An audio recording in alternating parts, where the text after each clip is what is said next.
My recollections bring terror for them all.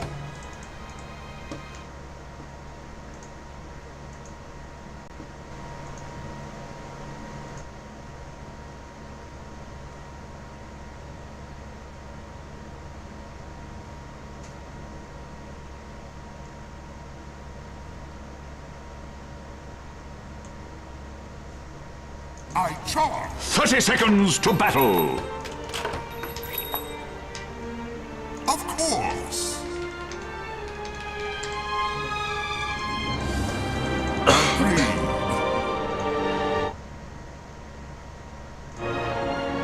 Anywhere but here.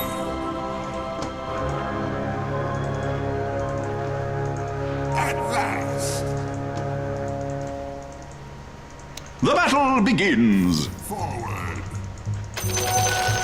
Now I bring suffering of my own accord. You got a thirst for the first. That's first kill, killer. My time has Making come. mistakes is the path to wisdom.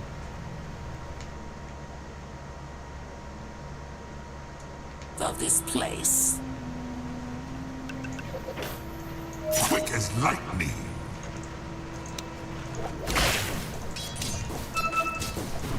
Very well. Mine. Onward.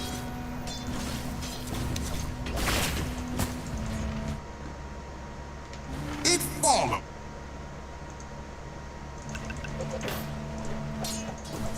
I see.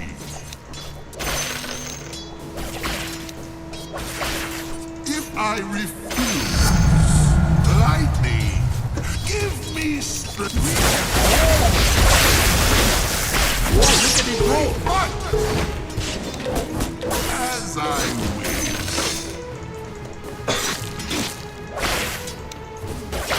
Pull forward.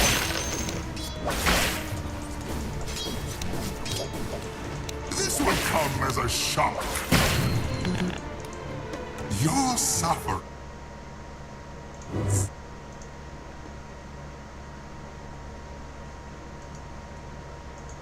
My current flows. I go. The circle of death. As the tempest, the right phase of energy. Thresh your soul. Cheap at the price. An easy choice. I'm under attack. Path of least resistance. The Revenant rolls.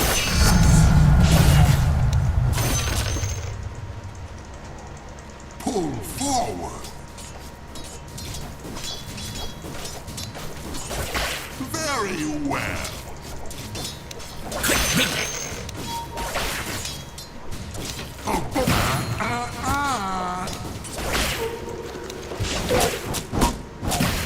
I Denied. Where I will. Don't let it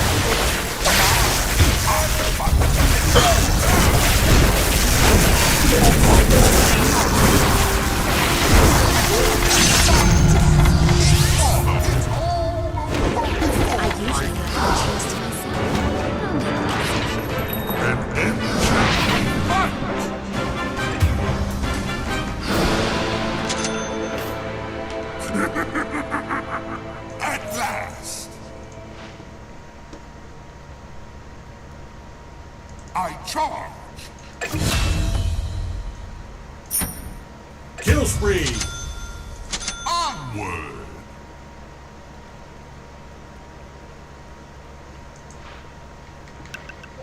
Of course!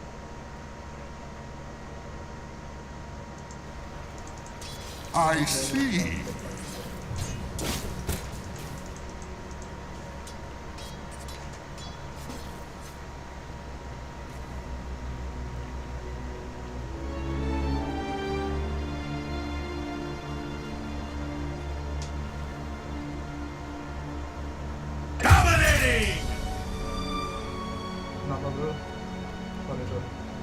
Forward.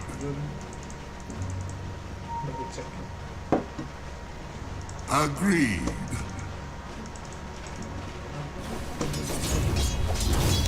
I go.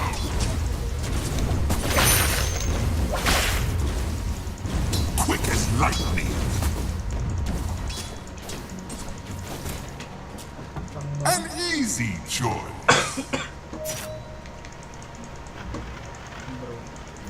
If I refuse,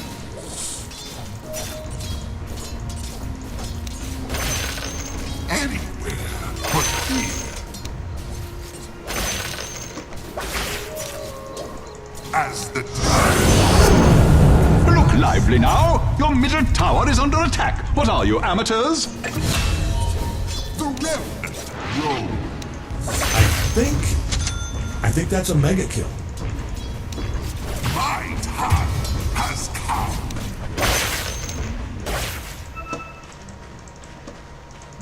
As I wish.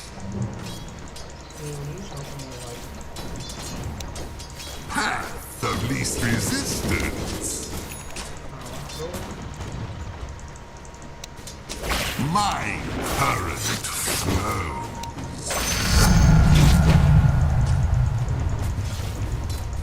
As the tempest travels.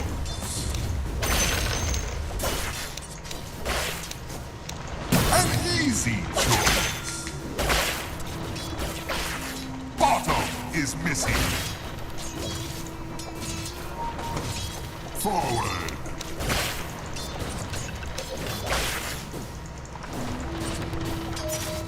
The You are unstoppable. Look at this. Are you seeing this? pull forward. Your top tower is under attack. Escapable. And quick as lightning. Wicked sick. That is a double homicide. Kill. How does that make Your sense? middle It was tower a is double under kill. attack.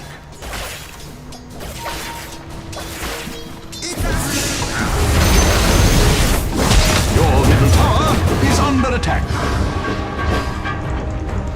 Anywhere but here. I'm under attack. I feel this is nothing.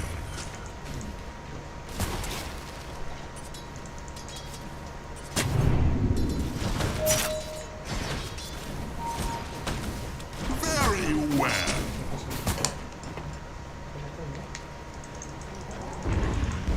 Right.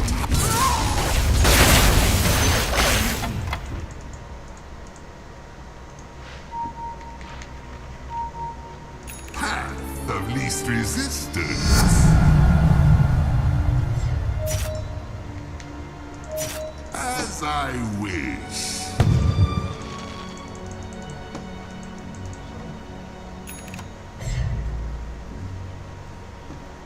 Agreed.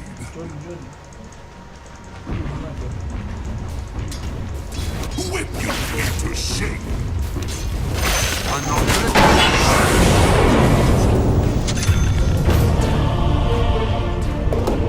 You're stealing your eye.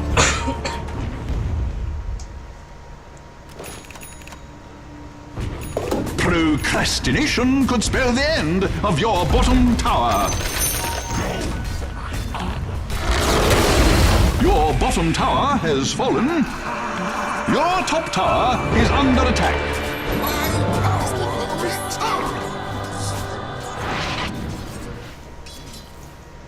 The Revenant rolls.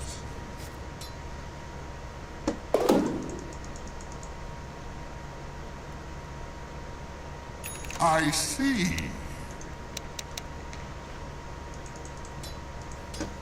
Of course.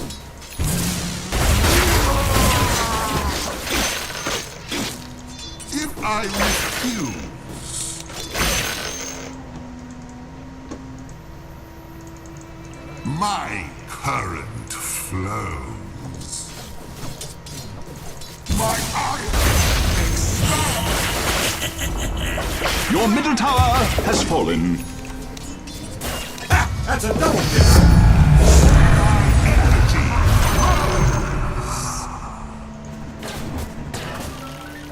He's crawling I charge.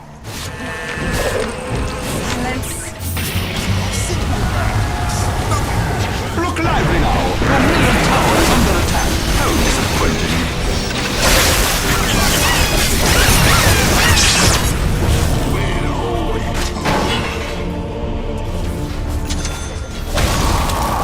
That a double kill? Hold on. And yep, he checks out. That was a double killing it out there. Double killing it. You need a term.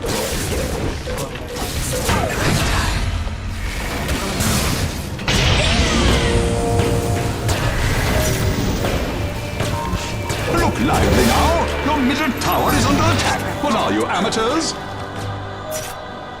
Your middle tower is under attack. Shall we roll?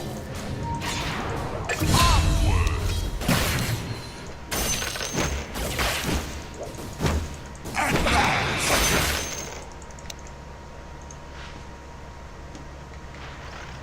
Quick as lightning.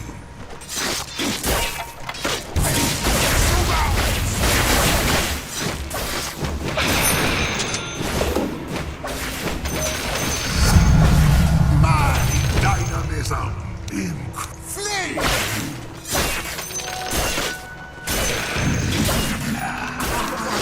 Of course.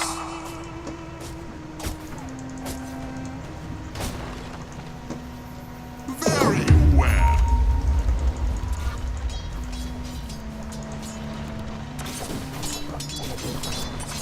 As I wish.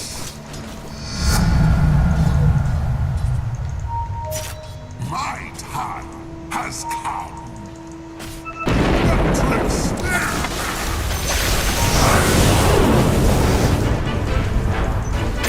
Summon the will to defend your top tower.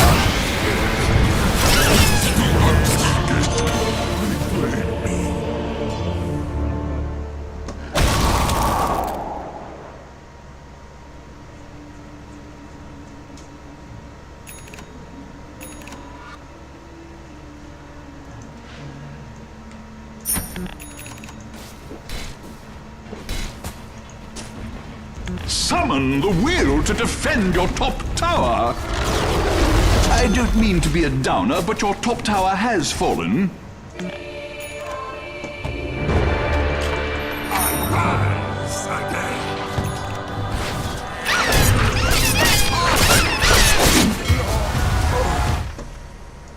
Your top tower is under attack. It follows.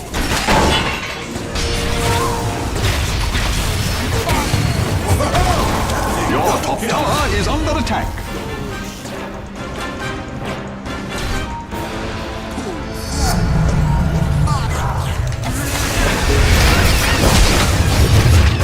On a killing spree. Summon the will to defend your top tower. Let's see you do better with plush eyes. Your top tower is under attack. Radiant structures are fortified. Your top tower is under attack. Your top tower has fallen.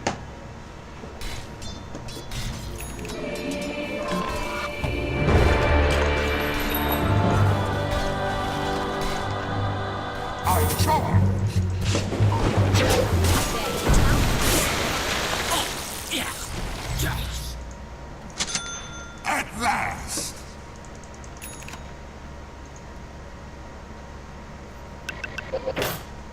Anywhere but here. Almost counts.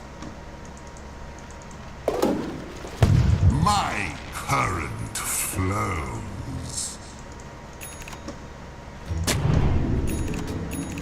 Path of least resistance.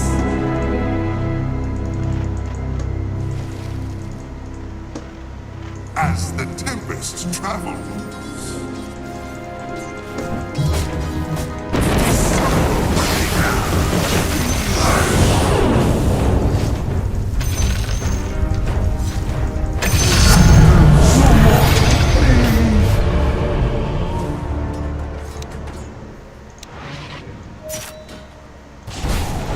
Your top tower is under attack.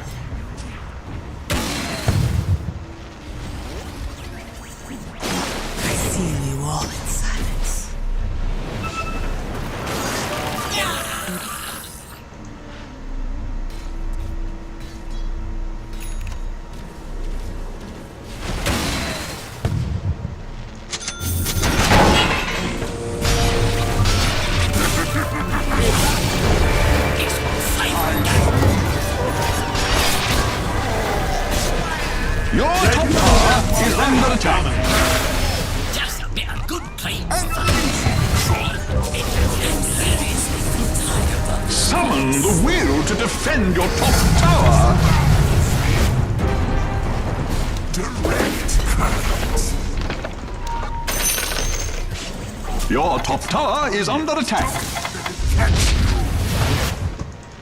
I go. Summon the will to defend your top tower. Agreed. Your top tower has fallen. What? Your middle tower is under attack. Your middle tower has fallen. The storm has spoken. All play. Onward.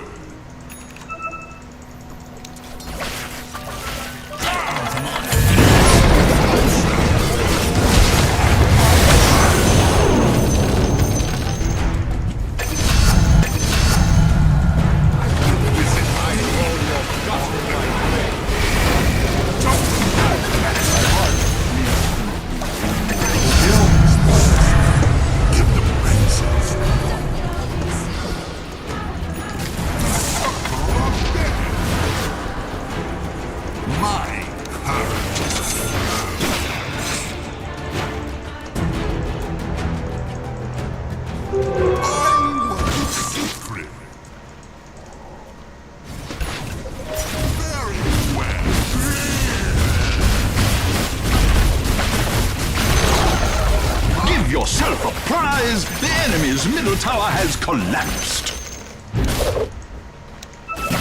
I charge.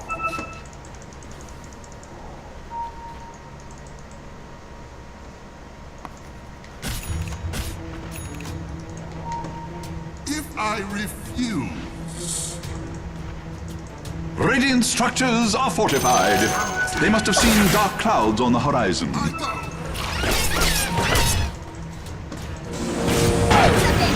As the tempest trembles, The enemy's bottom tower has fallen. quick as lightning. I see. We can all together roll.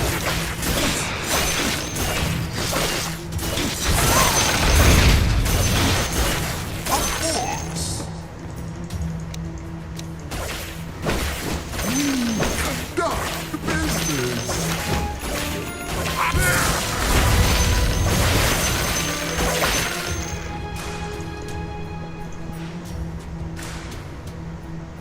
Path of least resistance.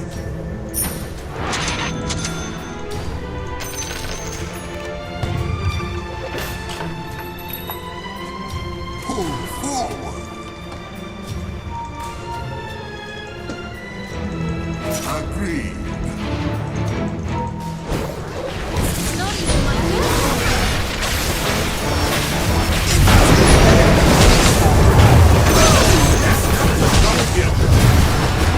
The storm. The undersea cannot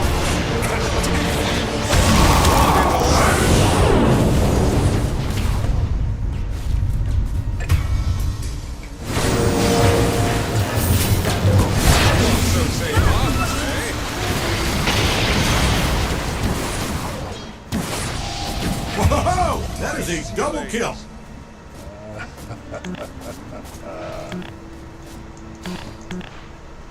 You must summon the spirit to defend your top barracks. The wind whistles through the ruins of your top barracks. Your top barracks have fallen. Storm doors in place. Dire structures are fortified.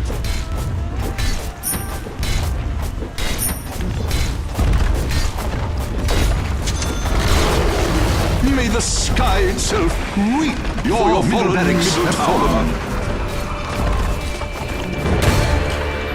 Your middle barracks have been blown away.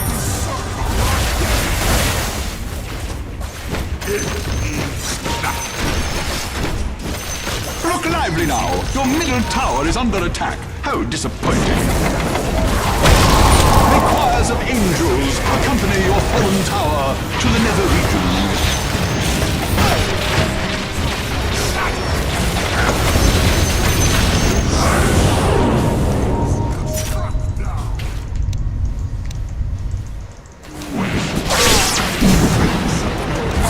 Your bottom tower is under attack!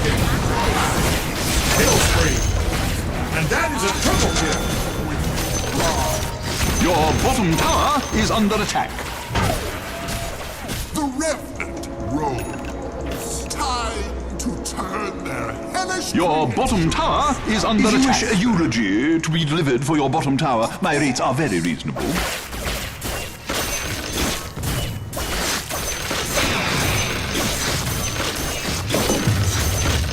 My lightning strikes! I see I'm under attack! Storms will make your bed!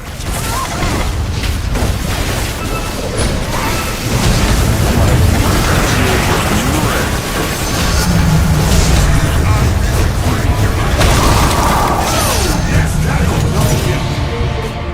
You are killing it out there. Double killing it. You need a term for what you're doing.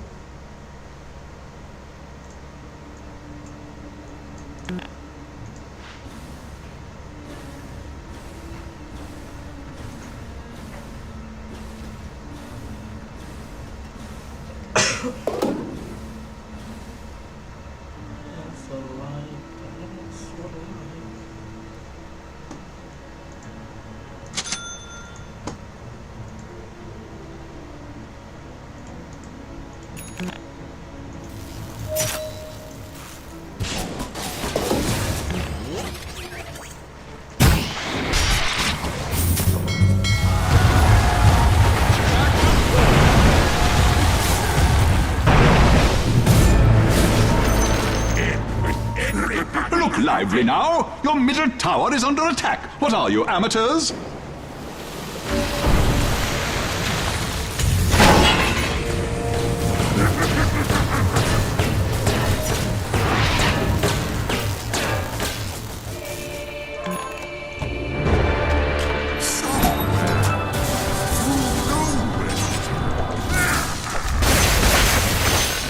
I go!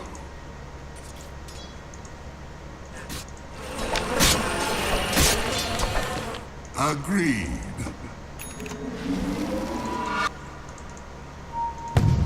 I charge!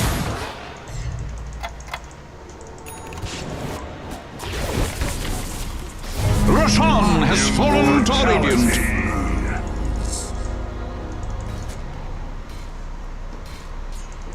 Path of least resistance.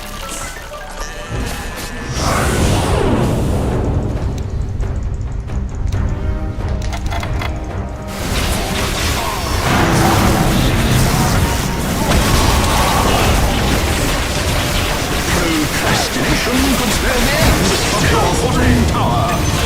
It's like watching a hammer pound down nails. Feel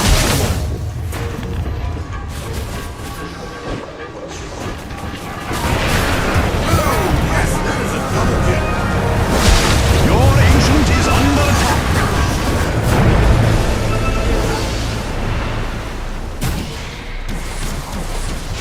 I wouldn't wish your ancient's fate on my worst enemy.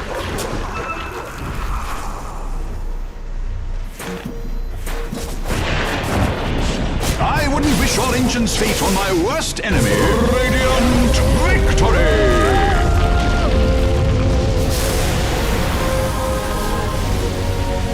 My vengeance falter!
Your turn to ban. 5 seconds remaining.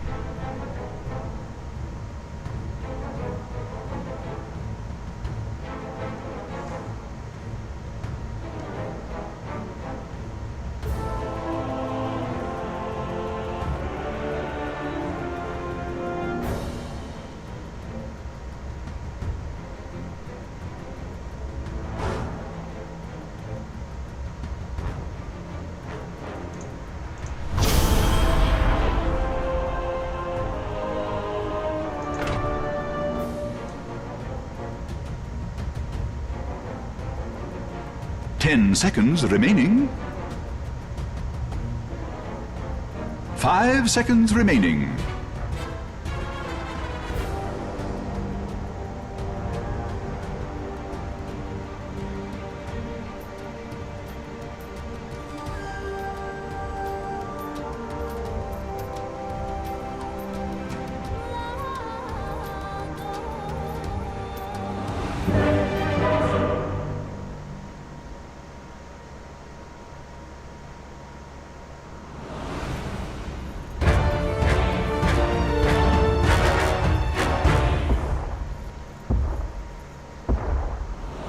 We all have our roles to play in this.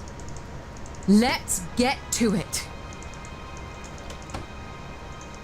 Prepare for battle!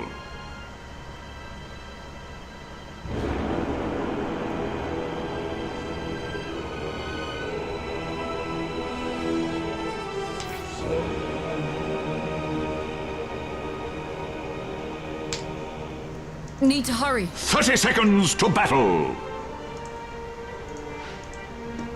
Where to?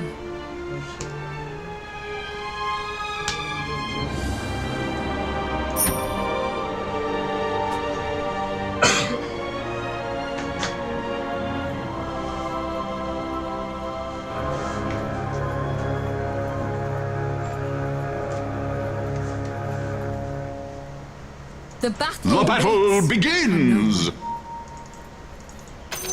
To battle! My help is needed.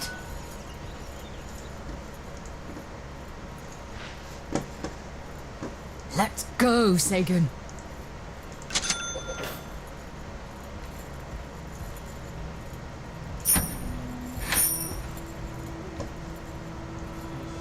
Yeah!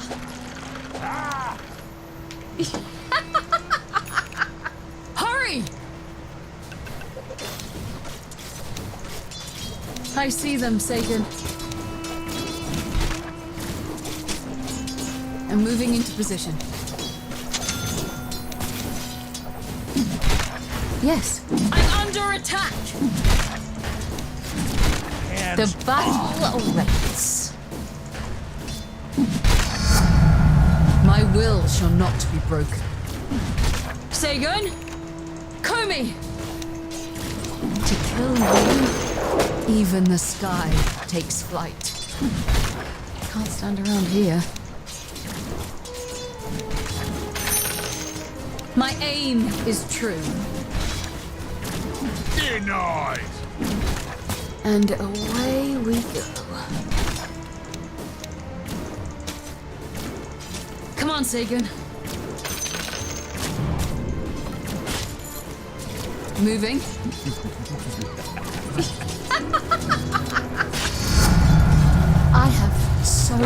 we ride.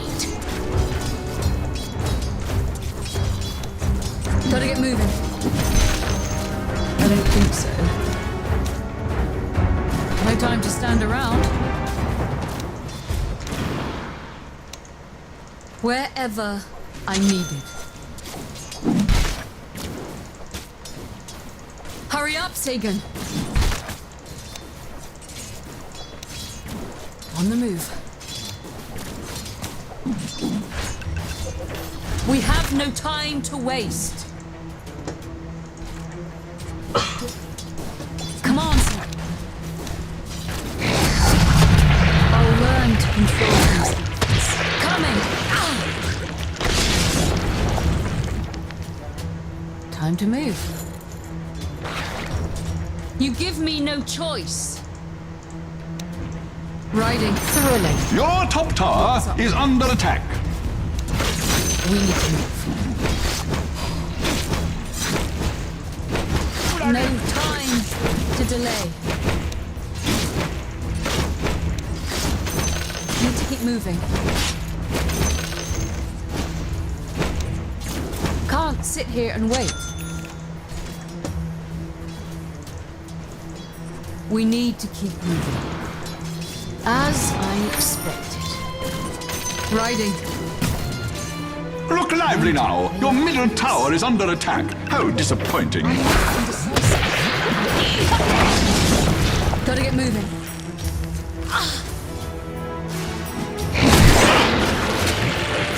Can't sit here and wait. I'm under attack. And we have first blood. First blood. They sing the song of death. Glad I'm not walking. Summon the will to defend your top tower. Be there. I admit, it's satisfying. Your top tower is under attack.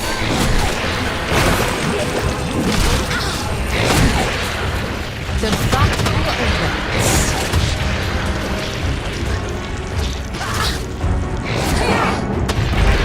Let's rock.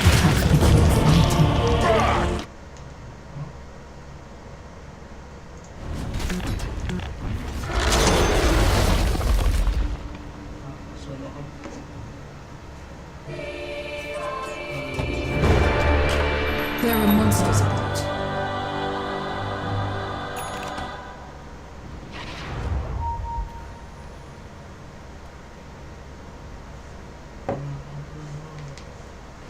Need to hurry. Your middle tower is under attack. Hurry!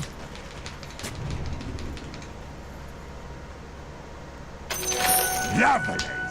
Wherever I'm needed. Bullseye! Need to keep moving. No time to delay. Star. They won't find me easily. Time to move. It's mine now. Missing top! Let's go, Sega. The eye of the world worm gives me strength. I see them. Missing top! Yeah! What? That should make your friends think twice. Hurry up! On the move. Putting them down.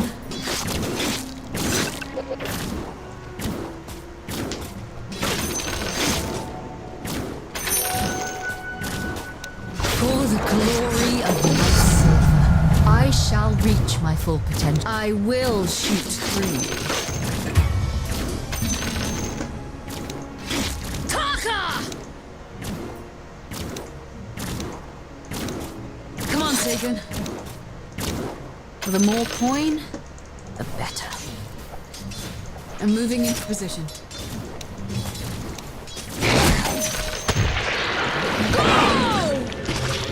Killing Killing spree, killing spree, killing spree. Come on, Sagan.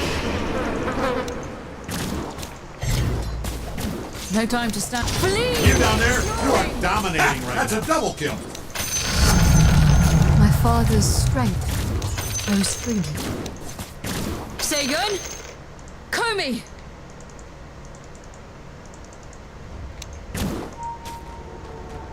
And away we go.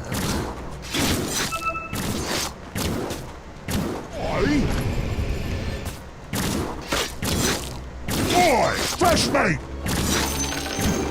Coming! Your bottom tower is under attack. Firing.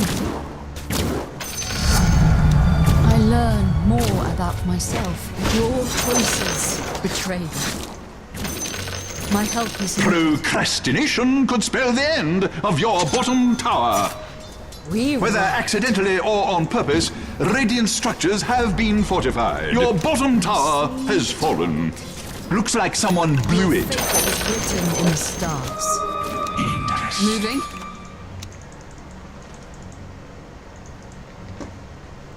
The battle waits for no one.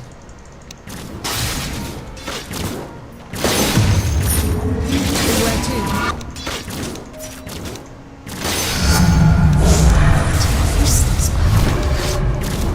We need. Your middle tower has fallen. We need to move. Oh! Let's get to it.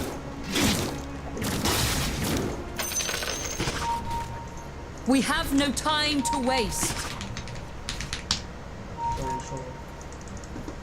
Can't stand around here. Opening fire. The moonstorm breaks. Tracking the target.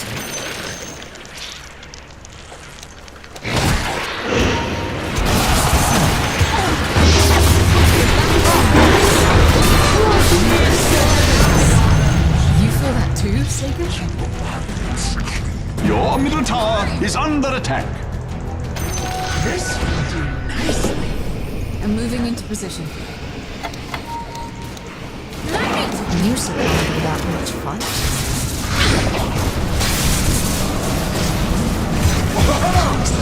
Double kill.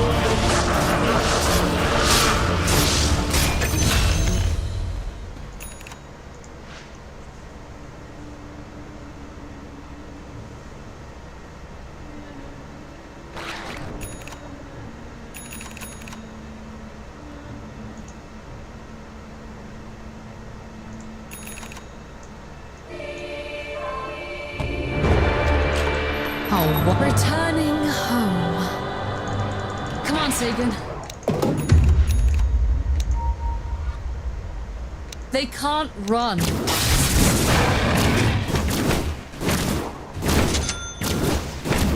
You cannot run.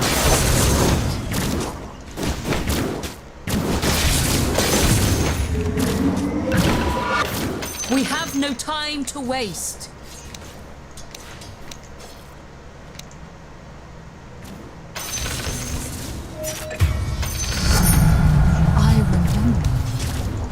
Let's get to it. Quickly! I can't sit here and wait.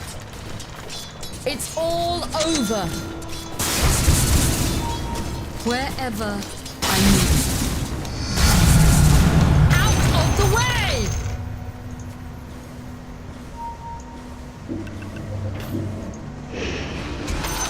Bram or... The enemy's bottom tower has fallen.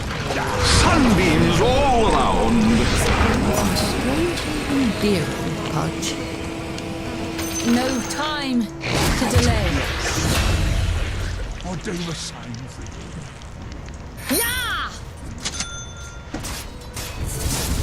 Look lively now. Your middle tower is under attack. What are you, amateurs? Your middle tower is under attack. Coming!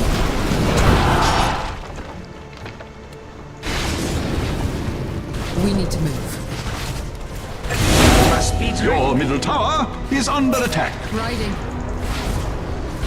May the sky itself weep for your fallen middle tower.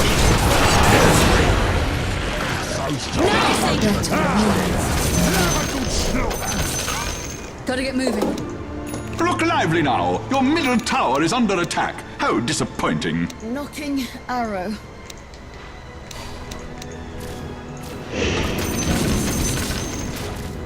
Where to? Lovely.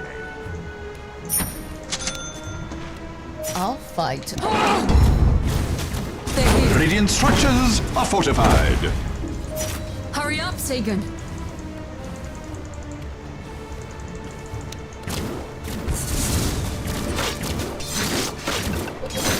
Moving. I won't fail. Coming.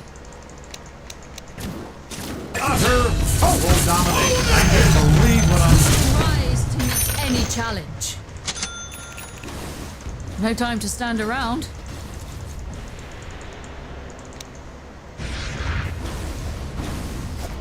Yarrow! Let's go, Sagan.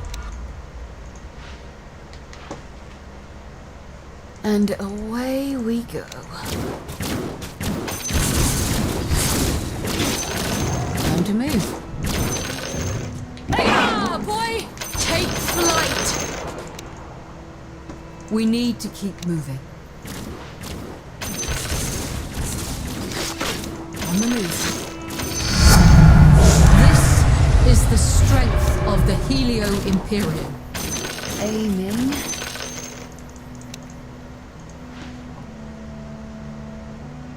The battle awaits. My help is needed. We need to hurry. Let them try to interfere. We ride.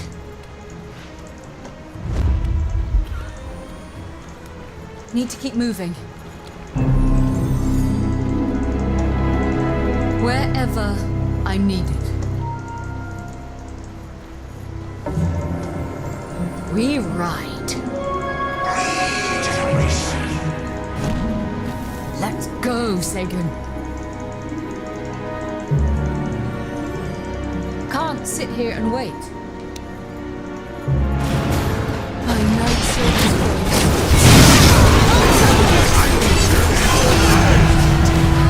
rival element. We have no time.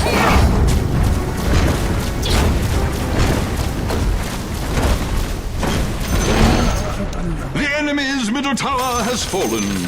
Couldn't happen to a nicer team. Come on, Sagan. Go, Sagan! Come on, Sagan. The battle awaits. I don't believe it. On the move.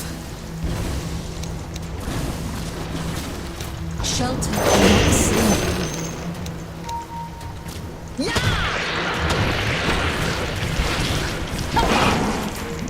Sagan? Your bottom tower is under attack. Dire's structures are just magnificently fortified. Coming! Night Silver.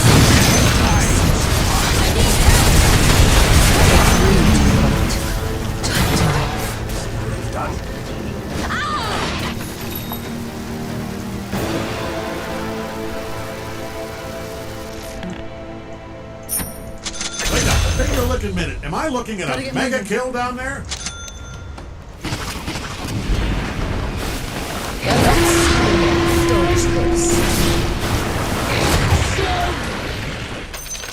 Need to hurry. Give yourself a big juicy prize. The enemy's middle tower has completely collapsed. The night. Time to move.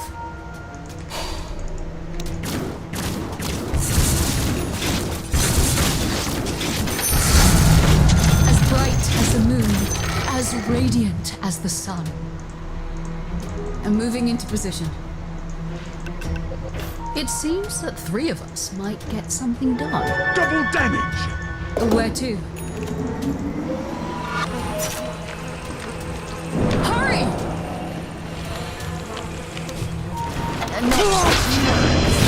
Hurry, lightning! A star filled the sides of this fight.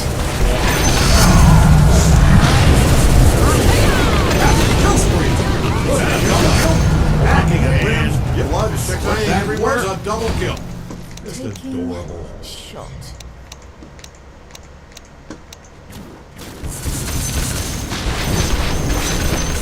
Riding. No time to stand around.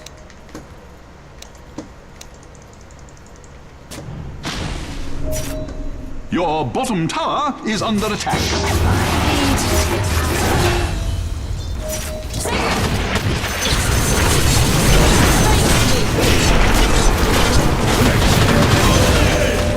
I will harness this power. Oh, look, they found the button. Radiant structures have been fortified.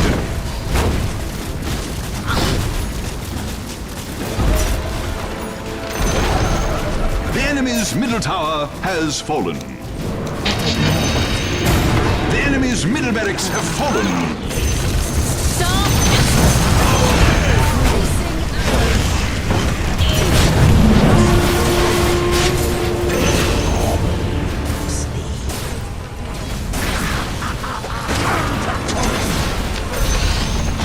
Huzzah! The enemy's middle barracks have fallen.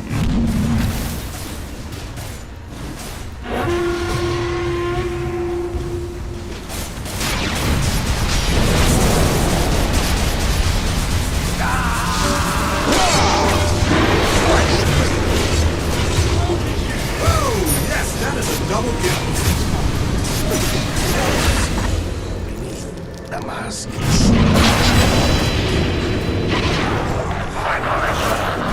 You'll not live to see the dawn.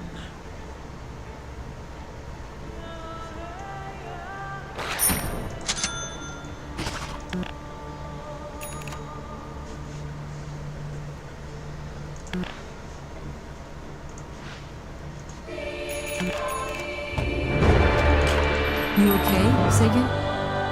Returning home. Yarrow! Yarrow!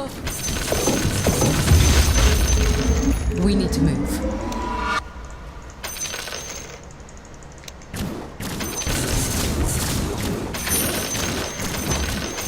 Let's get to it.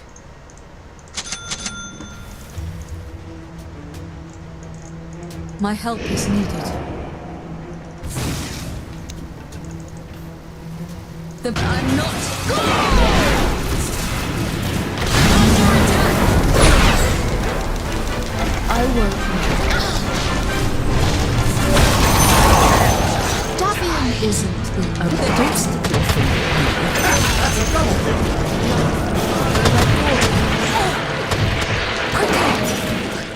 Can't stand around here.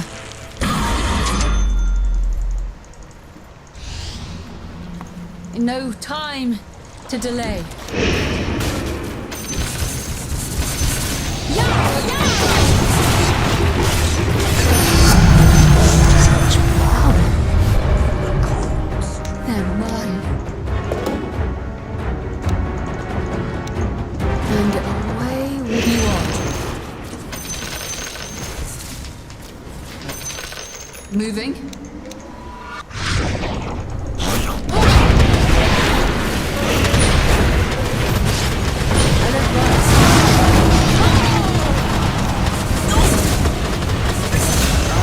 Plenty of master.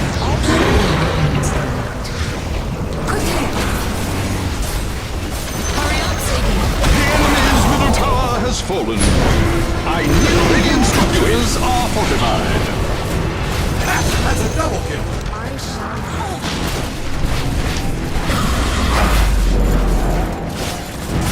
Go, Satan! Dire victory!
Your turn to ban.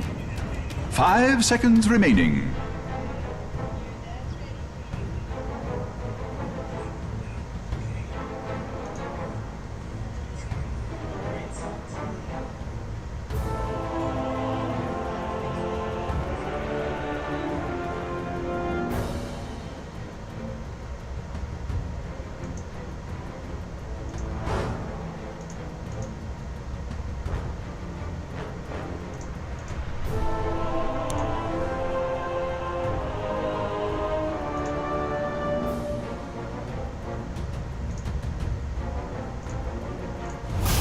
Seconds remaining.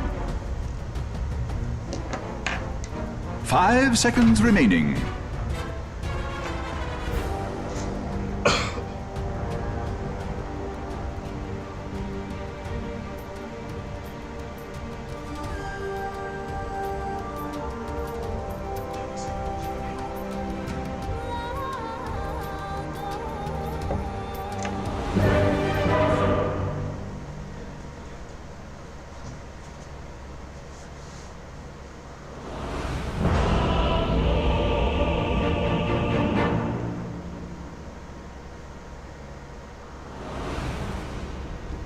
Wait till they get a load of me.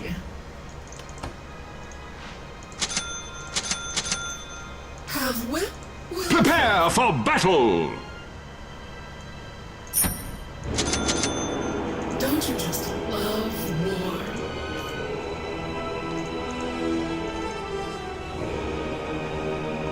Your queen moves. 30 seconds to battle! It's in the bag. You just stretch your wings. Oh, yes.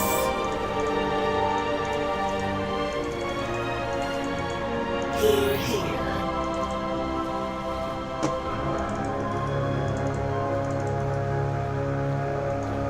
Watch me now. The battle begins! I thought we'd never get started. I'll take my time.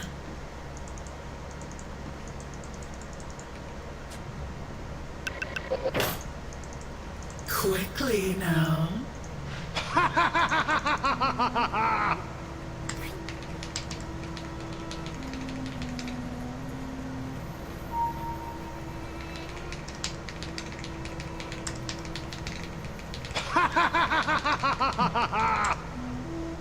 Forward. Everyone screams for me. Oh, yes. Oh, yes. Where does the time go? Too bad. Submit.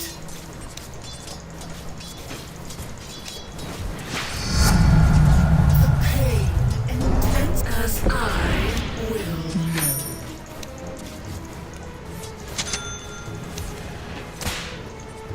I do enjoy a good stroll. Wrong.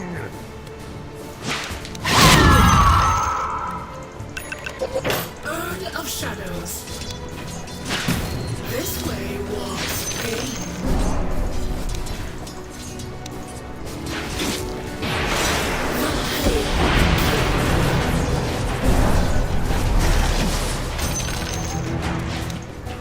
By means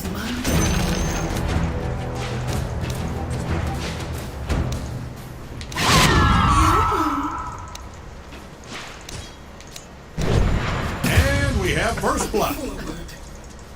First blood. If it pleases me.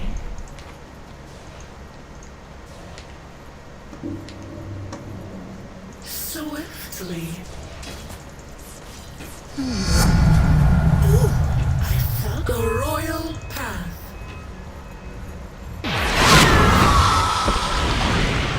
path to pain. Oh. My game.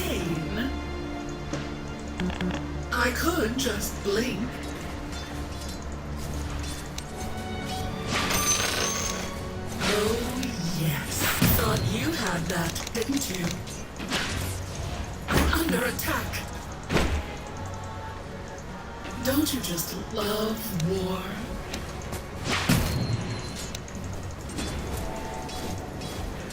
Watch me now.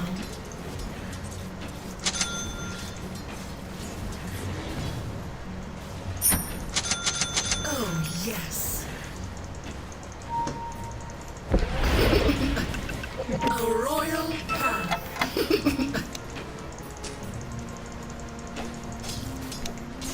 Forward.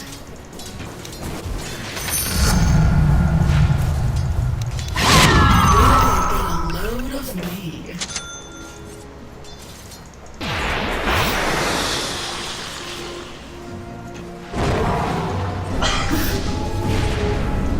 I'll take my time.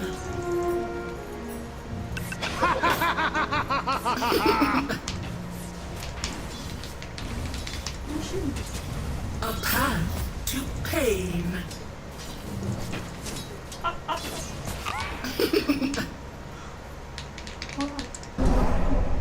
Forward.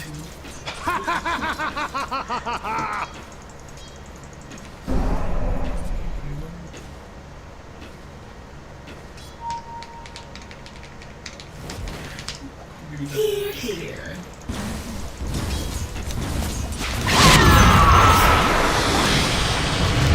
My needs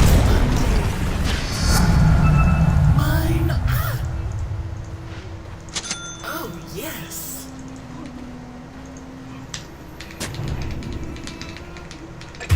Your bottom tower is under attack. I could just leave. Your bottom tower is under attack. Radiant structures are fortified. They must have seen dark clouds on the horizon. Procrastination could spell the end of your bottom tower. Procrastination could spell the end of your bottom tower. Seems like a bit of a setback. I do enjoy a good stroll.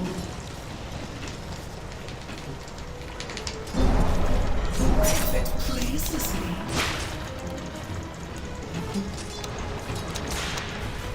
Your pain ends.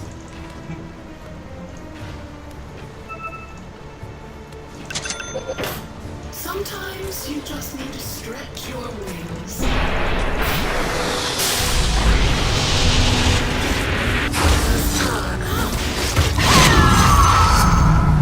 Growing stronger. Pain builds character.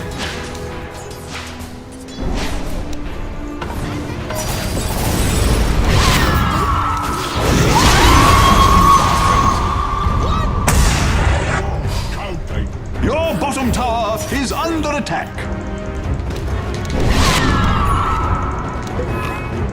This way.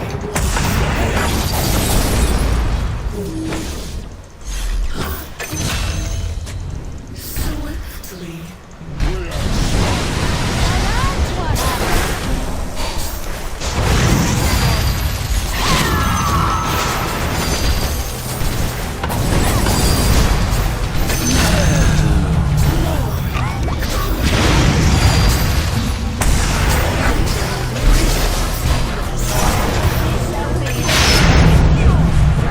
Oh, look, they found the button. Radiant structures have been fortified. Almost spent.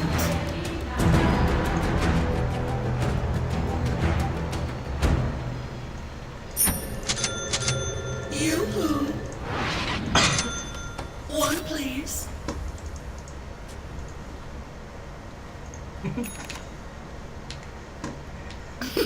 Where does the time go? Quickly now.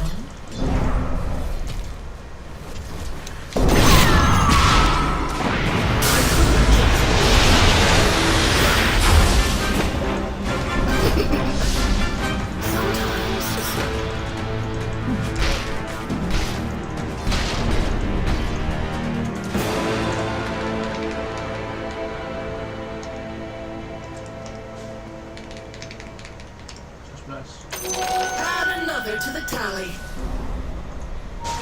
Look lively now! Your middle tower is under attack. How disappointing.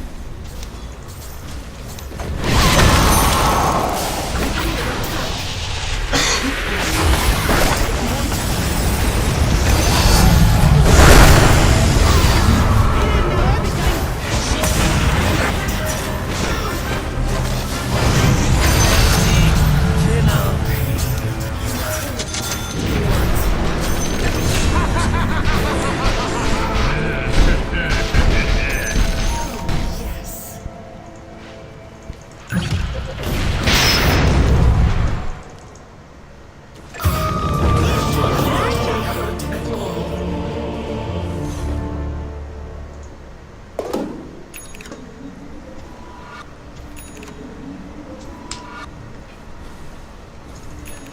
Look lively now! Your middle tower is under attack. What are you, amateurs? May choirs of angels accompany your fallen tower to the nether regions.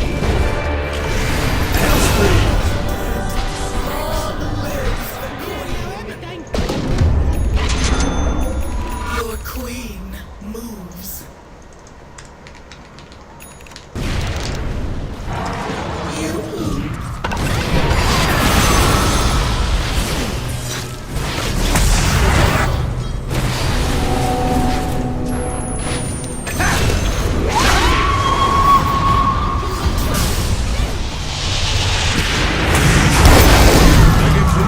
That's a double kill. We just clean butter. You covered in blood. Big smile on your big dumb face. Oh, this is pretty good. I'm ready.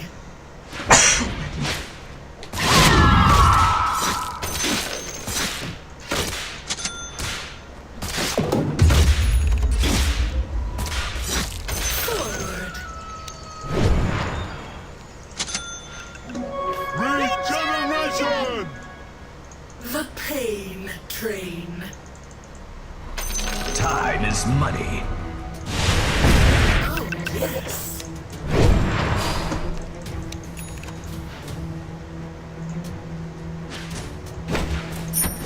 You're too kind. If it pleases.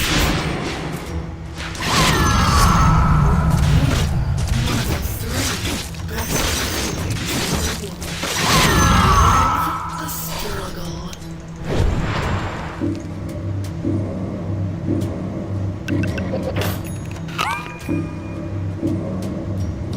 This way,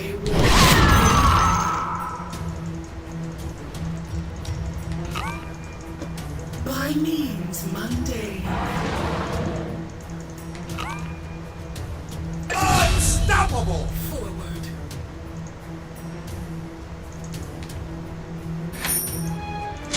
Here, here.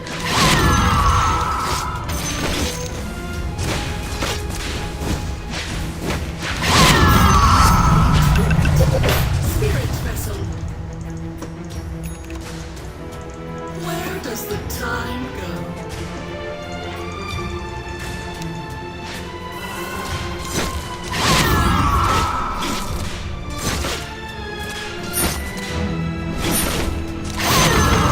Coffers. Will they get a load of me?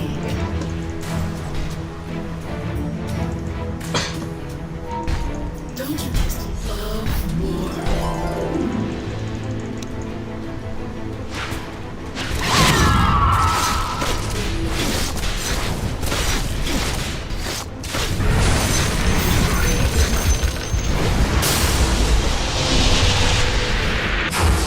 Watch me now. Good one down there. I have called the police.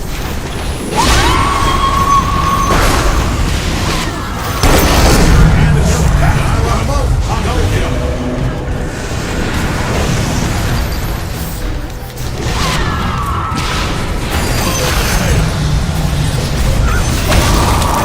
Everyone who's ever tried that is a triple kill. God should have shut their dumb mouths and watched this, because this is godless. Queen of everything. As I, boots of travel. As I will.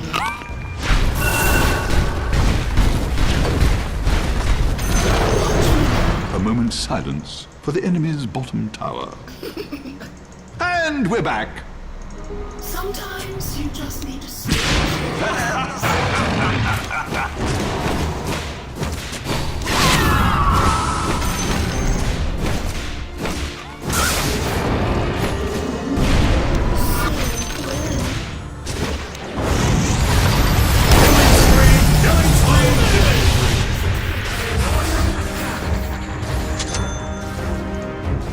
I'm not ready. You're here.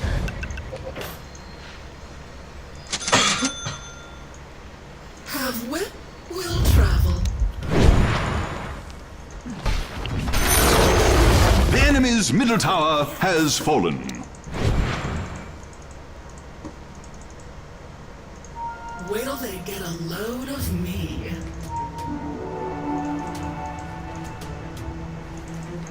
If it pleases me. I just saw it and I still can't believe it.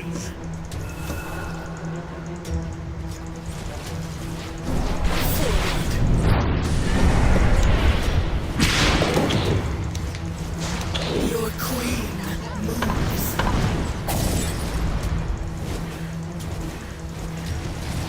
I do enjoy.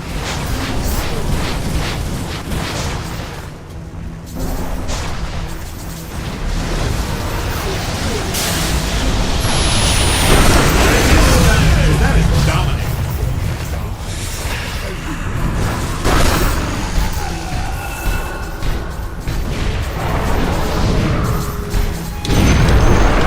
The enemy's bottom tower has fallen. And not a single thing was given on that day.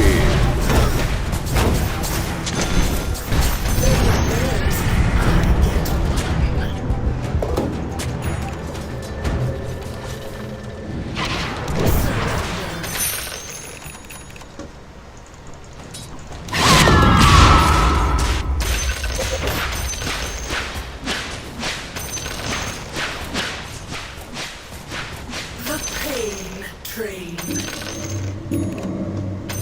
Well-gotten gains. Don't you just love war?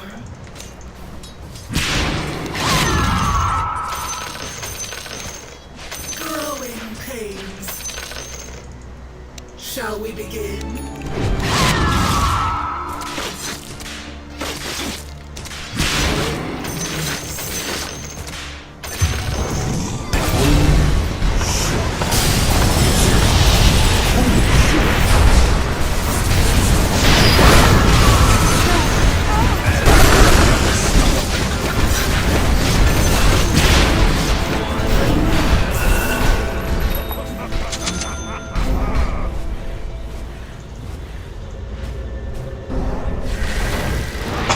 Refresher.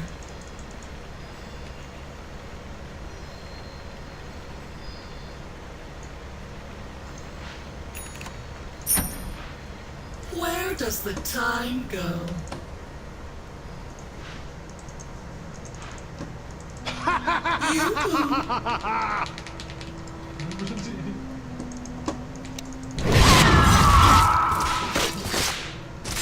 Dire structures are fortified against all comers.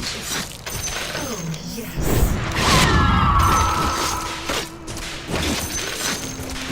I'll take my time.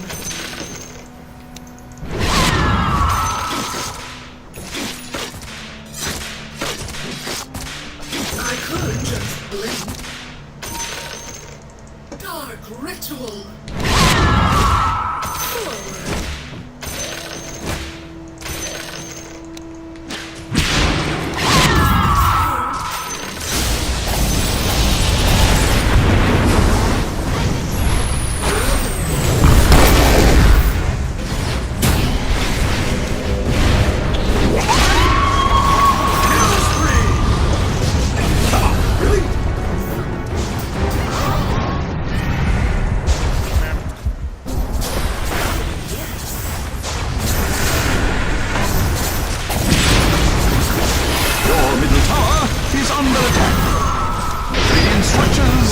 fortified.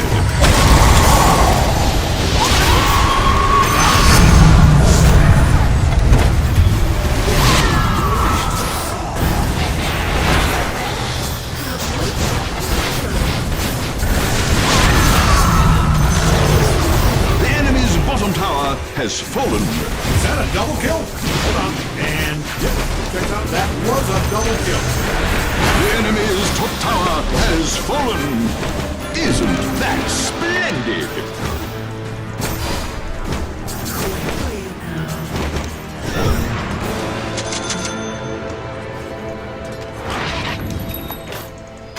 Time is money. Oh, yes. Haste! A royal path.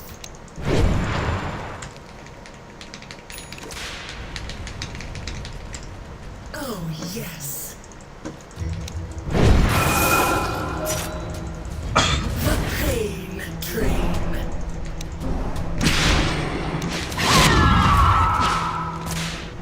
Worthy tribute.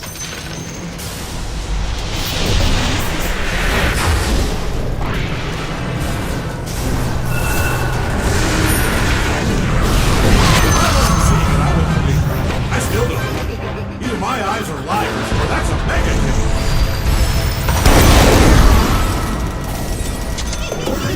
It's mundane.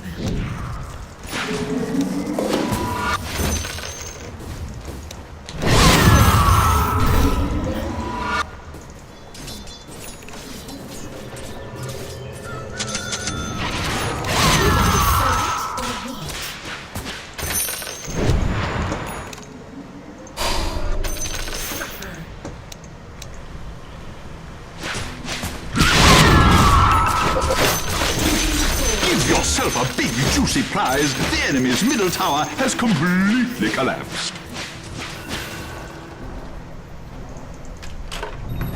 I'll take my time.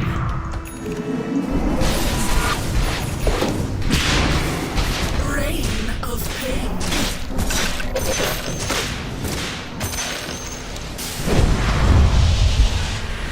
Your queen.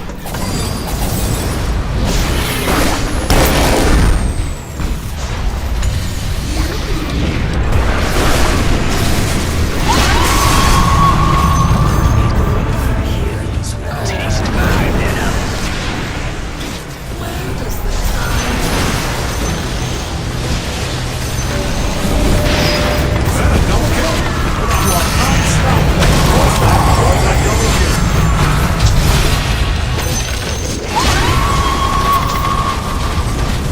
That is a double homicide. Kill. It's a double kill. And that is a triple kill. Look at those cold dead eyes. Those cold dead hands. That cold dead. The enemy's overall body. bottom barracks have fallen. That's an ultra killer. Oh, glorious! The enemy's bottom barracks have fallen. A path to pain.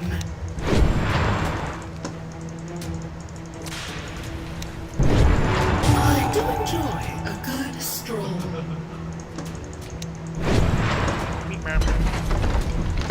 Forward.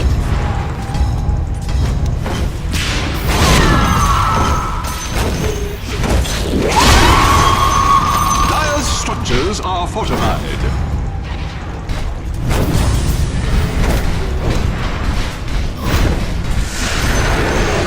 Give yourself a prize. The enemy's middle tower has collapsed. Good news. The enemy's middle barracks have fallen.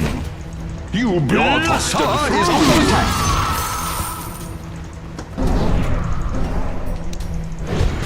Watch me now.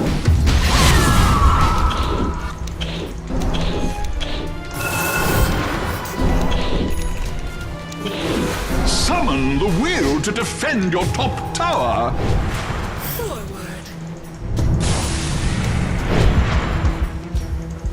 Your top tower is under attack.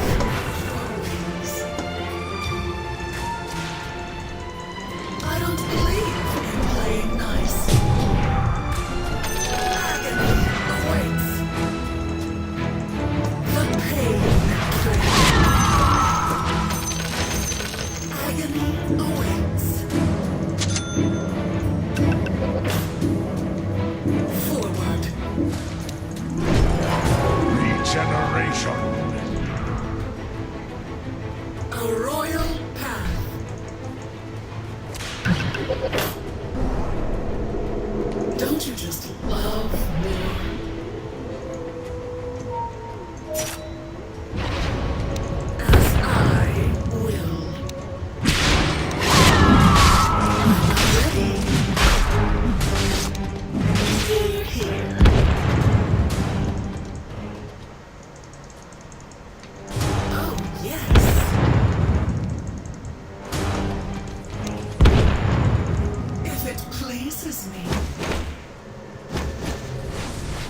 fallen.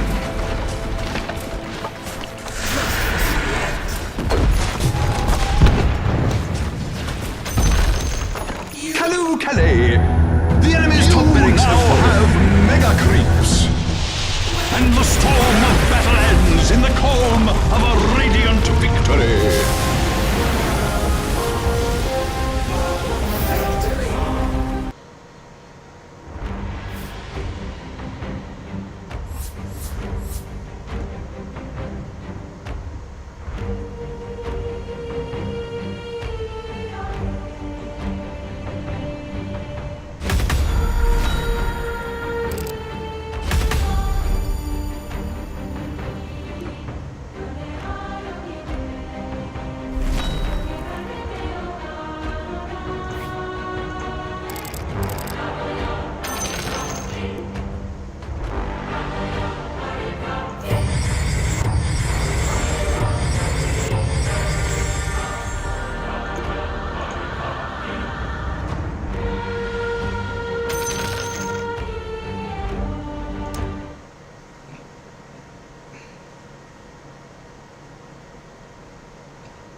He's actually has it coming right now. So pretty big item timing that Nouns gets, at least for the sanking on top of everything too. Roche? I mean, For it? I mean, there's 36, but they do it very quickly. They do it fast. I think, I don't know if Spirit left this because they felt that they couldn't contest this, or if they left this because they didn't think Nouns would try and take it down in this 30 seconds before Roche moves. I think they expected to be able to get it up top, but yeah, this is a heads-up play from Nouns. It's going down. For sure. If Spirit felt that this was going to be taken before the 25 minutes, I mean, it's going to be very close. But yeah, they're going to have it. They got it. Spirit, they would have wanted to take that fight. And now Nouns can look to fight themselves pretty much immediately. Gunner off the mark, though, with that arena. So might have to wait a few moments there, but they just get in and get that Aegis. That's a big timing. It's nice. Heads up from Nouns to get in there and realize they had just enough damage to do it before it moved. Oh, Fly. About to show himself up top, and he's about to get gone on. And there's no one to save him. So an easy catch for Spirit is presented. I can look for maybe a bit of tower, but it's actually, they popped the glyph. That was early. He wasn't even hitting the tower yet. Got another amplified damage rune here for Copy for that next team fight. Hey, they're looking to set up to go for that fight. How long on that arena? Still 60 seconds, but 20 seconds on the tree. With the Aegis, even though the tree's out of the game for 20 seconds, Nouns could still take a fight 4 versus 5. Looking for it. The word it sees. Spirit, are they ready for this collapse? He's going to jump in first. He's going to put the BKB straight.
Buff-ups, which there just really isn't for Verdun at this point. Yes, he's got some extra heals and stuff coming from the Tinker, but this Luna is well and truly enabled. Check this fight out again.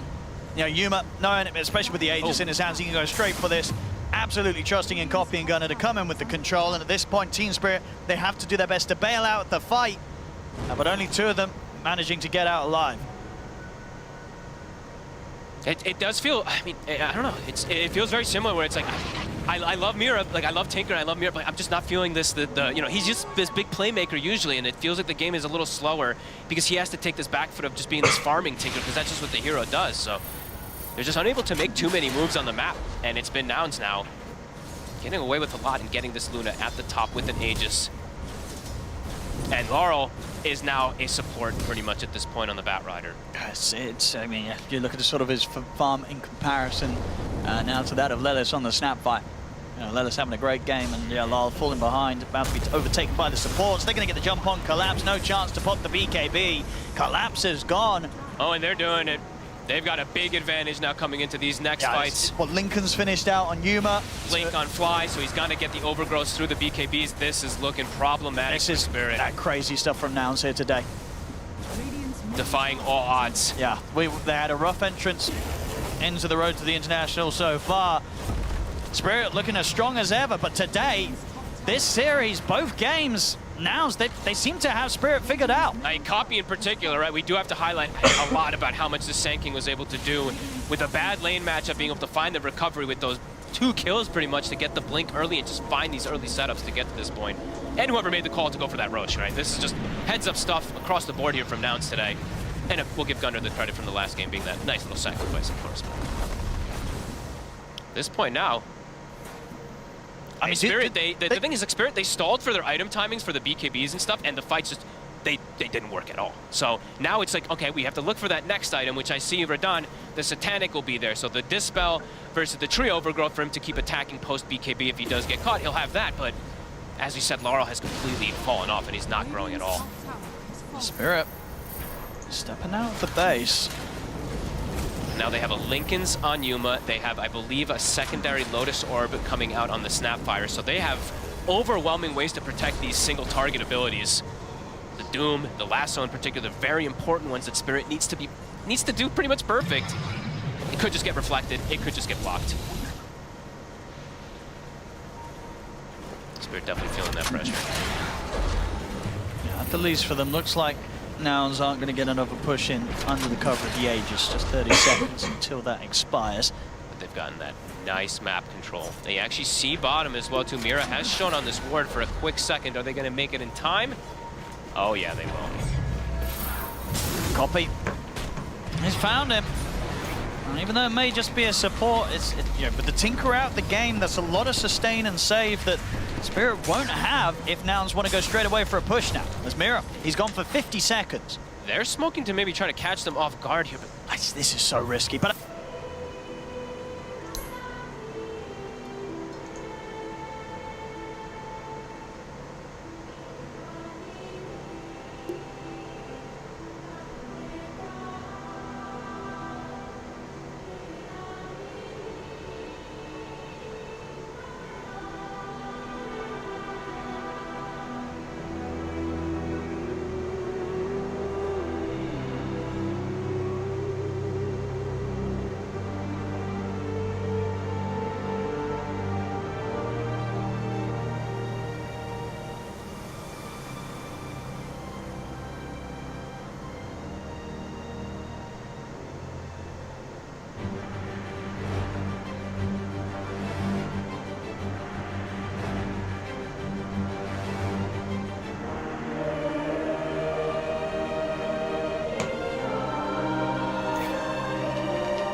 bit expending. They still have Doom, but that was their lasso play to try to catch him off guard.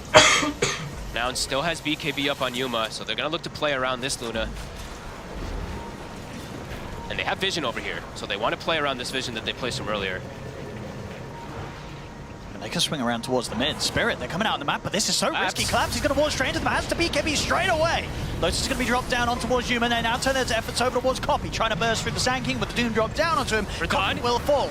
Now down the mid, Yuma's ready to chase down Radon, and indeed with Radon having the BKB on cooldown, he's got very little to protect himself. He's going to get speared out of the side. He's going to offer up the block down to Lila to take down the Lina. Now they can turn towards Collapse. Stolen Root. But Root's going to be taken off by Yuma with the Manta. Try and turn towards Collapse, but Collapse looks like he'll be able to sneak away and survive. But they got Radon. They got the target they wanted. His BKB was still cooldown. He wants to try and go for more. He has the lasso at the ready. Blink's going to be back up in a few seconds. Can they catch anything else here, Spirit? Doesn't look like it. Nouns, they'll split away. Good disengage there from Nouns. I mean, Radon, they get the kill on the Copy, but Radon, Toro has to run in, and without that BKB, it's quick, you see. I mean, not that quick that he dies, but quick that they get on top of him. Yeah, the Luna just literally runs on top of the Lina. Yeah, the Satanic was starting to do some work for Radahn in terms of just surviving and fighting back, but a good call from Gunnar to just step in and get that spear out, make sure that little bit of a stun latches and stops it from being able to right-click and survive with the heal from Satanic. I mean, they threw, like, I think multiple barriers and stuff onto him as well, too, from the Tinker, but yeah, just it wasn't enough, especially because of how much damage Yuma does at this point, because he does have all these buffs. He's solar crested, he's drummed, he's running right in on top of him, so there's not much that Radahn can do to get away without. Spirit still struggling to find the sort of fight they need to take away this lead that Nouns are holding on to. And a decent steal, too. I mean, he's still overgrowth, but yeah, at this point, there's always going to be these dispels between the Lotuses and the Mantles and stuff. Gunnar now, a full Hex has been picked up. So definitely chances for this Lina, Radahn.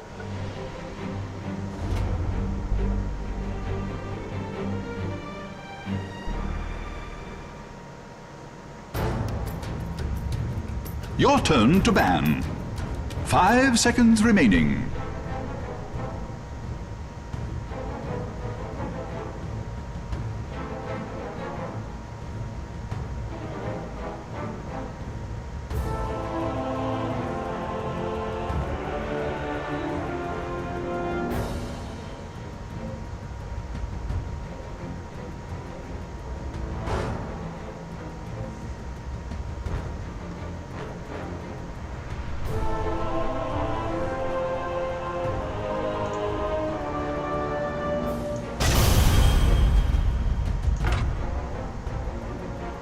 Ten seconds remaining.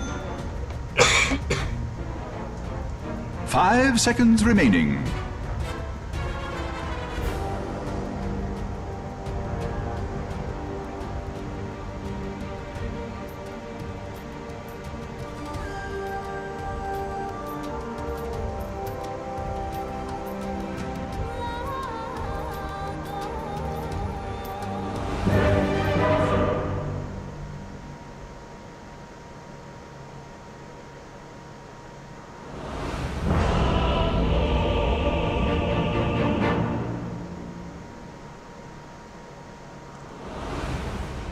Shake it. Yes. Prepare for battle! The earth moves under my feet. Why, thank you.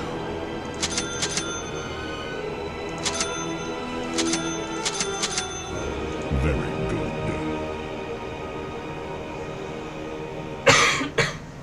30 seconds to battle!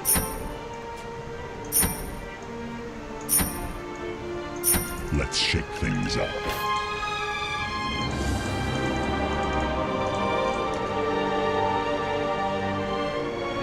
Oh, yes.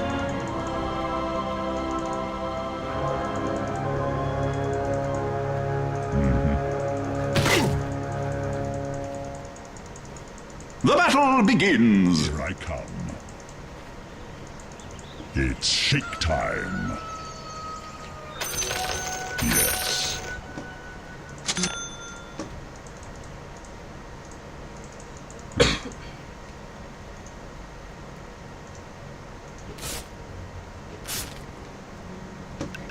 Yeah.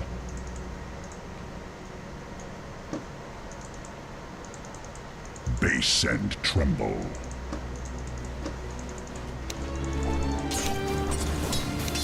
Moving.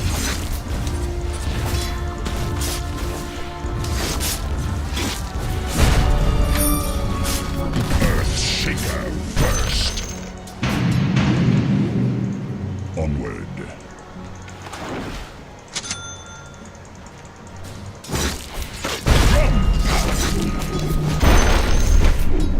Let's roll. My strength increases, covering ground.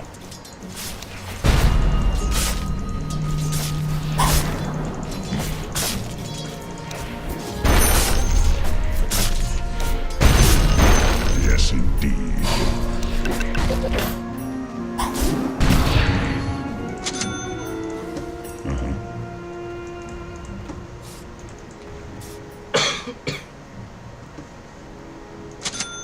Move it.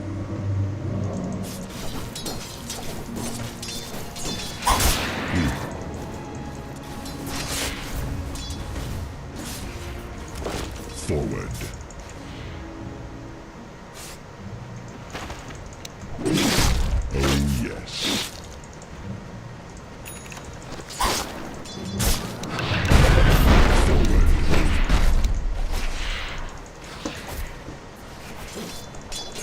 Moving.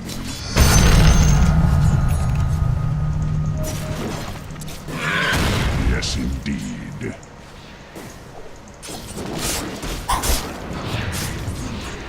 Let's roll.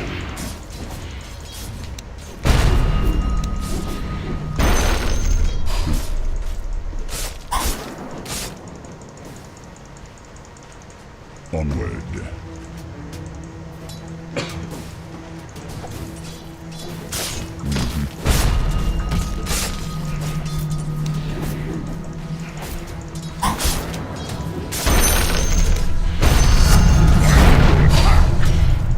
Base and tremble.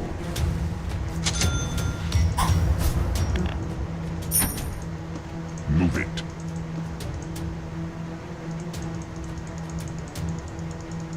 Very good. Yes. Oh, yes.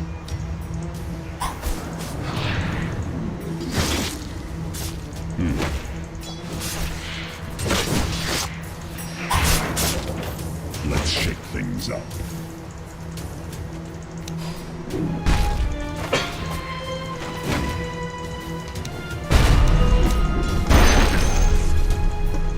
Oh, yes.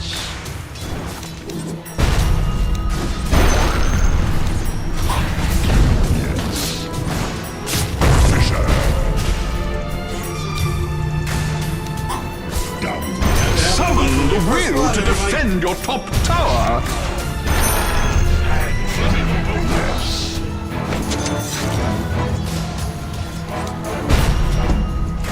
The earth moves under my feet. No one sees an earthquake covering ground.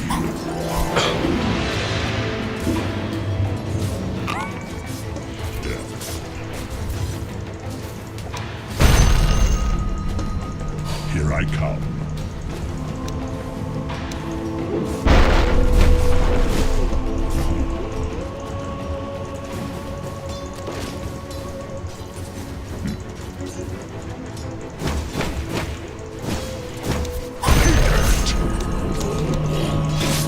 Move it.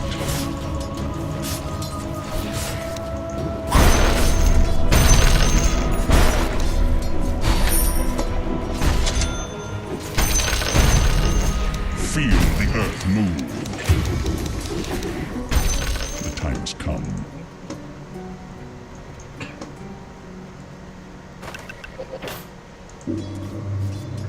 Covering ground.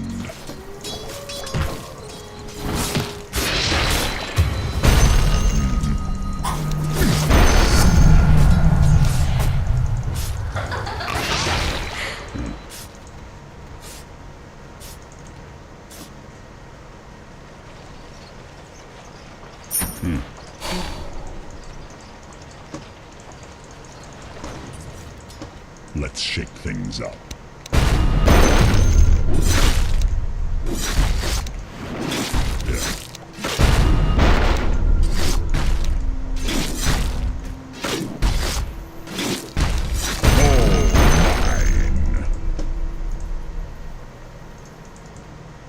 Base and tremble.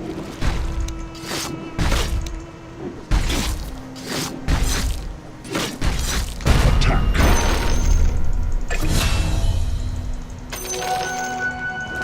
Shake it and take it.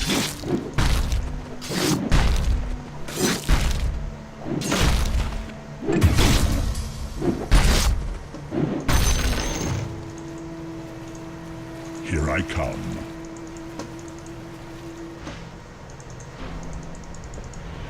Yes.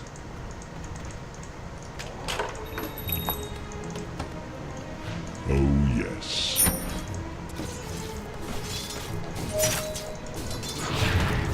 Very good. Chant. Shake them to their cores.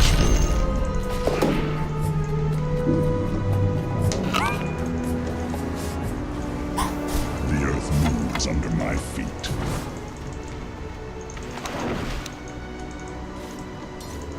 Forward.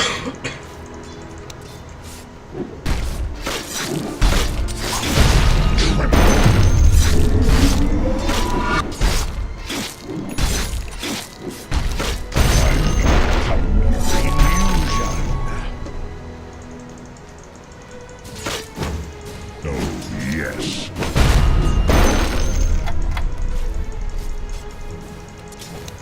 Onward.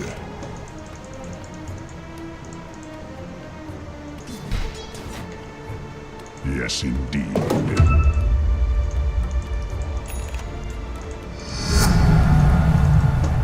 Your middle tower is under attack. Kill spree!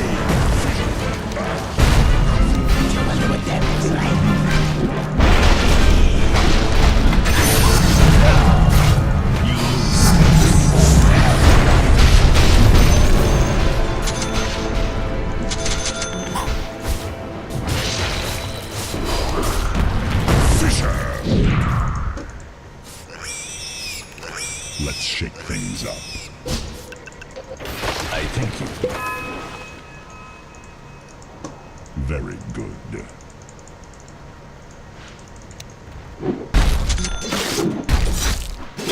Yes. Yes.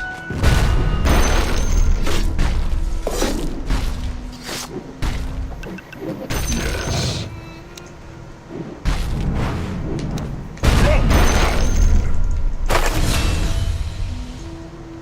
Your top tower is under attack.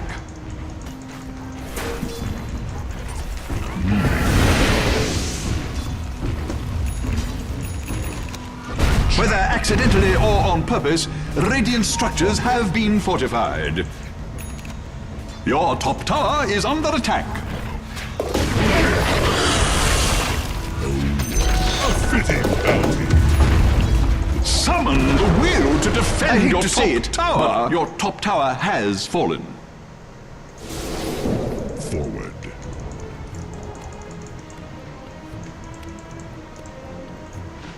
Covering ground.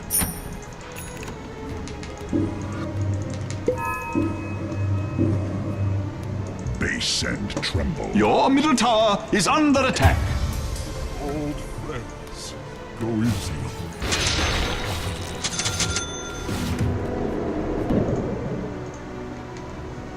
Let's roll.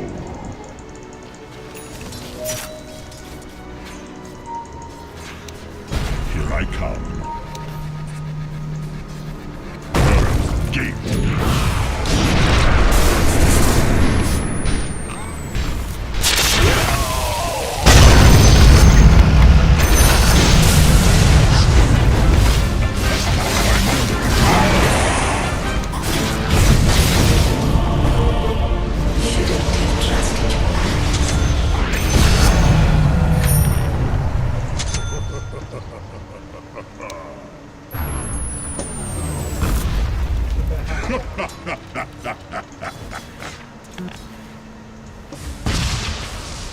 Look lively now. Your middle tower is under attack. What are you, amateurs?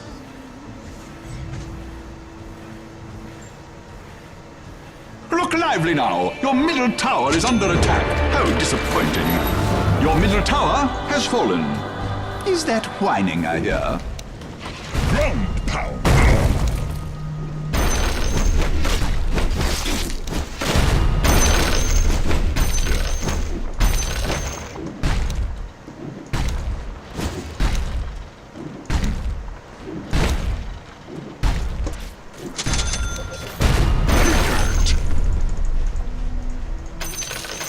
Yes, indeed. Pat yourself on the back, as I do, I for the thought I was enemy's top excited tower before. has fallen. Now I'm watching a kill spree.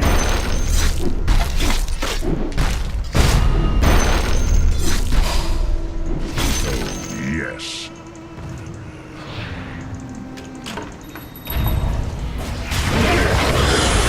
Whether accidentally or on purpose, radiant structures have been fortified. Dire's structures are fortified.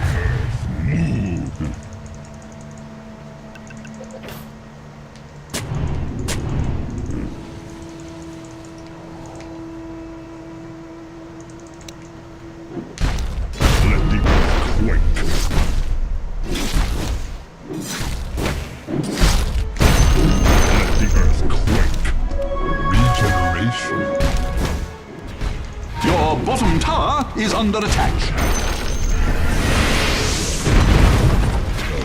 Yes. Procrastination could spell the end of your bottom tower. My retard.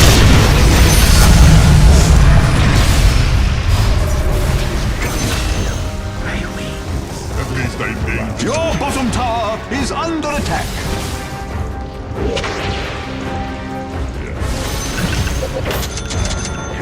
Such a pounding.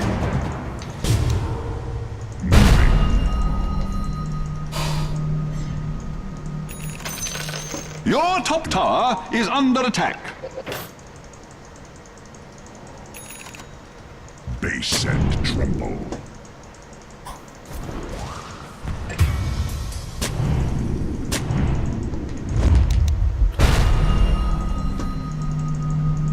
Oh, yes.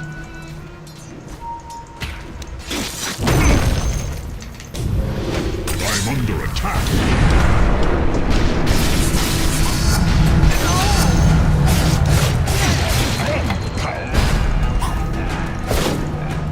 Yes. Mega kill!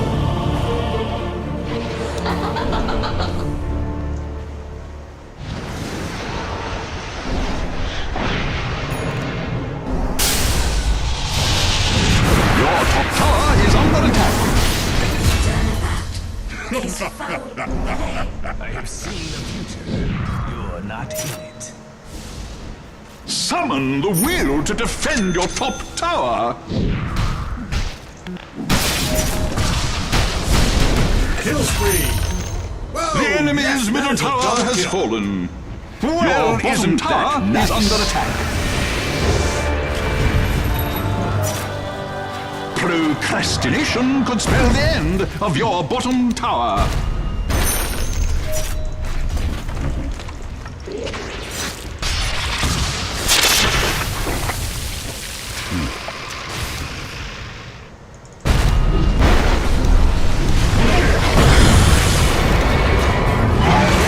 Yes, indeed. More power to me, to the dust.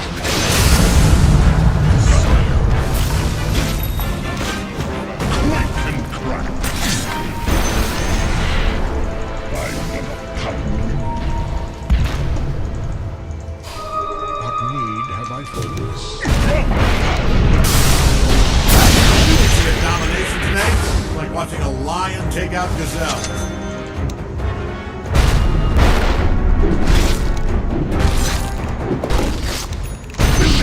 Take it.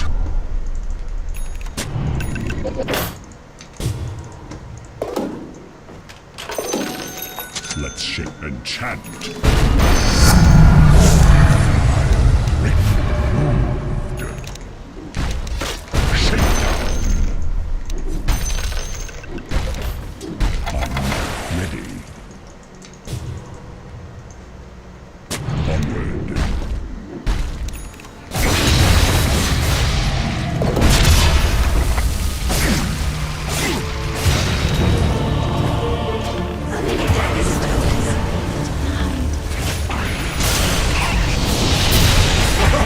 That is a double kill.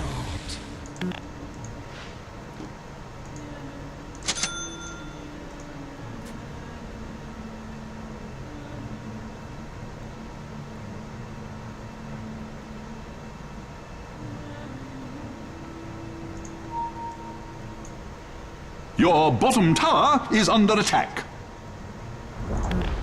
Your bottom tower has fallen. Two-faced.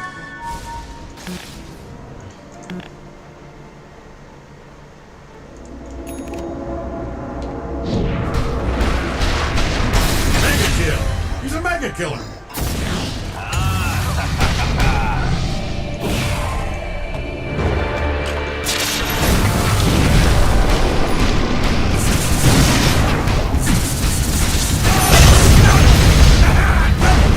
Killing spree, killing spree, killing spree.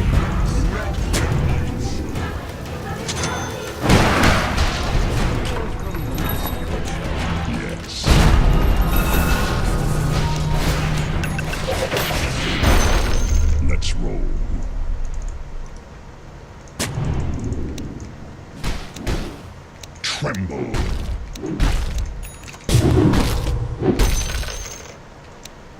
The earth moves under my feet. Radiant structures are fortified.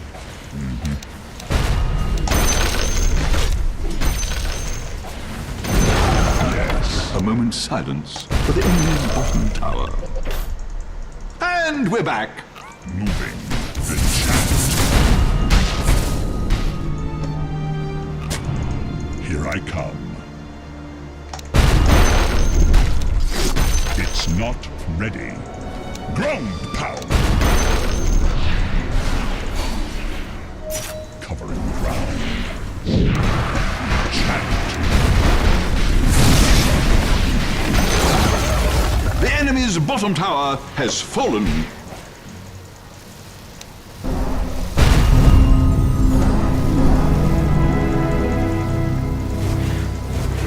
Yes.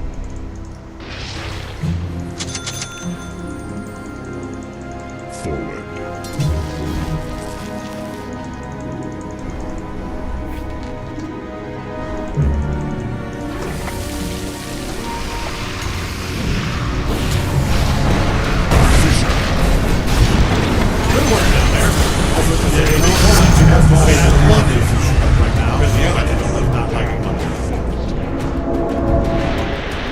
Yes, indeed.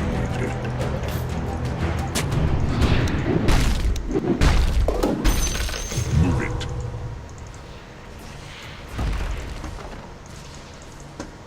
Let's shake things up.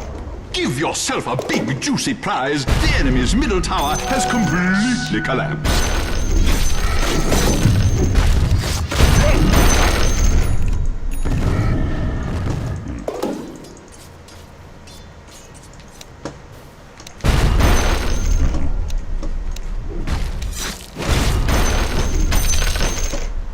Base and tremble.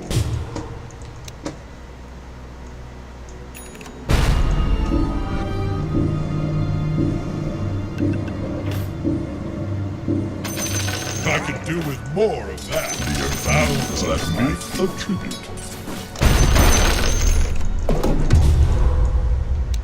Now go.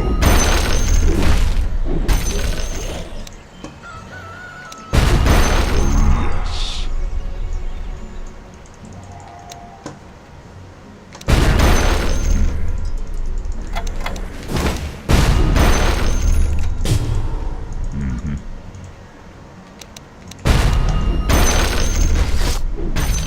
Pence.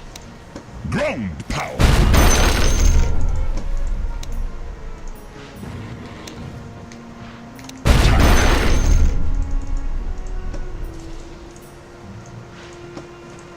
Let's roll.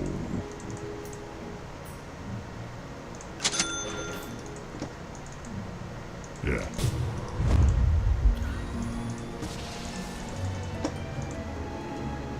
Very good. This is a monster killing. I'm being told I'm supposed to say ownage right now. Roshan has fallen to the dire.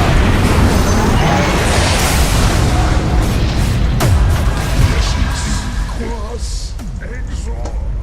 Assassination.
in my dreams.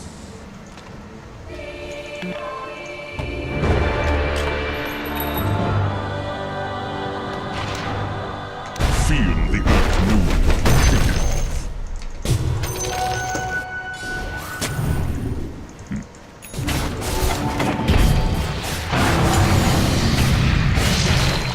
Quake and crack. They are on a killing spree. Yes.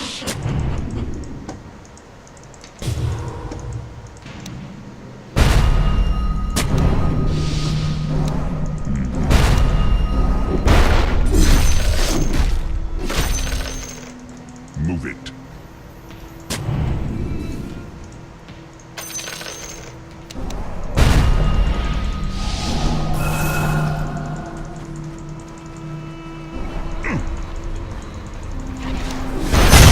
Slam it, jackpot.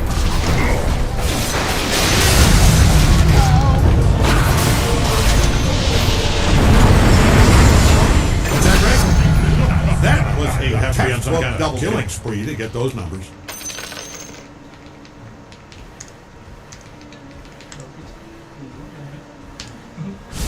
Did I hear a squeak?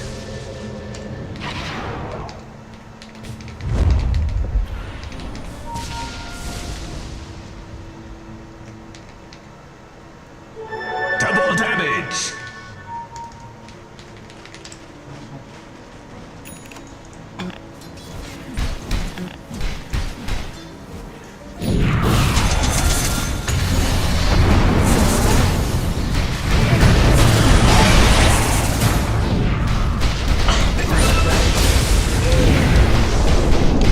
Is that a double kill?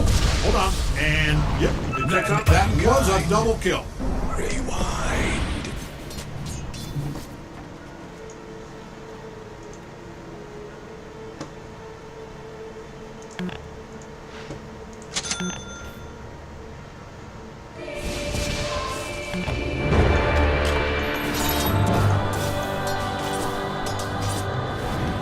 Very good. Enchant. Forward.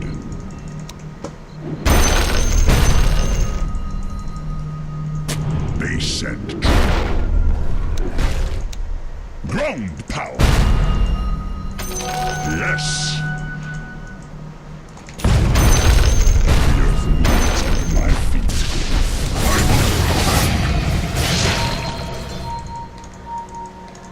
Moving.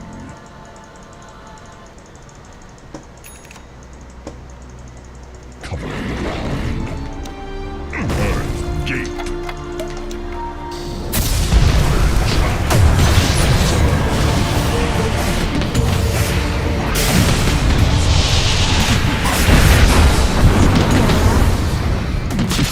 That's a double kill. Oh, yes, that is a double kill. I'm your god too.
Your bottom tower is under attack.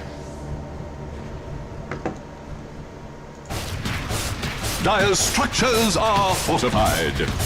Procrastination could spell the end of your bottom tower.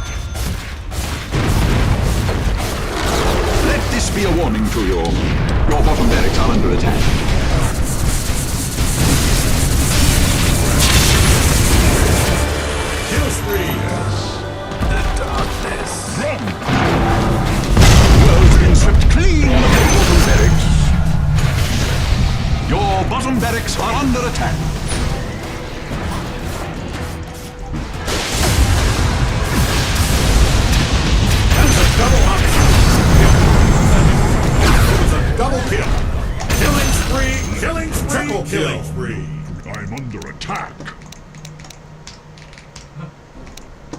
tremble.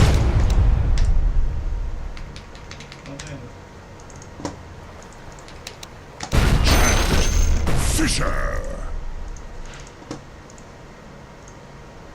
Onward. I wondered if this might show up. Ground pound! Take it.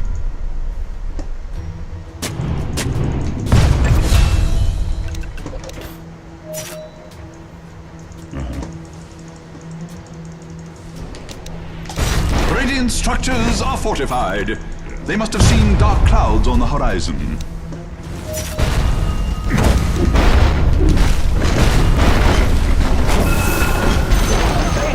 Give yourself a big, juicy prize. The enemy's middle tower has completely collapsed. Good news! The enemy's middle barracks have fallen. The enemy's middle barracks have fallen.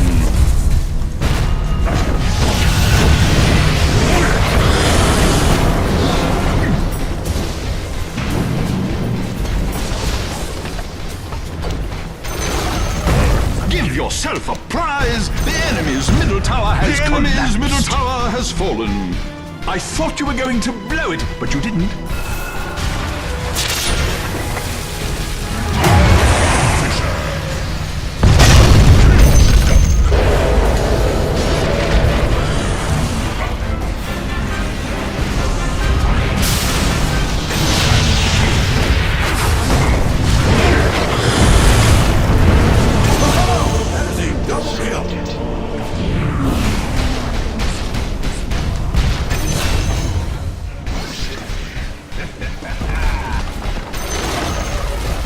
Silence for the enemy's... The critics rave!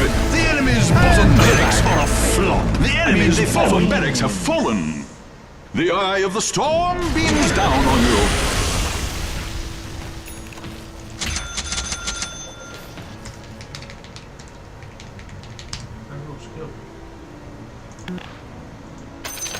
Even I like a good bauble.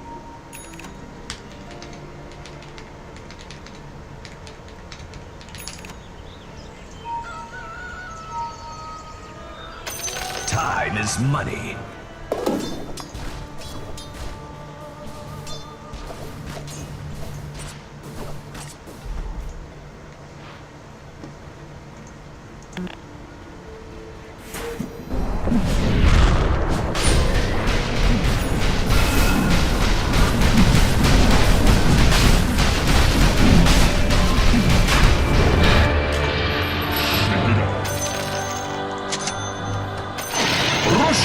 Has fallen to the dire. Immortality.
Top tower has fallen. Move it.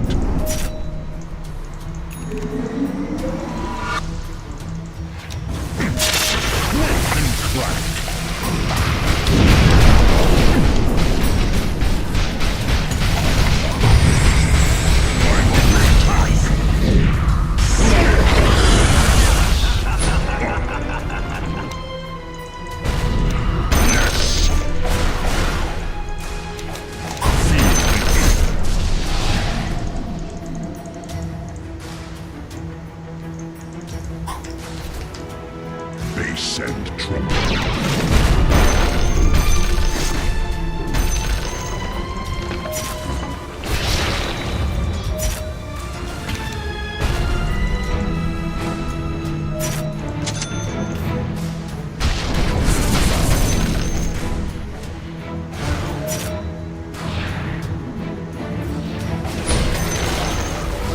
yourself on the back, as I do, for the enemy's top tower has fallen.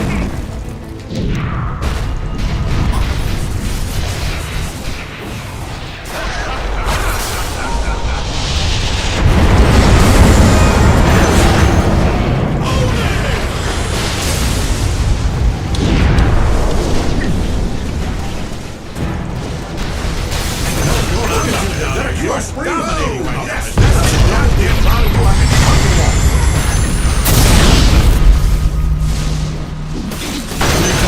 Let the wind carry word of Dire's great victory!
combo disruption into LSA. I mean, they have the arrow as well if they want to transition the Mirana over.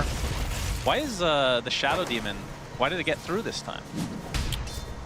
Yeah, so G2IG banned a special, in one particular hero, I'm trying to remember, there was one that isn't a standard ban right now. They went for the Lone Druid ban, right? So that opens up for an additional hero that you maybe wouldn't usually see getting through in the SD this time.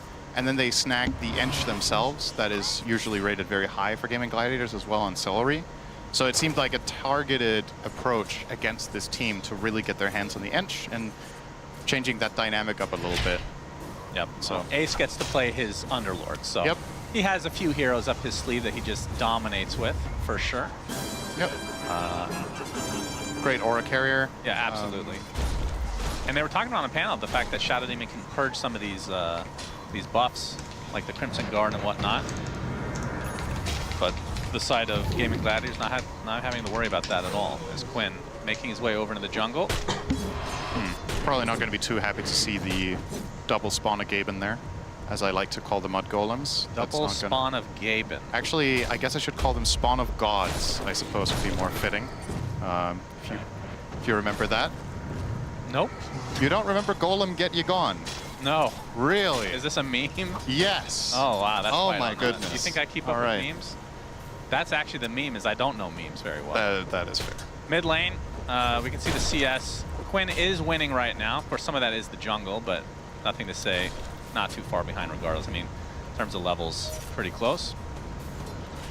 And who's the first hero to transition over? The 6-minute power rune is about to come up. Yeah, it's largely going to be dictated by that, isn't it? Unless, I mean, I suppose on paper, the G2IG lineup would really like to make a move to activate their Ench, and Pango can combine with that very well for a potential tower dive. Uh-oh, top lane. LSA. It'll be fine, but yeah, the pressure on to JT here. JT was trying to turn things around. Nothing to say. He's going to pop his Rolling Thunder. Will connect onto Celery. Baboka makes his way over as well with the Centaur Stomp. That is, well, it almost was a perma-stunt, but regardless, they get the kill onto Celery. So there is that combination of heroes, but not in the way I was imagining. This was a response rather than them taking initiative and diving the carry in the tower. Ideally, Pango would have loved to make this rotation as the siege creep is under the tower, because then Ench can flank, you bring a big creep, you dive the carry, and if your play is successful and the enemy team can't respond, you might have even taken a tower minute 7. But with this Rolling Thunder used here, that's kind of the end of the play, and things are going to mellow down a little bit here. So overall, I think for Gaming Gladiators, only losing an SD there is completely fine in the grand scheme of things, and as it looks, the Wisdom Runes will also be quiet this time around. Just Tofu is covering this in case of any shenanigans, but nobody... I feel like most games we've been seeing, this is the exception, of course, that we're watching, we've been seeing entire teams show up for the first couple Wisdom Runes. Why do you think that is suddenly becoming a thing? Because we've talked about it ourselves amongst, you know, the idiots that watch us and listen to us generally, that Wisdom is super important. Very toxic. Is dead. This just in. Nice Sunspam hates the audience. I mean, you'd have to be dumb to want to listen. All right, well, I like you guys, okay? Big kill, though, for some good balance. G2IG.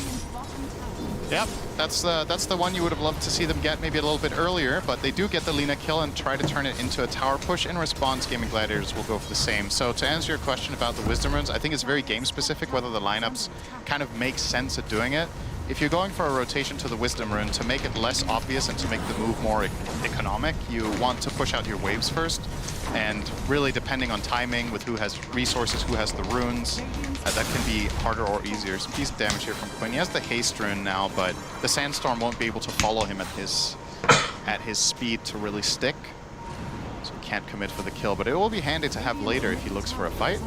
Gotta say, nothing to say being top of the net worth here is surprising to me. That is a good look right now for the Pango. Is behind on experience against Sand King as expected, but the gold is there.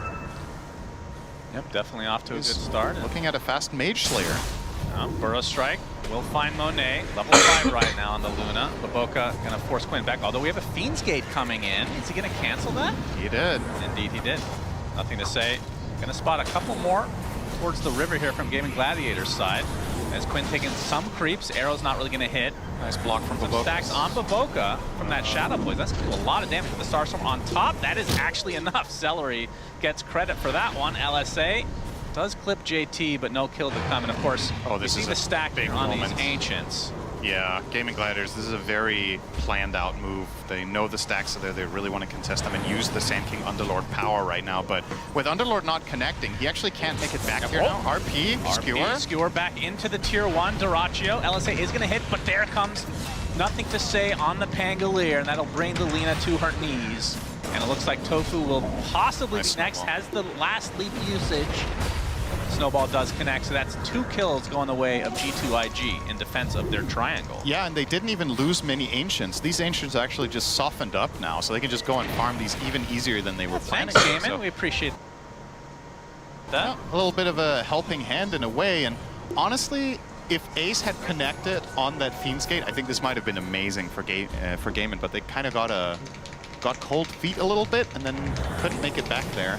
So good news for G2IG. I was saying at the beginning of this game, this is a lot of the time, G2IG at this point against Gaiman this year have been behind 2 to 3K gold. Yeah, I was going to say, I mean, already Gaiman, a good start. Against any opponent, generally, they will come out ahead on lane, and that's the reason they can snowball so hard. Yeah. They do play very fast. And I was looking at Gaiman's game time in their wins and losses of this tournament so far. They have a couple of sub 30 wins, and most of their losses are like in the 40s plus, but it is the majority of their games that they win are still really fast, and this one is not shaping up to be a 30-minute win. So I think that's already good news for a lineup playing Magnus and Luna. Yeah, we were talking pace will be a bit slower. We were talking to the legendary figure in the Dota community, Jack Chen, aka Korean Barbecue, and he was talking to us about how he just told his team, you guys need to go past 30 minutes, you'll be fine. So they're taking his advice. I don't know why they weren't doing it before, but you know, better late than never. All right, you've mentioned him twice in 11 minutes. You're staying on track here.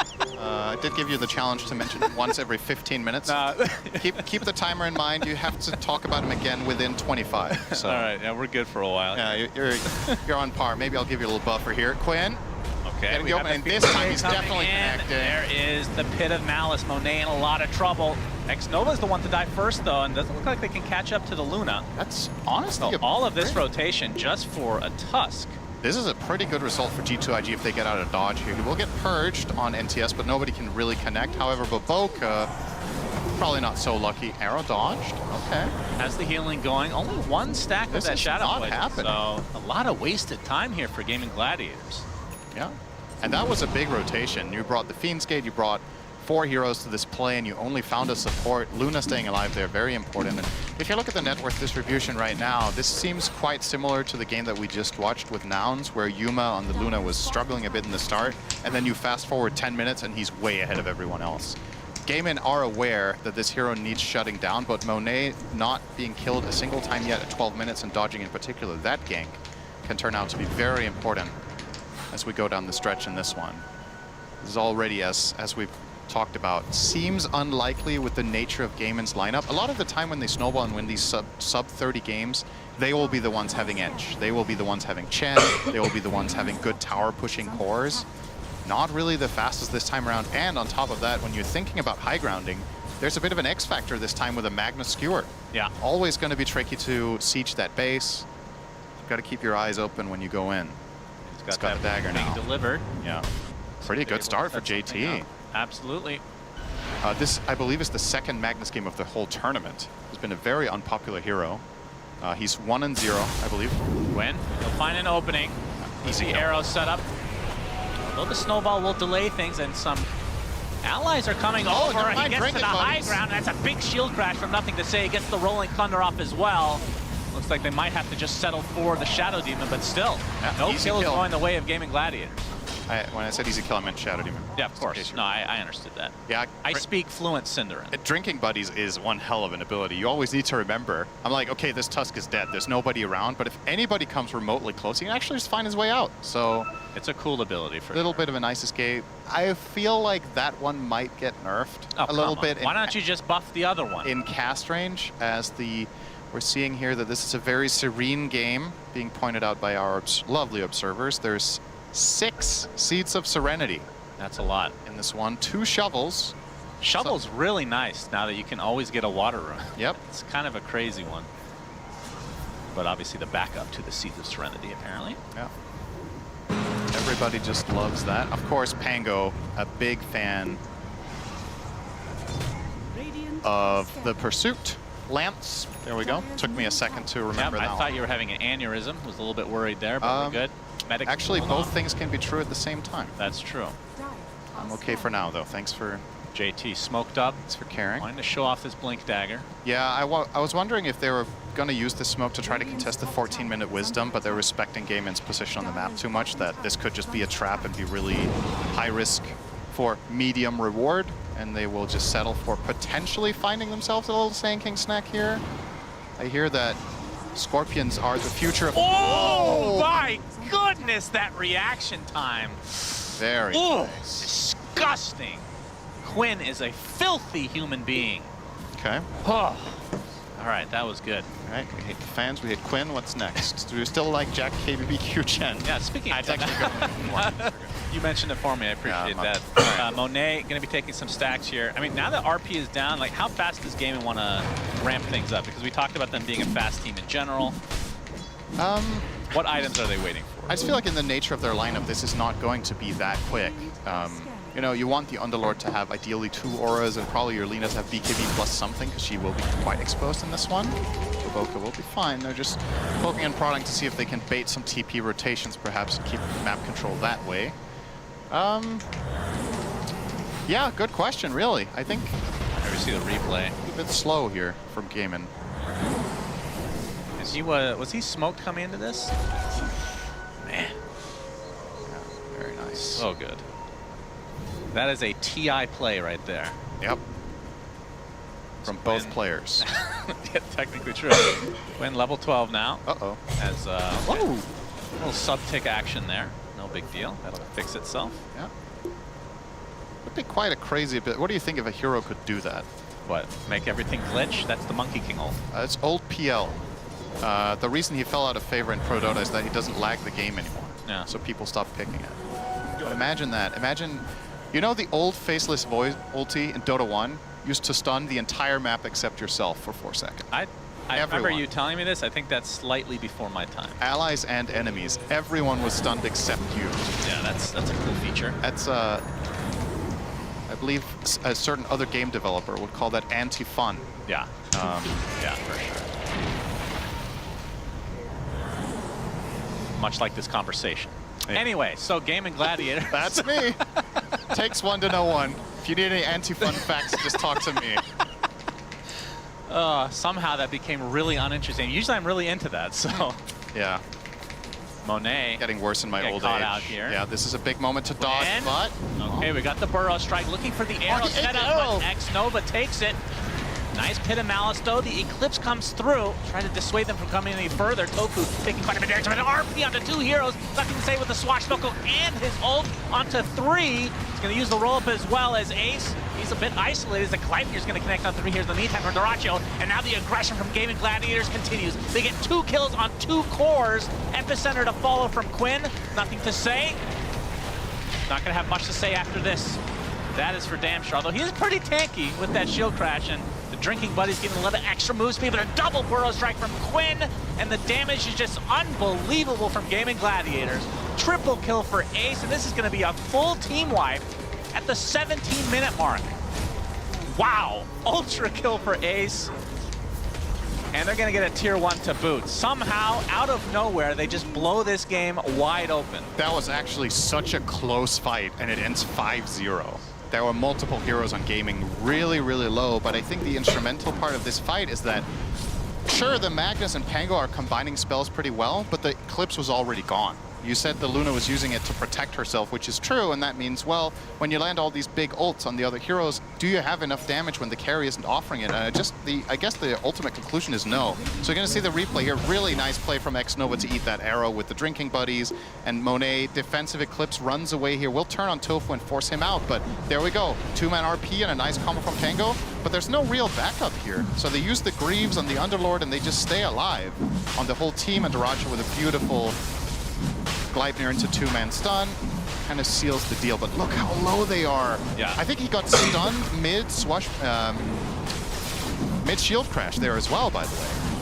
On Nothing to Say, he was mid-air, or that could have potentially been a couple of kills his way, but all of a sudden, according to history, Gaimin Gladiators will will now pull significantly ahead of G2IG. Brought to you by Jack Chen Korean Barbecue. So now 7K lead for Gaimin. They have the Aegis. That's what was happening, that little screen down there while we were looking at the replay. And I mean, this is a really early Roche in general, but hey, if you can get a huge team fight like that, you can do whatever the hell you want. So the question remains, Cinderin, what can G2IG do to get back in this game? Obviously, they have a Luna, which has been a monster late game, but how do you get to that point against a team that is historically really good at ending the game early? I think depending on how fast Gaimin want to play this, they still need to be careful with the blink skewer plays. So you're always going to have that in your back pocket if they try to high ground. I mean, with the fight you saw the potential. It's just a matter of lining things up that little bit better. So if they can hit a 2-hero RP and a Rolling Thunder on top and then to have an Eclipse that is dealing damage in the meantime, I could easily see them find multiple kills. The tricky part is, with that big teamfight victory, the Underlord pipe is not that far away, and that's going to swing things in a big way. Well, they're going to try to skewer it this time. Yeah, onto a tanky target. Ace already at half HP, but here comes the counter initiation from Quinn, showing off that Bloodstone. There's a Pit of Malice onto the 2 supports of G2IG. It will likely fall very shortly here. Aegis still intact as Dirachi just right-clicks JT casually. Nothing to say. Oh, just in time with that disruption to cancel the TP. And again, it's been 9 kills in a row, if I'm not mistaken, on the Gaimin Gladiator side. And the tower, and this was just a full-on deliberate bait from Ace. He gets caught, he puts down the Fiend's Gate, the teammates arrive, and easy peasy. He is tanky, despite still not having the pipe. He knows that if they want to kill him fast, it's going to be a full team that's needed. And he just flat out baited himself there and got his team 4 kills with it. Nice and easy. This tier 2, can they actually finish it?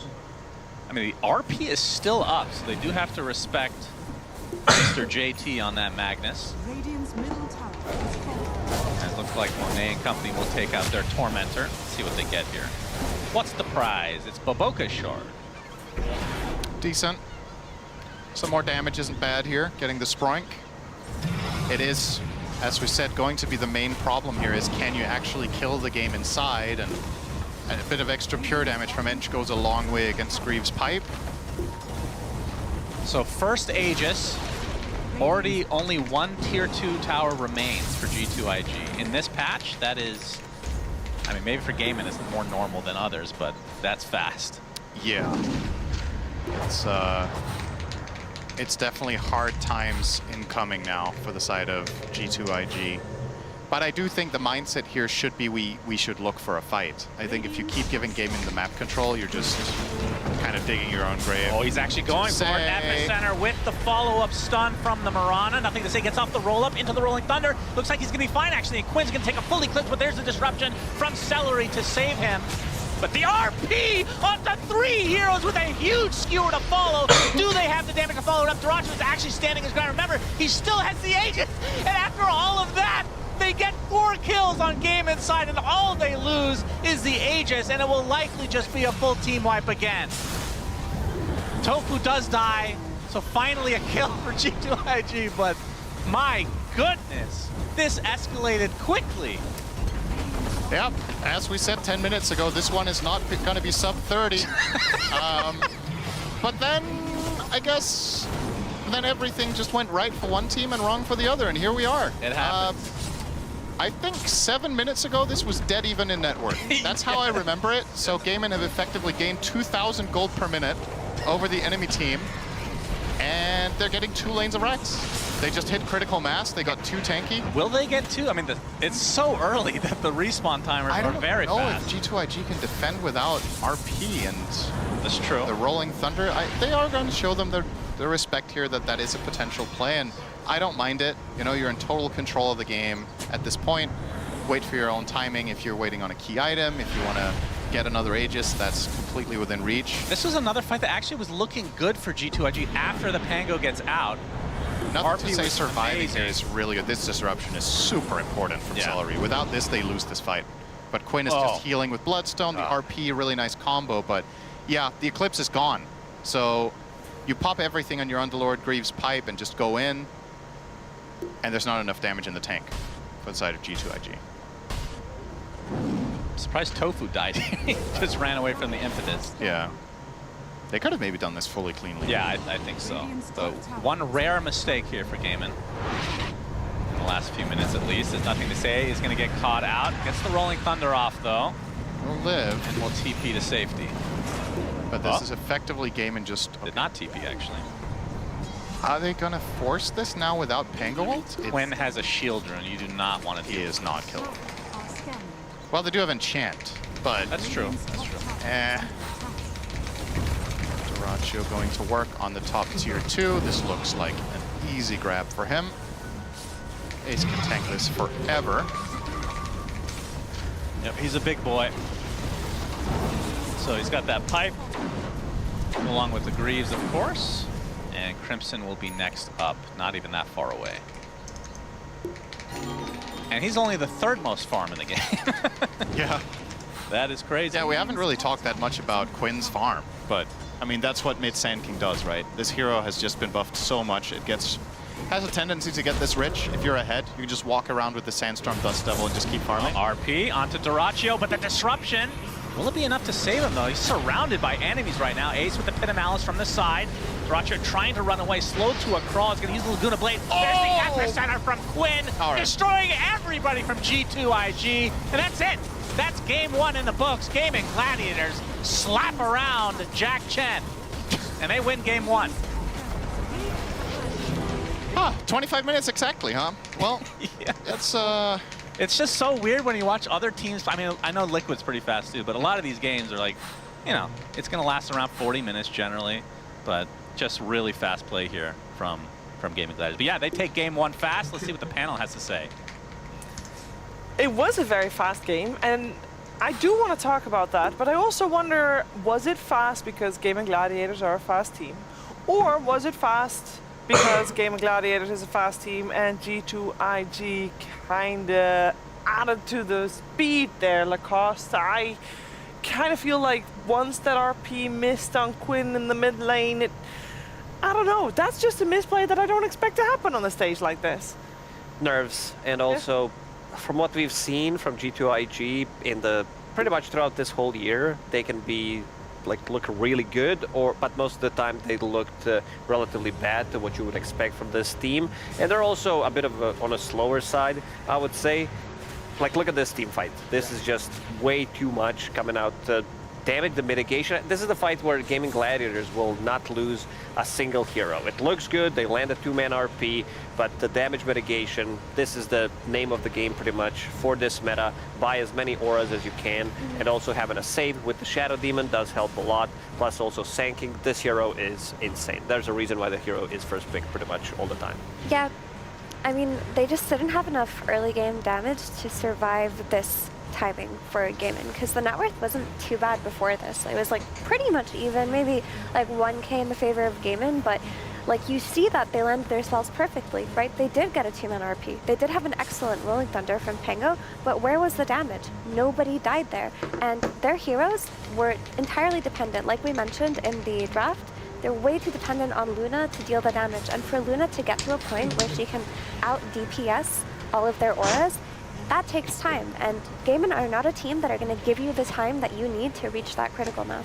Yeah, the cool thing as well in this game, it's like sometimes when Ace uses his ultimate, he's dragging the leader to the fight. So rather than him playing the other side of the map, Dyrachyo is just farming the Ancients for free. He then jumps through the Fiend's Gate, identifies the fight, and he joins in. So you already have your aura body at the start, cushioning the blow of G2IG's initiation, and then you bring in, at this point in the game, the fragile hero through the Fiend's Gate once kind of the fight's developed. So yeah, it's just the hero setup from Gaming was perfect, the way in which they played it was perfect, and I think if you're G2IG, you cannot draft in this style where your lineup is like fragile. Like when you have a fragile lineup, you're playing for like the clutch RP, the perfect positioning of a Pangolier, like, and flip that to Gaming, right? Like they're a top 6 team in the world, often top 2 based on previous records, and it's like they don't need to do any of this. All they need to do is press like 2 auras and A-clip. Like they've gave themselves like the easiest kind of like no pressure draft possible, where if they play it well, they should win every fight. It's hard to like mess up with these heroes, and yeah, I think G2IG, they need to just go back to the drawing board, fix it up, and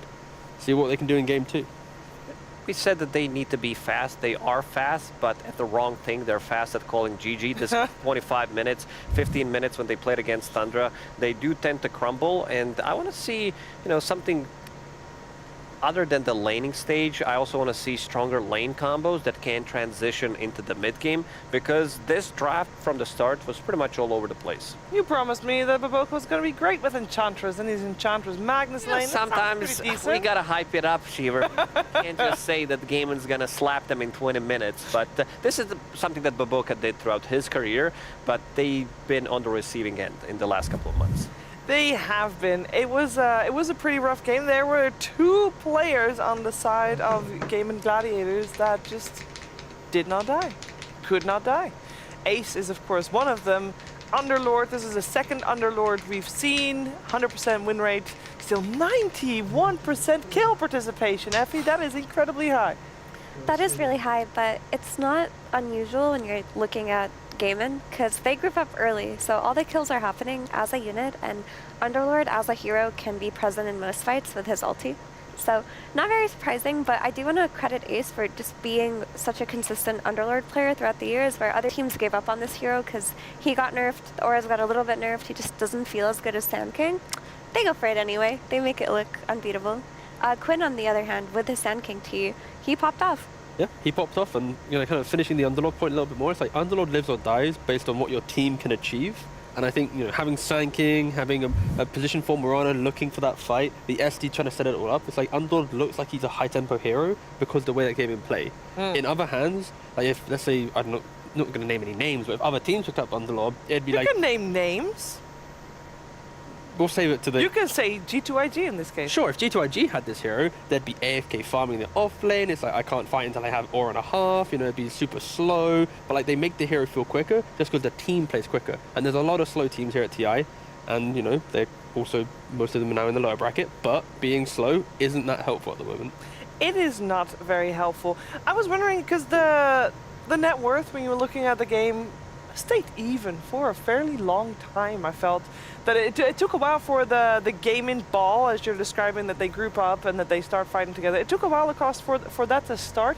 Is there anything you feel like G2IG could have, I don't know, done better to prepare for that? Because because this is a side of gaming that everybody knows how they're going to play, everybody knows how they're going to fight. How are you going to stop it? Sometimes the net worth can be misleading, like in this game, where it feels the game is even. You look at the number on top of your screen, it says, less than 1k gold lead for gaming, but you see what they're going for, the timing. Once they get the item X, for example, this was the Guardian Grease, the pipe that they're going for, with each one of those items, things are going to be like 5 times more difficult with the lineup that they have on side of G2IG to be able to punch back. Yeah.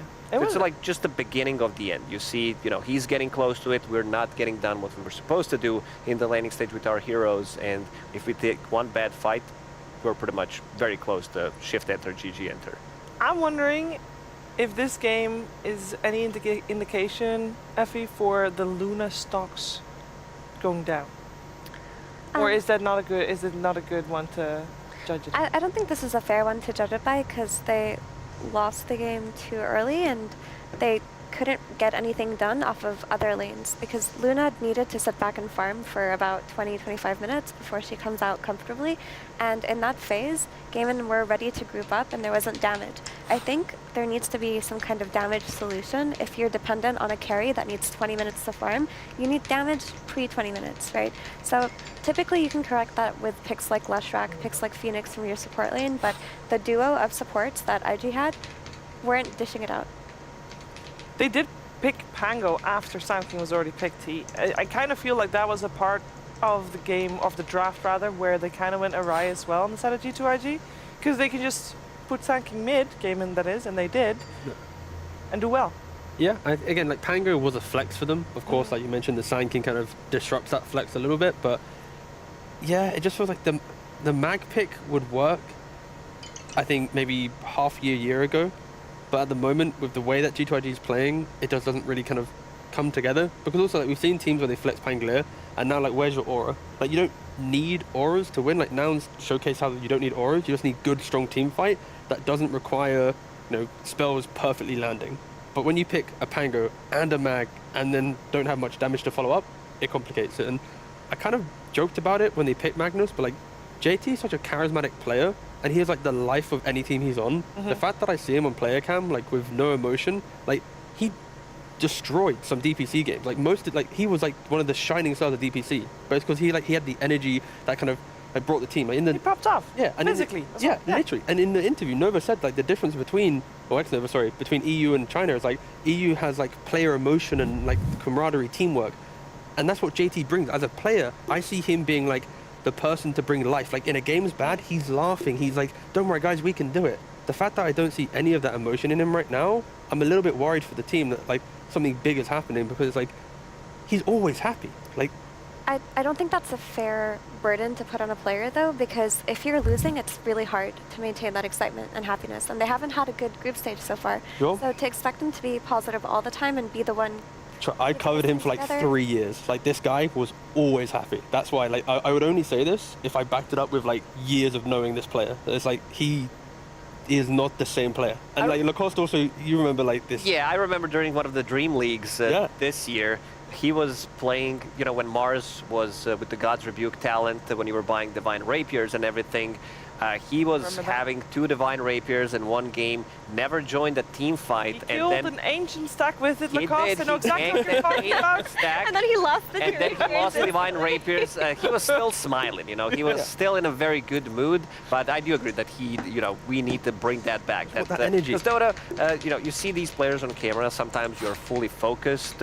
You're like not thinking too much about the emotions, especially between the games. It's kind of hard because you're not thinking, oh, you know, I want to show the world that I'm happy while playing Dota. You're focused because this is very mentally draining when it comes down to, especially if you're the one also talking about the picks, if you're like the second coach, if you want to call it, from the position you're still playing in, something that Fly did talk about, one of the reasons why he decided that he also needs to step down as a coach, as a captain of the team, because he's doing pretty much 2 roles. And we can see, you know, the team that has won, big smiles, of course. And I want to point out also something that T said. He said aura and a half.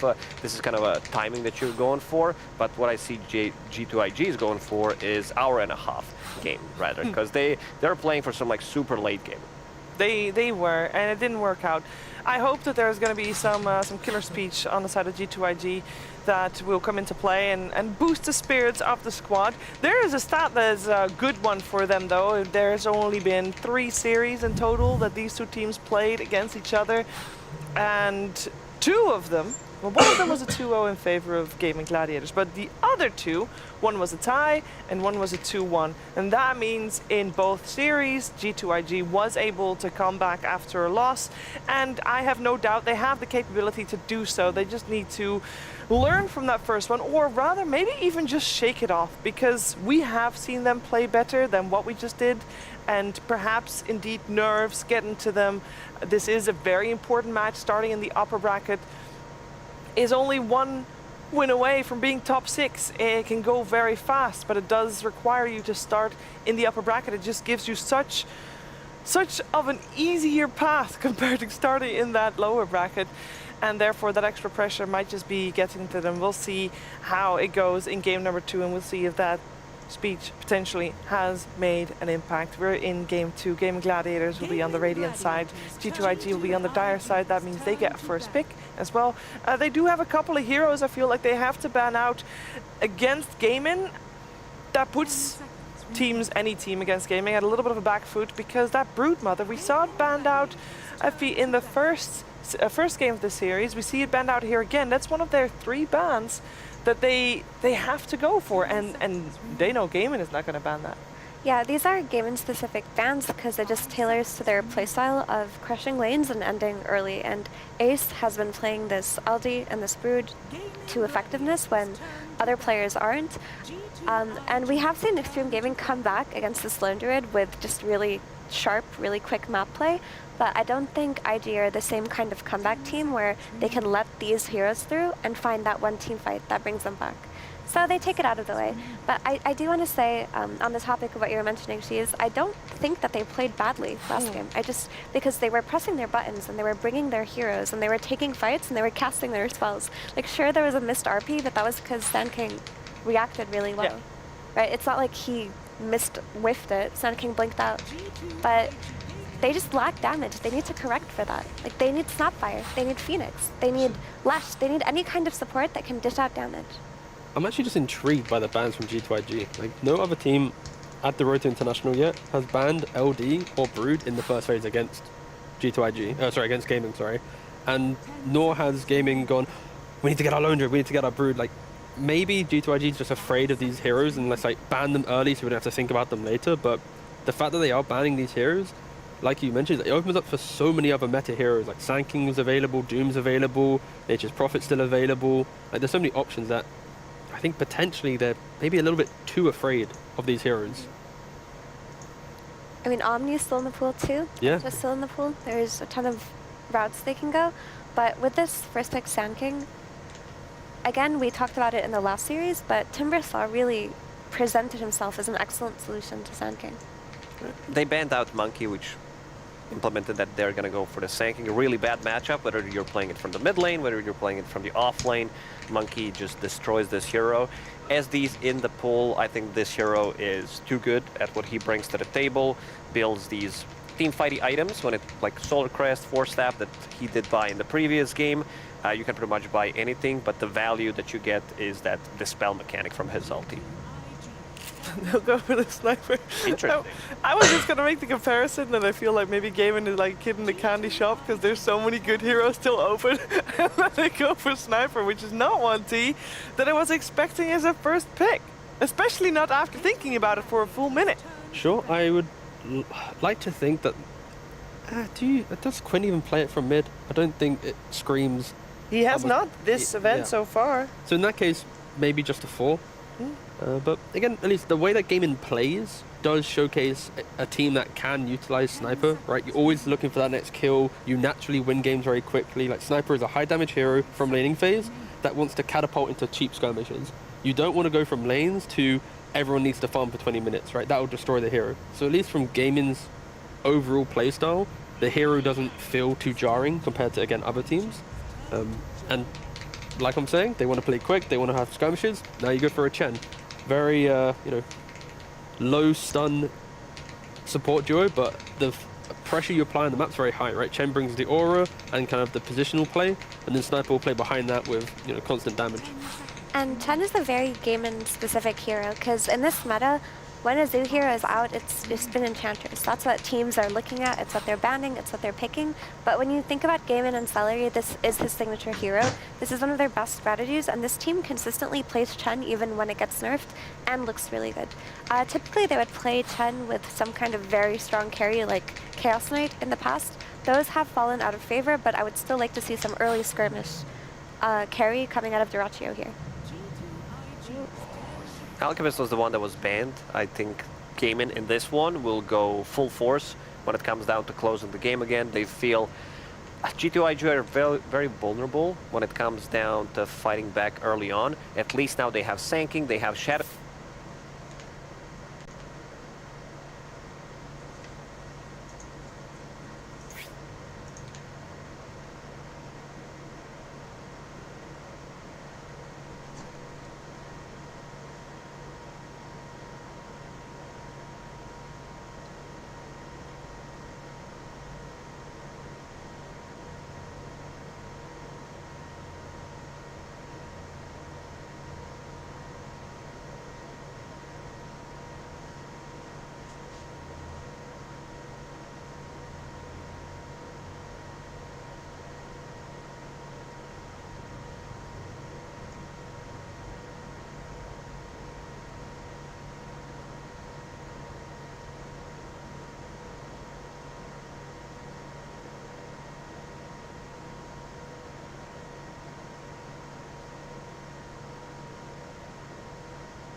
On the flip side, Sniper's going to put pressure. Doom, if you get the correct jungle creep, can also apply pressure. So I think Doom's going to farm really well. SD can't really help Luna against the Sniper harass, and we've already entertained the Chen outclaim being really strong and should farm. So I see two side lanes for gaming that should go well, and a last pick for Quinn on the mid lane. Yeah, I'm pretty worried. They could keep the flex for the Sand King until the very last moment if they have another hero that could also flex, potentially. Problem is they don't have the last pick, so they will have to show. No, where but the they heroes can are. have, like, even if their last pick. They pick another like mid offlane type Yeah. hero. Yeah. Pick a Kunkka that can go either way, you know? In It is theory. possible. For G2IG, they've taken elements of Gaming's draft from the last game, 3 of them, but then they also picked a carry that isn't as explosive. Like Lina can go Gleipnir, and she can at least join a fight to throw out a little bit of assistance. Luna doesn't really have that, so we aren't going to be seeing G2IG fully replicate the speed in which Gaming was playing, and they ban out a Timber, so I don't mind that. It is the hero that you're kind of mentioning, Shiva, like a mid to off lane flex, but they need that one hero that's a little bit more explosive, so then Luna can farm and 4 heroes go and fight. If they create or find that hero, it does fix their draft. The hero that G2IG has won most with in the hands of JT, if the Sand King goes mid, is the Mars, and he's still in. Never mind, it's out. Gone. Yeah. Alright, never mind me. Yeah. And would it be awful if they just put Sand King versus Alex Chen? I don't feel like that should be too difficult of a lane for SK plus Mirana. Yeah, I think they might be looking for Also a mid hero instead. Yeah, if they go for some like explosive mid hero instead, something that sets tempo and hunts backline, like maybe, I mean, Panga's taken up at something like a Puck, that could also work. Yeah. Puck works for both teams, so I was thinking maybe some, spicier Queen of Pain that could come out. You just need to be careful. You're playing against Gaming Gladiators. The guy on screen, is one of the filthiest mid laners in all the land. You pick a weak mid lane, he's gonna pick like the hardest counter. They will pick Razor.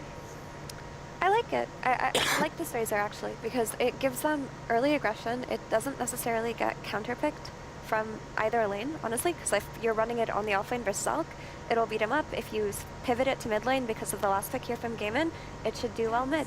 And it is a means to hunt Agnes down early. The only issue is maybe they'll fall into a little hole where they need to farm a little bit too much and Gaimin get their gold way too early and all of a sudden they're being run over by the Chen draft. But if they stomp their lanes, hopefully they don't get put in that position too. Yeah, scaling a G2IG, it fixes the Alk problem because Alk likes playing against only a single hero, and when I talk about filthy players and picks and whatnot, they go for a Viper. So if you want to flex a Razor to mid or a Sand King to mid, you're going to get Viper no matter what, and that is quite a nice way to deal with it. But they will put Razor against Viper. Yeah, like G2IG, they wanted to basically get through lanes, not across the river, get 2 items on every core, and then when Alk tries to be like, I am the carrier of the game, you can't out carry 3 carries, right? And that's why I think the Viper pick is quite a nice answer to that, because the mid lane won't get to play Dota. We've already expect Gaming to pull even potentially ahead in both side lanes. So the whole recipe of G2IG just outscaling the Alk shouldn't really happen if Gaming play a clean game. Yeah, it's just another story of can IG do well enough on lanes to the point where Gaimin doesn't snowball, because Gaimin has another lineup with insane snowball potential. But with the Solar Flare Mirana buffing up both Luna and Razor in the later stages of the game, they've got a really, really scary late game lineup. Will they get there? Yeah, last time that Luna Lacoste did not get enough time to farm. Yeah, it looked pretty bad, but this is the lineup from Gaimin that I don't think they wanted to pick Viper in this one. It was more of a response to Razor. They wanted to probably pick something that comes online much faster, but overall they are firing in all cylinders, I would say, and they do have what it takes to, finish the game relatively early on. If this is gonna go to a game 3, T, who are you gonna look towards to really deliver this game? In regards... on the side of G2IG. Yeah, they'd have to win. Right, that's true. Good point. Yeah, that's what would need to happen. For them to deliver. Yeah. It's actually hard to pinpoint a single player, because I think there's going to be so much pressure applied to them that all of them need... No, they all need Oh. they all have to do well. They all have to Okay. skip waves, because if you have a couple weak links, then it will just falls apart. Like if Razor has a good game, it doesn't matter because the When you rest say aren't weak gonna... links, do you mean Razor or? Yeah, we are gonna see some weak links from Nothing to Say. All right, Effie. The support duo here, the Alright, Shadow alright. Demon Mirana, if they can roam mid, kill the Viper a few times, stack up a lot for the Sand King, for him to catch up. Like the support duo are the playmakers of this game for IG. Support duos. It sounds simple. Shadow Demon Mirana. It's a classic. Should be easy to execute all of that. We'll find out if it happens in this second game. But first, some words from Coach Super. Thank you, Shiva. I am indeed here with Super, coach of G2SIG, but there are actually 3 coaches on the team. Could you tell me what the roles of the 3 coaches are? Well, 2 coaches and an analyst, Rebecca, and Dogfights. Could you tell me what all your roles are? 我们知道 IG 有3位教练，可以跟我们说一下 Dogfights 还有 Rebecca 他们分别的职务是什么吗？Dogfight 是助理教练，然后那个 Rebecca 是算表现教练，就是帮助我们在心理方面以及健康营养这方面。So Dogfights is the assistant coach. He helps me with a lot, and then Rebecca actually is the performance coach. She deals with our mentality and mental health. Okay, fantastic. Just looking back at game 1, obviously it didn't go the way you guys wanted it to, and you've come back in game 2 and basically stolen the draft of GG. So can you explain to me what went wrong in game 1 and how you think you might have fixed it in game 2? 第一把之后，第2把你们的 BP 几乎选了对面大部分的英雄，上一把的英雄，可以跟我们说一下吗？就我们选到中间的时候，就意识到好像是跟对面刚才一样吧，就可能就也只是凑巧吧。So halfway into the draft, we realized that we picked half of majority of the heroes from the last game's draft from gaming. So it's just a coincidence. Just a coincidence, fair enough. And Luna seems to be getting a lot of play lately. Do you think this hero is one of the stronger carries in the tournament? 最近选 Luna 的队伍很多，你觉得这个英雄很强吗？我觉得这英雄现在在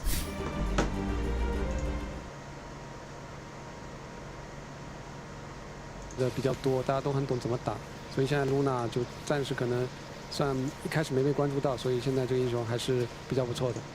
So Luna stands out in this patch, and some of the other ranged carries have been learned and studied, and so people know how to counter them. So Luna is starting to shine. Okay, fantastic. Thank you so much, Super, and good luck in the game. And over to the casters, Cinderin and Suns fan. Thank you, Ted. Maybe next time we can get an entire life story before the game starts. That's your objective for next time. Appreciate you as always. You did it. Oh, but this is like the first blood. It might be concoction. Will Dyrachyo with first blood on an alchemist? Okay. That James. Yeah. The classic carry is hunting the 4 while Chen is farming lane strat that we have come to know and love from Game and Gladiators. Interesting stuff.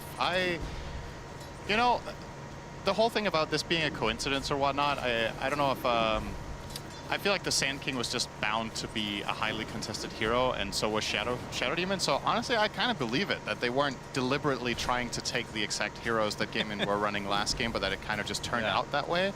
You know, you're likely to play the Mirana because the enemy has Chen, so it kind of just lined up that way.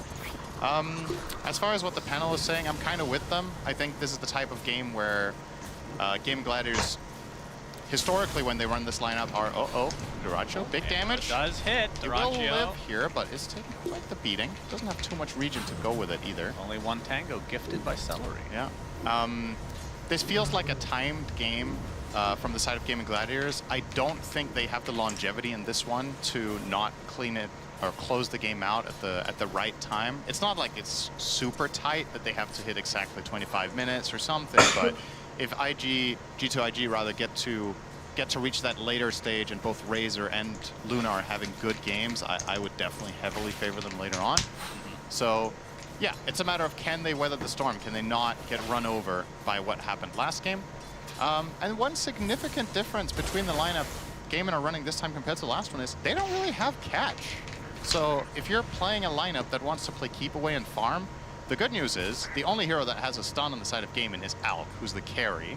Yeah. The bad news is if you lose your towers pretty early on, you might run into the problem that you can't kill the enemy cores because they're all 3 tanky with Chen, and then they can just beat you without catch by just controlling areas. So defend your towers is probably the name of the game here, and get off to a good start in the lanes. Would you say Gaiman's lineup is harder to execute because they don't have the CC? I think there's less margin for error than there was in game 1 for them. But they obviously play to an extremely high level most of the time in their games, so they should feel comfortable and they know what the objective is. They know what the weakness of their lineup is and they know what the strength is. But so does G2IG. So yeah, I would say less margin for error. If they have a couple of bad dives on the side of Gaiman, they could just run out of steam entirely. So that the moves need to be executed properly. And also, I think Doom has an atrocious win rate, which is interesting, to say the least. In this, on all facets, would you say? I think in the previous many games we've seen this hero in this stage of the tournament, I think he's lost every game. I think it's like 0-7 in this playoffs bracket, if I'm not mistaken. It's something really, really bad. So you're telling me there's a good chance of game number 3 here? I wouldn't put it that way. Okay. But there's a good chance that Doom might end his atrocious streak, is another way of Oh, yes, that is. Shrapnel with the blood grenade on top. Good damage. Monet being forced out with very little HP now. Viper mid, I want to talk about that for Quinn. Your thoughts on this hero currently in the meta? Kind of lackluster. I think this hero is not particularly good most of the time. There's a reason we don't see it played that much. In a meta that is a lot around, you could say in theory it fits the bill for this mid-game timing, which I think is also why Gaiman picked it. But Viper just has this tendency to, you see it in this case, he's not even really winning his lane. He's actually losing it quite significantly here, Quinn, which is uncharacteristic for him against Nothing to Say. 25-11 against 18-4. It's a quite meaningful lead. It's, I guess part of the problem for Viper is how do you really fit in? Like, what items do you buy? You want your teammates to buy the auras and then group up and push. So I suppose if you have a really good core-to-core matchup, that could be justifiable. Oh, Quinn's in trouble, by the way. Yep, X-Nova making his way over. Disruption's there. TP is going to be okay. Tofu actually eats the arrow, and they turn it around onto Nothing to Say, despite it being a 2 versus 3. Sniper very strong. That is such an insane TP. Shrapnel, to yet another kill. I don't even understand what we just witnessed here. I want a replay of that to see if that TP was on purpose. If they actually saw Mirana, if it just totally randomly TP'd into the line of that arrow. Because it changed everything that he ate the arrow. Otherwise, you're trading there at best. And now you just got a 2-0. Celery will immediately be hounded by the TPing Nothing to Say out of his death, and that's an easy. Oh, the Ogre does a lot of damage to the Luna, though. So that's fun to watch. That was Keith the Bold. I kind of can't believe that mid play turned out that way. But that's one of the weaknesses I guess Razor has as a mid, is when you are ganking for him, the kills have a tendency to be pretty slow. So you can TP in reinforcements, which is exactly what Gaiman did there. And watch it here. Quinn looks kind of dead. I mean, the disruption. They don't know Mirana's here. Like, it's actually maybe Tofu has the read because Mirana is not showing bot, but Baboka could have easily flanked from the southeast or been a little bit further north. So that's just, it's one of those situations where, you know, you're making the move anyway, and this is a fortunate outcome, but you did give yourself the opportunity for that to even be a possibility, right? So really, an amazing result there for the side of Gaiman to get that trade.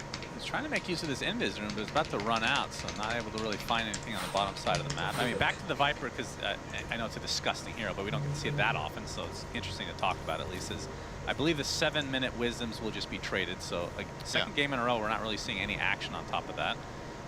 But back in the day, Syndra, Vipers picked to kind of dominate their lane, right? Now you're picking, I mean, and to break heroes. It used to be Nether Toxin that broke, now it's the ult. Do you see any value? I mean, he didn't really win his lane, although that gank really helped.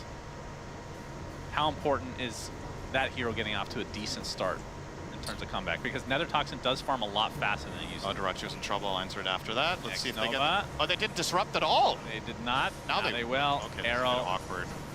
Connect, and JT is here to finish the job. Baboka actually claims it for himself instead. Got there in the end. That got a little bit scrappy, but it is executed ultimately. How important is it for Vipers to get off to a good start? I still think this hero is very snowbally in nature. I think if you lose your lane significantly, this hero is one of the weaker ones you can have in your team. I wouldn't say he lost his lane though, especially with that rotation though, so it's okay. I think the worst Viper performances we've seen historically is when it's been played as a dual lane off lane and the enemy team tri-lanes it for 3 minutes, which is, you know, hasn't really happened in Dota for a long time, but then the recovery curve is just absolutely awful. This time around, it's fine, I think. But I don't know if what you're alluding to is whether there was a better pick. No, I'm just curious why they picked it. I'm not saying it's even bad. It's just, I'm curious too. I think it was literally just a matter of we want to pick a hero that they really feel like they can't put Sand King mid against.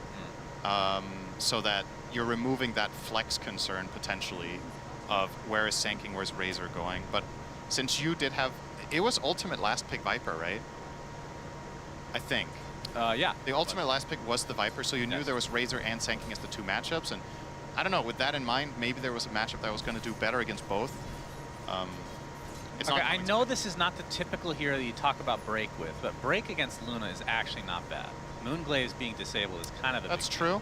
In the late game. Maybe we're underestimating the value that Viper is going to offer in that regard. It's 6 seconds break. That's pretty long. Yeah, that's very true. Might be one of the main reasons even that they chose this over alternative options.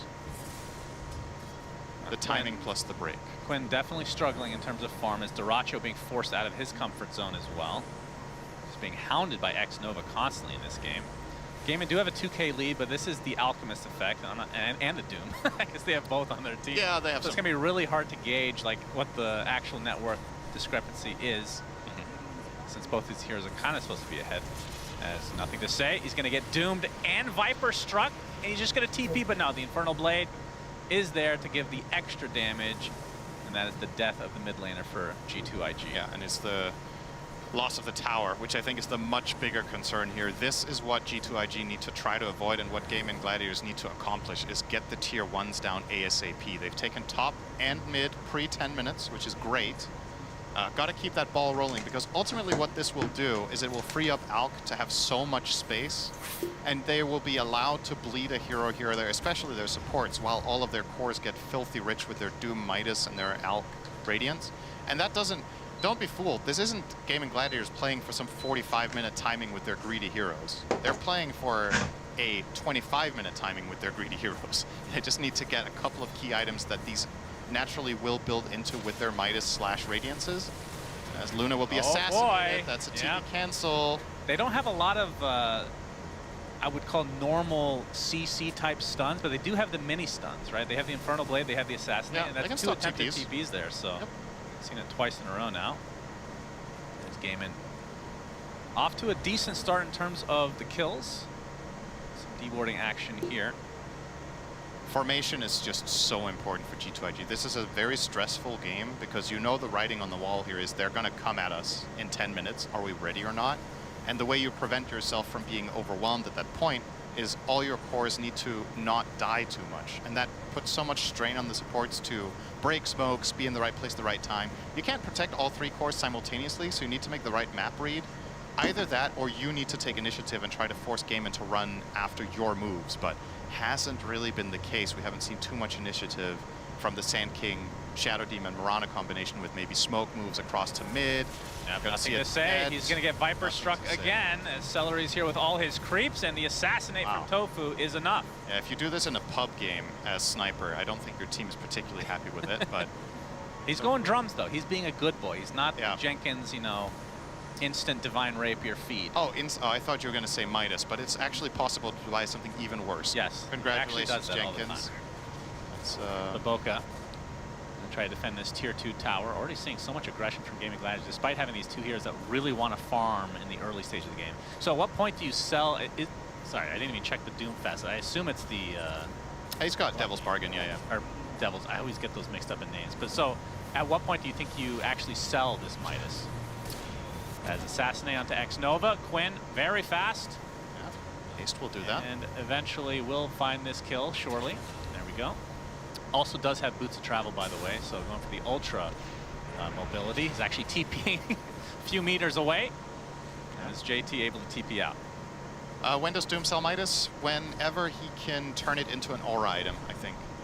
I think he keeps the Midas for now, gets the Blink, and then I assume he will go Pipe next. And when he can complete the Pipe by selling Midas, we're probably going to see that to hit this ridiculous mid-game timing where... So what does he get when he sells Midas? He gets 90% back, right? So that's close to 2k gold. Yeah, probably going to see it then.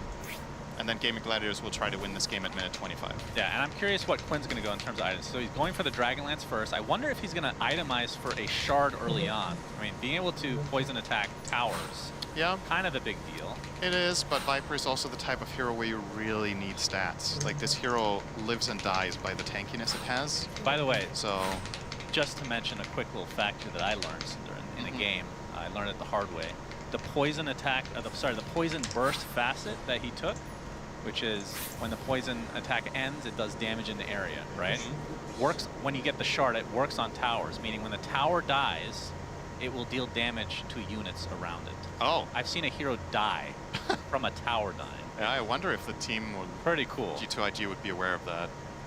I feel like it's a bit niche, but yeah, that is still niche. Really cool interaction. I think he's specifically buying the shard to kill Luna that way.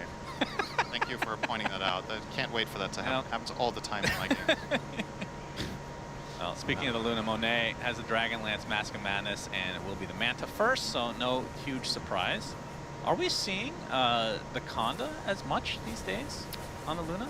Yeah. We're seeing a drop-off of it from a few months ago, at least. We definitely saw it early. I think earlier today, we saw it purchased at least once. But it's not like the go-to, it seems. Yeah, you're probably getting it like third item after Manta BKB or something to that sort. Most of the time, I don't really want to count Mask of Madness as a full item. Just a little bit of a build-up. G2IG, they have gone through the gate. They are smoked. Quinn is going to be the first one they run into. He's actually broken from the creeps, trying to get to the high ground. Arrow connects with the Static Storm. JT will actually use the epicenter. They'll get the kill. Kind of awkward as he made it to the high ground in the end. As Ace jumps in with the Doom on top of the Razor. He's just going to stand his ground right now. X-Noah is going to be the first to fall for G2IG, but already 3 members of Gaiman deleted from the face of the map as Duraccio now on the run. Along with Ace, the arrow does hit him right in the ass. And nothing to say and come, okay, they're going to miss the Burrow Strike as Duraccio's going to have to use it. He could deny himself. Oh, he will. My wow. God. Symphony of fails. Such a sick arrow into such an underwhelming follow-up. Baboka has to be livid. That is unfortunate. Man. That's, that would have been a huge kill, for sure. I mean, they still win the fight. Don't get me wrong. Yeah. Okay, let's focus on the positives. Sure, Alk denies himself, but that was a very important and good fight for G2IG. Stemming the bleeding, slowing things down here, getting some kills, and buying themselves time. And all of Gaiman were involved in that. And the good news is that was even an epicenter that hit nothing. And they still felt comfortable afterwards with the Doom initiating that they could stand their ground and take the fight with Viper dead. So imagine if JT actually gets to pop a nice epi later on with his dagger coming up soon. I don't think Gaiman have enough sustain right now to actually withstand this. Chen finally will now get the mech. The pipe will be complete if Ace sells the Midas. See if he opts to do that very soon, or if they will continue this slightly greedier approach of just holding on to it as long as he likes. But yeah, this 4K gold is the smallest 4K lead you've seen all tournament. Yeah. As it is Alk and Doom at the top of the charts with very greedy approaches, and the lowest net worth core is a Razor, who can still be very effective as an anti-carry with just a BKB, and Luna is looking healthier than last game on Monet, so... I mean, if anything, it's actually a little surprising. I mean, I know Nothing Says died 3 times, but the fact that he's lower net worth than Quinn, who I feel like has been really struggling, despite him being 3-1. Is that weird that I'm saying that? It feels like he's struggling, despite being 3-1? It is a bit weird because Quinn has more CS and better KDA and is on the winning team. So it's kind of weird that you think he would be doing worse than the enemy mid. Yes, he's actually ahead of him with literally every possible metric. Celery's dead. Oh, God, that really tickled me. Thank you for that, Cinderin. It's just the Viper effect, you know? It's just very underwhelming. Yeah, okay. I don't know. Quinn's doing great, though, as you can tell, by every statistic in the game. I was about to say maybe he has fewer assists, but he also has more assists. He's actually ahead on everything. All right, good to know. I'll pay attention to that from now on. And he's almost done with his Hurricane Pike. And nice aggressive ward here. This could lead to a major victory for G2IG. If they find any core peeking toward that mid tower, they jump and dive them, they collapse and grab that. Would open up the map nicely for them. They will give away the smoke now with both the Sandstorm and the Plasma Field mid. You would assume that someone from Gaiman saw that wave just disappear. As they are out. Monet hunting a little bit of celery creeps in the jungle. Delicious. We'll pull back the troll. So Dyrachyo, BKB is his next item. I believe that is a Manta coming to him. So we'll be able to split push and amplify his farm a bit. Are Gaimin settling for plan B? Is that what we're seeing here? Or did we just have the incorrect read on what they were even aiming for to What were we expecting, like a blink BKB? Yeah, potentially like a more aggressive approach like that. We were talking about Doom selling Midas to get pipe and then just really kicking up the pace. Now that Alk is going Midas, or rather Manta Radiance is more of a classic, very heavy farm approach. The Doom never sold the Midas. Is this them saying, okay, you know, we're going to slow it down. We can also take it late. We can get stupidly rich. Just going to be interesting to see the development of the game, and would be cool to hear from them if this was actually what happened, or if it was always the plan to approach the game in this fashion. There's the pipe for Ace. And Celery 1000 away from the Guardian Greaves. It could be a call from Quinn, thinking that he's not doing so well despite being ahead in every single statistical category versus his counterpart mid. Yep. He's not feeling it right now, because he is playing Viper. Uh-oh, Ace will blink away. JT was close on his tail. Will he fall in? No. They're not going to find anything with this rotation through the gate. But yeah, okay, just to highlight, not that you can always trust the win expectancy graph or anything. It can be misleading, but consider this. One team is 5,000 gold up minute 19, and they, according to the graph, have 38% chance to win the game. I think that's very telling for the type of game that we're dealing with here, that the system still favors. Gaben still loves G2IG in this one. Yeah. But I don't know if I fully agree with those percentages, if it's more like 50-50, but all right, let's be honest, that's a good starting point for G2IG against a mid-game of gaming. It is Luna. Luna is a monster. Yep.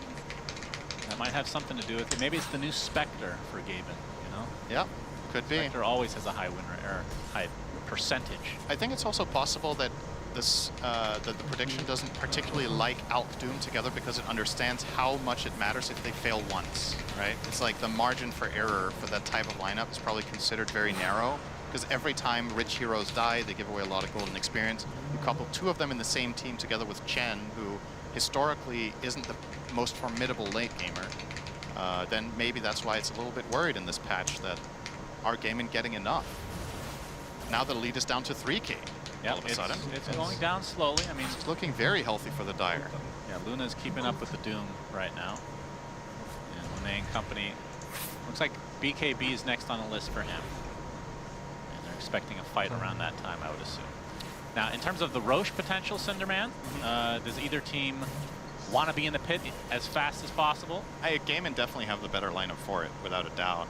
With Alk and Chen creeps, you can do it pretty fast with Viper as well. These heroes add together quite nicely for it. G2IG would love to fight there, though. They have a really good Roche pit lineup, but not the best at killing the man himself. We'll be looking for a smoke now. And they're also I'm not sure who scanned the pit. That would actually be a nice quality of life change, would be to be able to see the color of the scan. When two teams are scanning simultaneously, it's a little bit tricky to tell who scanned where. Yeah. But it looked like it was G2IG scanning Roche. They will find Chen. Yeah. Oh, Oh, nice. the arrow will not hit because of the creep. And Celery will Clutch. actually live. Unreal. Very nice self-save there with the Whirlwind. That's not what it's called. That's Wind Ranger's Facet. What is it called, actually? I don't remember what that ability that the Wild Wing has is. Go find one on the map, Cinder, and that's your job for the next few minutes. As we have a smoke now from Gaimin. Wrap around. Trying to contest his potential Roche. It's JT. Cover the trees here. They can see a Sandstorm, though, as now a Greaves is online for Celery, so going to be even tougher to kill. Monet, this is awkward. If he goes through the gate and his team don't, they're going to get caught off. He's through the gate. Uh-oh. As said. They're getting scouted by Mantis. Do they sniff this out? Mass TPs, and it looks like everyone will get out of dodge. Now, if Gaimin realized this happened, they could just go for Roche. This was a full-on... They just conceded... This Roche is dead. They just conceded the area, and this was a lineup that, in my opinion, wants to take this fight, but they got caught in very awkward limbo, and now they have no choice but to let Gaimin have what they came for. So that worked out very well for the game inside. They literally just walked around and eventually just stumbled into the Roche pit. Like, I guess we'll take it. This is the highest impact position 5 you're possibly going to see. He saved himself with the Wild Wing, and therefore they get a full Roche for free. Self-save support. Gotta love it. As there's the blink. Ace gets off the Doom. The BKB popped. And now running away. Will they be able to catch him? You talked about their lack of catch. The Viper Strike just in range, though. And I think they will eventually find out. But the Burrow Strike at the last moment from JT, slowing Ace to a crawl. The Assassin and nothing to say he's actually going to live. They lose X Nova, but if that's it, that's a really good trade for G2IG. Good save.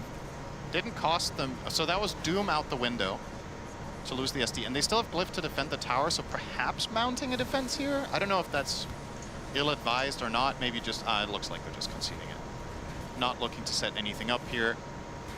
Letting the side of Gaimin have this.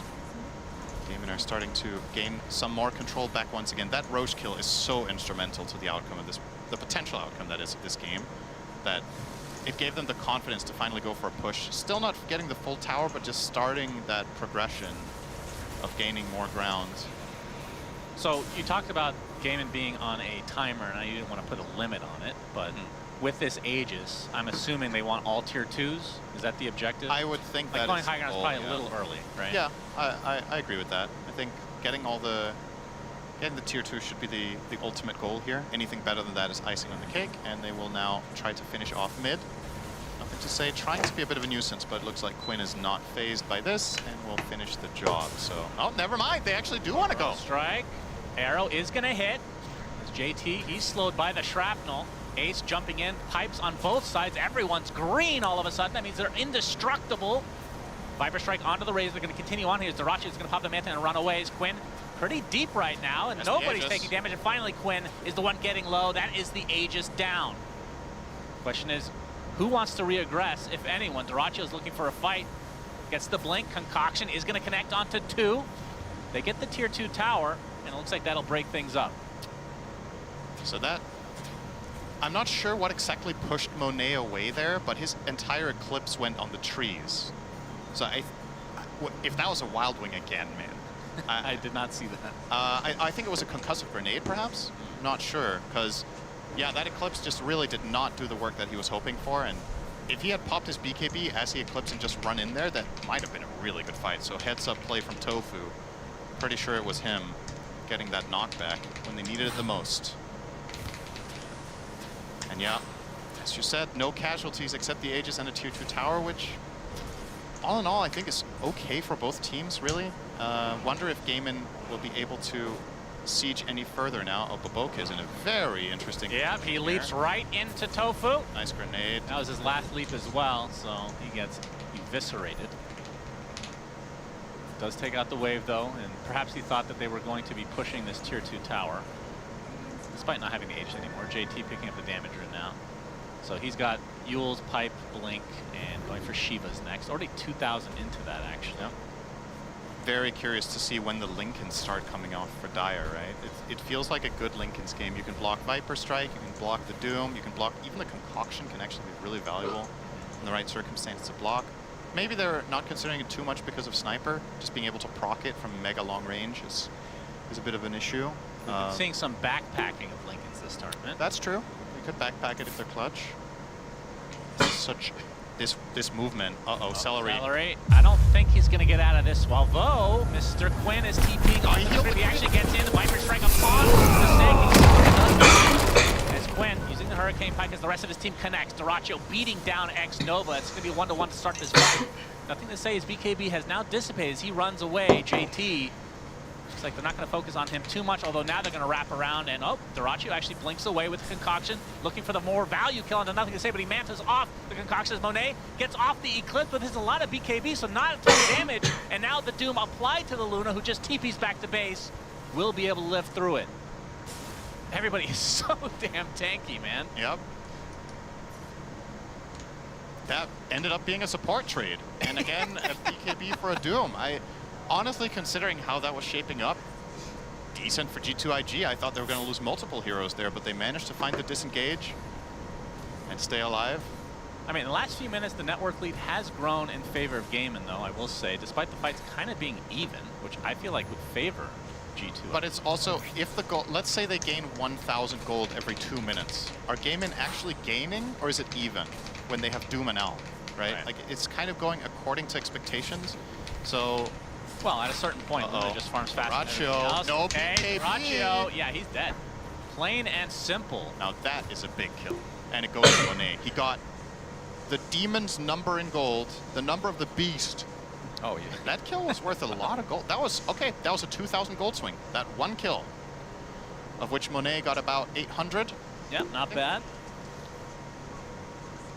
So Mr. Monet on a kill streak now is actually going for the Conda, it looks like. So we'll have that extra burst. And they also get a tower to, okay, that's actually, that's probably the most important kill of the game that we just saw. A moment of, I'm not gonna say he wasn't paying attention, but eventually when you are spreading thin on the map and you're looking for all this more offensive farm, there will be moments of opportunity, and that time G2IG is struck. I mean, that's Dyrachyo in a nutshell, right? It happens once a series at the very least. Gets caught out. But that's part of the reason what makes him so great. He gets away with it most of the time. Yeah, it's an interesting take that I think people don't consider enough when they watch Pro Dota, is all of the deaths that don't happen, right? And what they lead to. It's a lot of what makes teams successful is, you know, going as close to the line as possible without getting caught, like limit testing constantly. Because every single time he gets away with this play, he gains GPM on another carry, right? That doesn't take that risk. So it's always, you're constantly taking these risk-reward calculations into mind. That time it failed. Maybe the next 10 he's not getting caught. Unfortunately, Alchemist is like the worst hero for that to happen on. Yeah. So I think the risk-reward on that hero in particular makes it a little bit less appealing to stay there.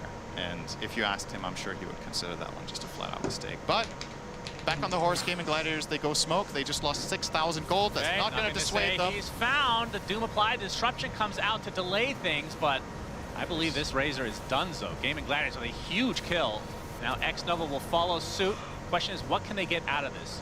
Roche, we won't know for the next minute when that spawn comes up. And they obviously do have a lot of auras. And 40 seconds. They can try to push. There's a glyph. Quinn did go for the shard, by the way, so he's going to do a lot of damage to these towers. Can't wait to see him kill Luna with the tower.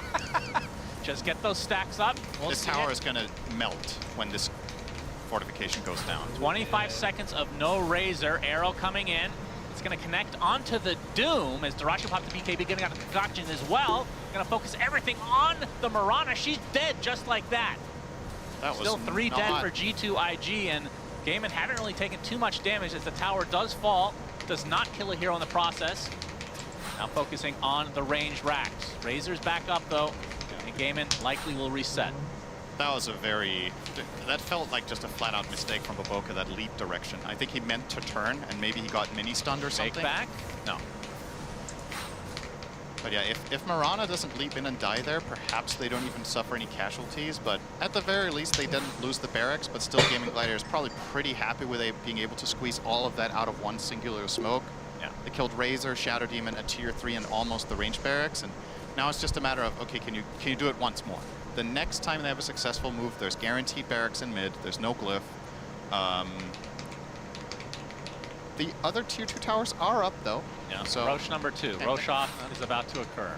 Razor showing mid, the rest of the team hunting. All right, this could be a big kill. Arrow does hit. Already at half HP is Ace, popping that shield, but he is melting. So much damage coming from G2IG, and eventually he does pop. Like a pinata, does have his buyback though. Do they keep going here? Yes. And his Doom is back in 13 seconds, so we might see the buyback come out as Tofu using the concussive grenade, but not able to get to the low ground, as Monet will eventually clean him up. Takes a while. Has the double kill. The buyback did come. No BKB on Monet now, as Gaimin looking for a potential fight. Nothing to say, pretty damn fast, but Dyrachyo shows up out of nowhere, forcing the BKB out of nothing to say. The Doom's still available. Ace at half HP though, as JT getting beat down by Dyrachyo. Will try to reset now that the static link is applied to him. So a soft back from Gaming Gladiators.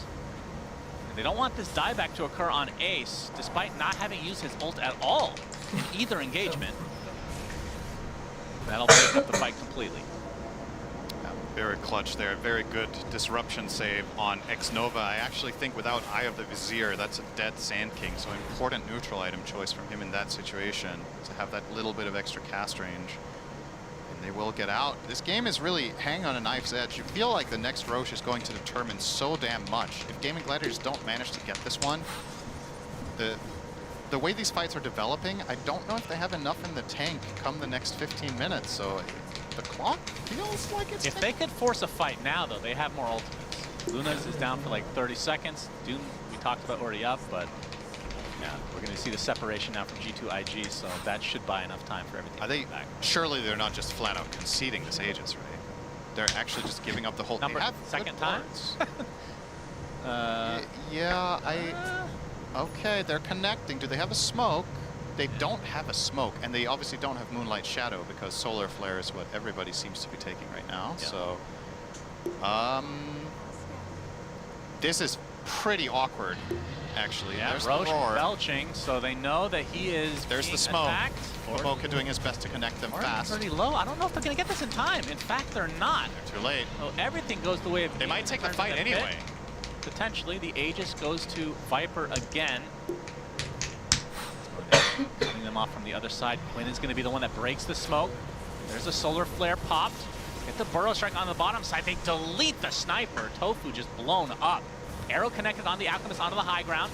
As Baboka getting in pretty deep. Quinn going to tank a lot of this damage. This is going to be life number one. It's not going to say already popped the BKB. And now they surround Quinn. Surely Gamer are going to try to fight here. It's JT going in with the epicenter, and Quinn is just getting destroyed. No chance to even attack there. And even Celery follows suit.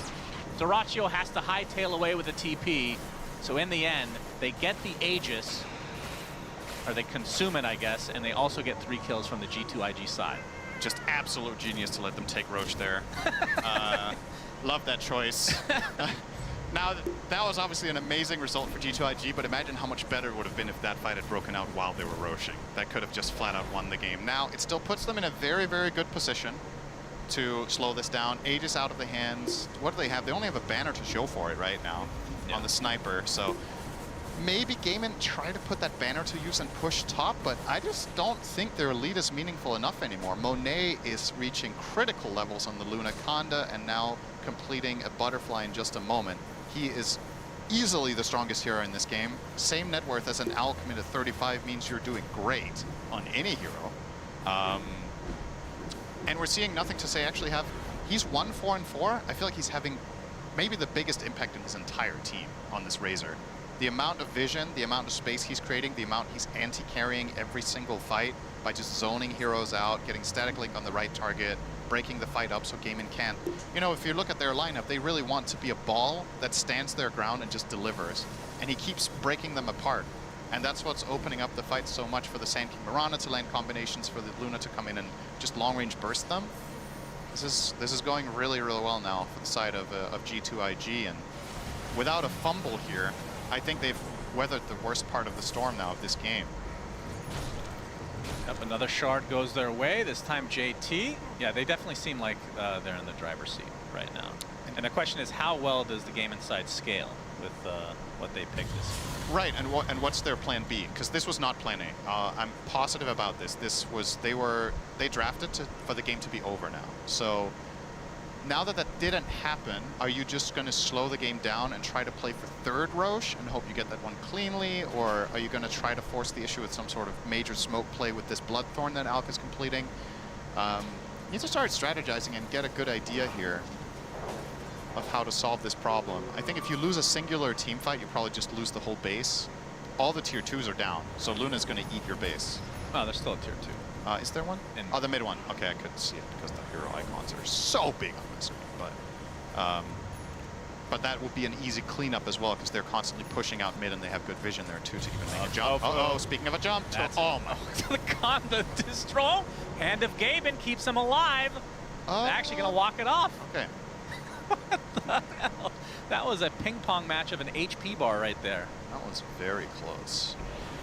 But yeah, that Conda just showing its worth in spades as the tier 2 tower will be the target for G2IG. Should be able to get it uncontested.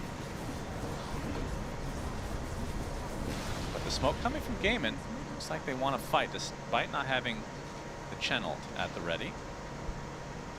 They scan on the high ground as the rabbit is stuck in mid-air. Cool animation there. And Baboka, he's starting to get really farmed as well. Yeah, that's true. I mean, there's another potential scaling hero here in that Mirana that could pivot. With Solar Flare, you're only 1 or 2 items away from becoming a third carry in the game. That's the Dragon Lance. What do you think of his build? Shout out to Sir Action Slacks with 2 boots. Just missing 4 of them. Yeah, just still missing the rest, but on his way, learning slowly. Yeah. Maybe that's the biggest difference between the two, is that Baboka buys them when they make sense. Slacks just buys them because he's tilted at you for playing Lifestealer poorly in the safe lane. Yeah. So it's jungle for the rest of the game. Buys one of every boot. And it's like, no, I'm not toxic, you are. Oh, we got a Wind Waker sighting on JT. Yep. So even harder to kill. Did not, actually he's going for the Bloodstone next, but panel talked about the fact that against Doom, you want to reaction prioritize. rush. Okay. Lots of blinks out. Ace, though, stuck in a very precarious spot. Oh my goodness, the pause. What the horse happens next? All right. Does Doom die? I mean, that's a yes. Let's be real. Let's go for a harder one. Who wins this team fight? I'm going to say Doom dies as the only hero. Okay, that would be very fitting, actually. The Razor was doomed. Will run away as the pipe is starting to dissipate on the side of Gaming Gladiators. Monet posturing a bit, and it looks like you might be right. You win the grand prize. Is that of nothing? Is that dinner? God, never. You owe me $100 dinner. Okay, they're gonna group back up with this next wave. And we've seen it time and time again, Cinderin. Once this tower goes down, Luna just destroys Oh, he just Quinn. got stun chain. He has no buyback. He's dead forever, it seems. No buyback at all. As Dyrachyo has to pop the BKB in retreat. That literally might be game over with Luna in your base. I mean, surely it is. Nothing You have a minute and no tier 2s. I just triple checked mid. It's gone. They don't even need to. They're going for Throne. Yeah, they're going to try to force these buybacks, which are not available at all. So just one lane of racks, and it might just be GG. Forcing this game 3. Already the tier 4s fall, and just the Ancient is exposed now as Dyrachyo can only look on. He uses his Nullifier for the first time in the game, and then slowly dies in the Sandstorm. And that is going to be the end of game 2. My goodness, G2IG really showing up after a pretty poor performance in game 1. Yeah, they did what they needed to do. They avoided the critical timing of the first 25 minutes. They made sure to not bleed too many heroes when it matters the most. And, you know, I think there's something to be said about having a bad game 1, and then you could tell on the player cams during the draft that they weren't really out of it. At least X-Nova was. They were smiling. They were like, okay, we have a good idea. We know what went wrong. You know, sometimes you mess up. And they also have the freedom of going in as clear underdogs in this series. So it's like, even if things go poorly, that's kind of the expected outcome. So being able to bounce back like this is a really good showing. Now, something we didn't really talk about in that game that I want to mention, Sniper has a pretty bad win rate. He's garbage. They first this hero and ran at position 4, and he had a couple cute plays with the concussive grenade, and he had a couple kills early and a nice TP mid. Despite all of that, I don't know if that's the path that Gaming Gladiators should be focusing on going with this hero. I feel like they have better strategies and better options to offer, but that said, that was a fair and square. You know, Gaming Gladiators, wasn't like they weren't trying to win that game in whatever way they could. Would you take a Luna on your team if it means you have a Sniper? Just out of curiosity, because one has a horrible win rate, the other one has a god tier win rate. So then it's 50% chance to win. That's right. Every time. Is that correct? I mean, that means if you're playing against a team that's better than you, it's a good strat. Because then 50% is good, right? That's true. As now you've gotten stupider, let's go to the panel to get smarter again.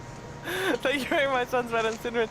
Yeah, that Sniper win rate is not looking too hot. We'll talk about some win rates of some other heroes potentially seen in this game. But first, let's give credit where credit is due.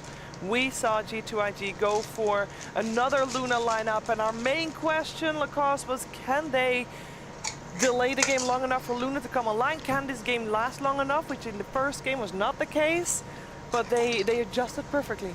They did. I would separate this game in like potentially 3 parts, where the first part of the game does belong to Gaming Gladiators, where they're owning, they have this Doom, they have this Alchemist, creating gold pretty much out of nothing, staying 4 or 5k gold ahead, and then you have domination from G2IG as well. If it came down to a third part, potentially, this is where Gaimin would be strong again. They needed to like potentially delay the game for another good 20 minutes until Viper gets level 25, he gets that universal, Sniper starts to deal some physical damage as well. Never came down to that. G2IG, they understood when they need to be strong, fighting some like really nice fights. Ace, he had a pretty rough one. Like the chase potential wasn't there. We expected something that's gonna be able to zip in, maybe start the fight, be a follow-up stun of some kind, but they picked this Viper as a response to Razor, and as I said after the draft ended, this is not the hero that they expected to have in their lineup, so definitely lacked some control and some chase potential once they dropped that Doom. Like, when you pick up the Viper, like they utilized it early quite nicely. Like lane, Razor did really well. Razor actually pulled ahead a little bit, but in the game, when you build up this lead, for Gaimin to make some kind of positional mistakes, it gives G2IG with the scaling lineup the ability to, enter the game. Like they're actually at 28 minutes, he dives top by himself, like 10, 11k lead. They then go middle, reset, then Ace gets picked off whilst Dirachu is now farming the camp next to mid lane. It's like there's a 4 or 5 minute window of the game where Gaimin isn't a bundle, isn't together. When you look at these heroes, it's be together, push down lanes, utilize the advantage that you expect to make. And if you get picked off, then of course a Luna, Razor, Sand King, these are going to completely outscale you. So I think, yeah, Gaimin, they had a very tempo-based draft. They're used to closing out games very quickly, but they kind of blundered a little bit. And of course, props to G2IG, capitalizing on bad positioning, being ready to get the kills, and then actually making sure that they can convert that into winning the game. Yeah, I think Gaimin didn't expect Razor to play so well from the mid lane because they picked Viper as a counter pick, but Razor won the lane anyway. I mean, up until, a dive happens, support rotations come through, Tofu gets a double kill and all of that, but because Razor did not lose this lane with the gotcha pick, G2IG were able to make decisive early game movements where even though they were behind in net worth, they had that 3-man smoke where they ended up killing Viper first, then the rest of Gaimin, getting gold wherever they could. Meanwhile, Luna was farming comfortably, and at some point, all you had to do was make sure you didn't lose your buildings, and you had a Solar Flare Mirana support buffing up your Luna and your Razor. You also had a Shadow Demon who, whenever a target got doomed, was disrupting the Doom target, keeping them out of taking damage or dying for 5 seconds. So all of their draft came together really beautifully towards the end, and Gaimin just couldn't close out. And highlight 0014 for JT's Sand King. 0014, yeah. Yeah, that's a very good start for him. That should make him smile. Yeah, it should make him smile. But yeah, after the first game to second game, it's like, this is the type of draft that if your Sand King doesn't step up in the right time, you can fall apart. If your Razor isn't willing to sacrifice his farm to help the team, you fall apart. If your Luna doesn't make an early move, like you fall apart. Like this is such a high risk lineup due to the greed that you always need to be able to poke your opponent. And then if your opponent ever misplays, that's when you're ready. And yeah, again, like credit to G2IG, they always seem to be ready to fight even when they were down. So then when Gaimin actually kind of got a little bit too relaxed, boom, they're ready. And with his scoreline, like 93% kill participation, he never got a kill, but like look at his items. He's getting Shivas, he's got Pipe, he's got Wind Waker to help his team out. He's even making sure he's on the side of the map getting the Lotuses in case he needs to help his team by the burst of heal. Like, I think giving some people some bingo points too. Yeah, like he's doing good. Like JT, much better game. And look at that itemization too, Wind Waker, an item that got super nerfed, fallen out of favor, but they itemized for the Doom. They had the Lincolns on the Razor, they had the Wind Waker to buy time on whoever gets doomed. You just throw them up in the air, and then of course the disruption from Shadow Demon. Whereas like a target getting doomed and dying was Gaimin's key way of fighting later on in the game. They countered it completely through itemization and correct play. And we also have seen Monet teeping out once or twice, having a really good read while being doomed, that he can get out because he knows that they have a very limited amount of stuns and they're keeping the front line pretty busy, so he TPs out, resets. We've also seen some buybacks coming out from the Doom. They try to save the Sniper, didn't get anything out of that, and then kind of game fell pretty short for them. And I think Luna, we are saying quite a lot of these heroes are becoming more popular as expected, seeing how the group stage gonna develop, that these are not gonna be the heroes that's gonna be picked 2-3 days after the group stage ends. So Luna, I think we're gonna see more of a hero. This hero is becoming super popular, has so much to offer in the laning stage. We're paired up with pretty much any hero. You have that kill threat and is a super farm machine. Yeah, Luna we're gonna definitely see a lot of, and as some heroes are rising in stock, some heroes should be decreasing in stock. last 2 days, as in yesterday and today, Doom has been picked 8 times. Lacoste, 0 wins. Is Doom a trap? 0 and 8. Judging by the numbers, it is. Coming into this tournament, Road to TI, I didn't expect Doom to be popular. Then I saw Falcons playing in one of their opening series, and everybody started to copy what they're doing. Doom had a pretty good success. You know, it's Falcons, so you kind of try to copy what they're doing. They're one of the best teams out there, but seems like he's falling short. I also think it comes down to hero pairing. We've seen quite a lot of these Doom lineups that don't have any way to have that second stun, third stun, keep them in place. Something for... He's also not the type of a carry that allows, offlaner that allows your carry to deal extra damage. In terms of when we talk about some combinations with Mirana, Windranger, when paired up with Mars, he drops that arena, these carries go in and deal insane amount of damage in 5-6 seconds. Thoughts, Effie, on this Doom? I think that out of all of the offlaners that buy you auras, Doom is the least comfortable one in doing so, because this hero typically has items. He has games where he needs to play for himself and not his team. Whereas heroes like Sand King and Mars and Underlord, they have a very cookie cutter itemization. Sometimes your Doom, you need to buy that BKB. You just can't help it. You can't blink in without getting stunned. Other times you just need to catch up a little bit more. Maybe you need a Shiva's for vision. And I think we're also seeing him in response to Sand King. And I just think Sand King's a stronger hero. You also have to note that range carries naturally make Doom a worse offlaner. Because when you play on Scorched Earth and Infernal Blade Chasedown, if we were talking about any melee carry meta, Doom is such a strong laner, right? Percentage damage, you chase your opponent down, you put the shrapnel slow, you're going to keep the carry at low HP. When you're against Luna, Windrunner, Lina, any other range core, they are so far away from Doom's damage that he never really gets to become the pressuring hero. And just an added note is, I think that with Doom, you draft him so early in the draft that teams already know how to play against this hero, because he's been in the meta for a few years. It's been a few years of having to play around 11. So I'm looking at today's games where he had a terrible showing, right? In Falcons versus East Coast, there was a Doom versus Medusa. So Doom got countered, he came out early in the draft and Medusa carried, which is his hardest matchup in the carry lane. Another game, he's playing against Centaur. Stampede counters Doom, so teams are itemizing around Doom. In the third game, there was nothing really countering the Doom, it just lost. But then today, he played versus Sand King every other time as a counter to his Bloodstone heal. But every time we see Sand King versus Doom, Sand King hits his item timings, buys the Lotus Orb, or is just too strong. Even when he gets doomed, at that point in the game where you're dooming your Sand King, he's already 2 items up and he tanks it. So maybe no Doom in game number 3. We should focus on game number 3 as well, because we've seen game in first game, they had stellar tempo there, but then the second game, I kind of feel like they got thrown off guard a little bit. I'd like to see G2IG utilize the knowledge from this game and also the Extreme series, because gaming have struggled when their opponent has better team fight and eventual scaling. When those two factors come into play, if you're disciplined and don't fall to the pace that gaming set, you can see the heroes that they're playing, right? It's like Chen, Monkey, Lone Druid, Alk also wants to play quick. There's so much speed in these heroes that there is a fall off, right? If they don't draft some insurance policy, which again, sometimes they don't, you are going to be able to outscale them. Extreme did it really well. G2IG in this game was able to exploit it. I think that is the key to beating gaming, but to do that, you have to be at your best game. You make a single mistake, your greed, your scaling gets picked apart. So if they can get that confidence and have a defensive lineup, that's the perfect recipe to getting themselves to the upper bracket.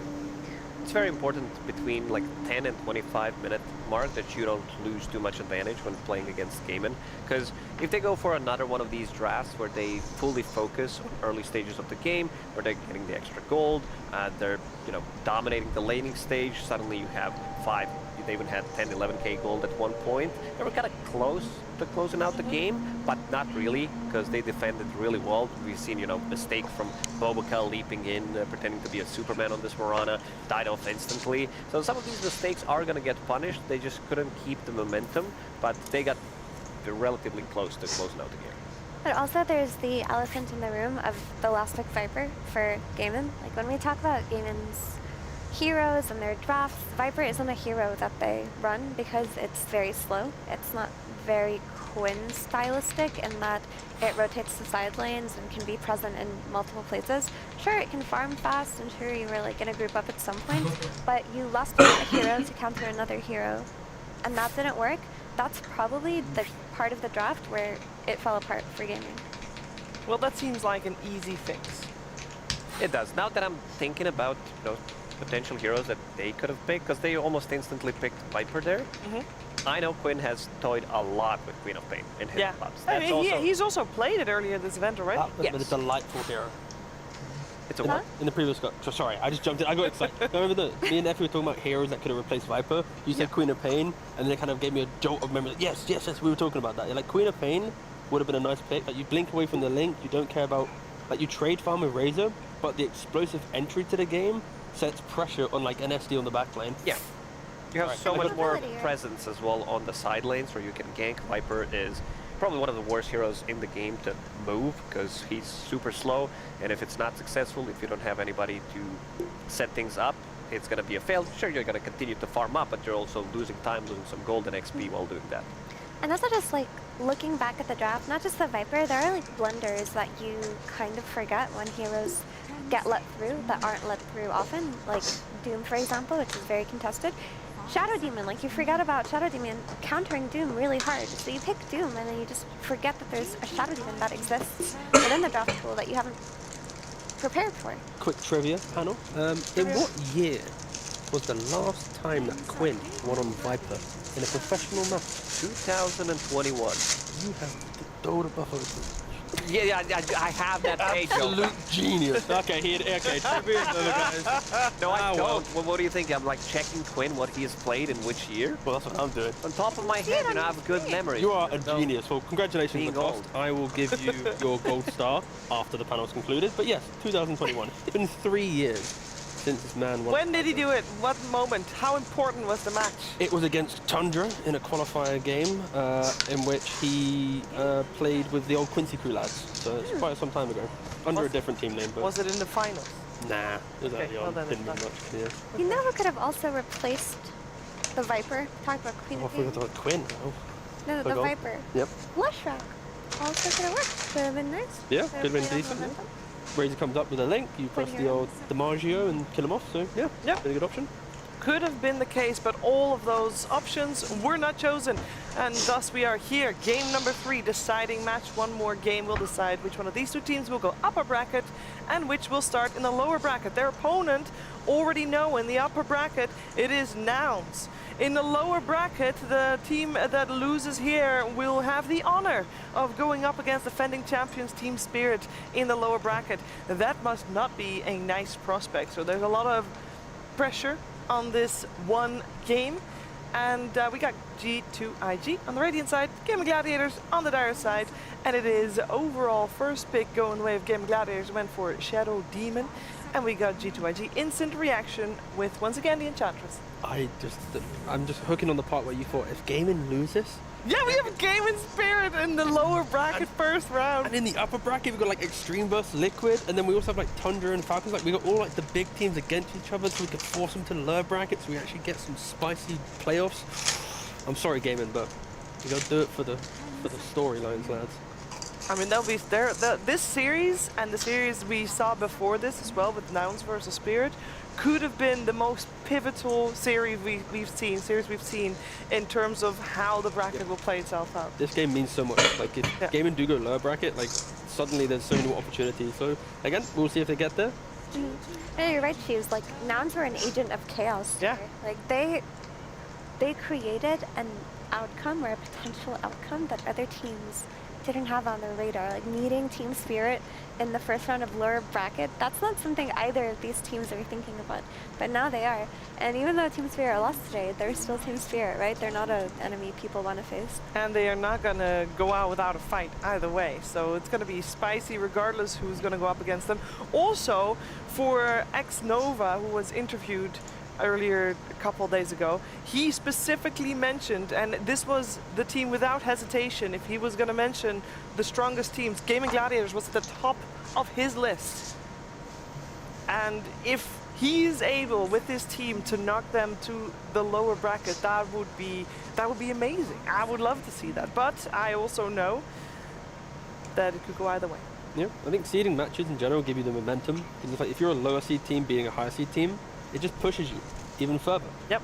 Just like we're halfway through the draft. Oh, the duo is broken up. Shadow Demon and Mirana on separate teams for the first time in this series. You know what's a good duo? Kunkka and Shadow Demon. I think this hero could work out really well here for Gaiman, just because you have that X mark, which is always going to be nice against Mirana. You have set up with your Shadow Demon if you want to do it.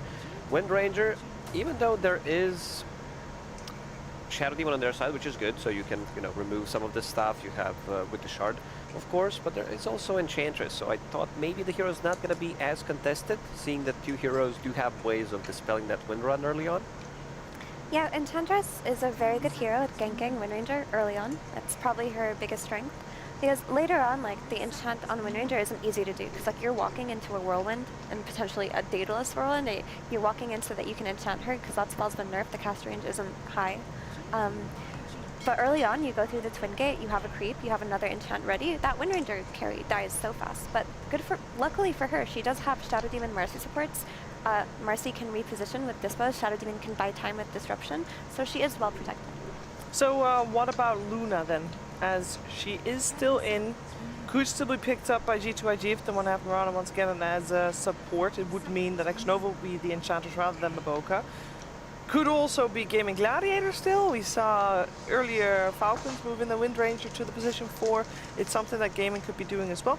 Is it still in contention, or are we writing her off for the remainder of this game? Ooh, back to you, T Governor. I'm looking for something. Yeah, I'm thinking potentially, if you are to pick it, you pick it here with so much confidence because you just lock it in. But I like the idea of keeping Mirana a little bit alive in the draft. Therefore, you would pick your mid lane. Again, it's a difficult position to draft here because, like the other lads have mentioned, Gaiman have kind of locked in a very strong support duo with a carry that can be protected. So ganking can be a little bit difficult.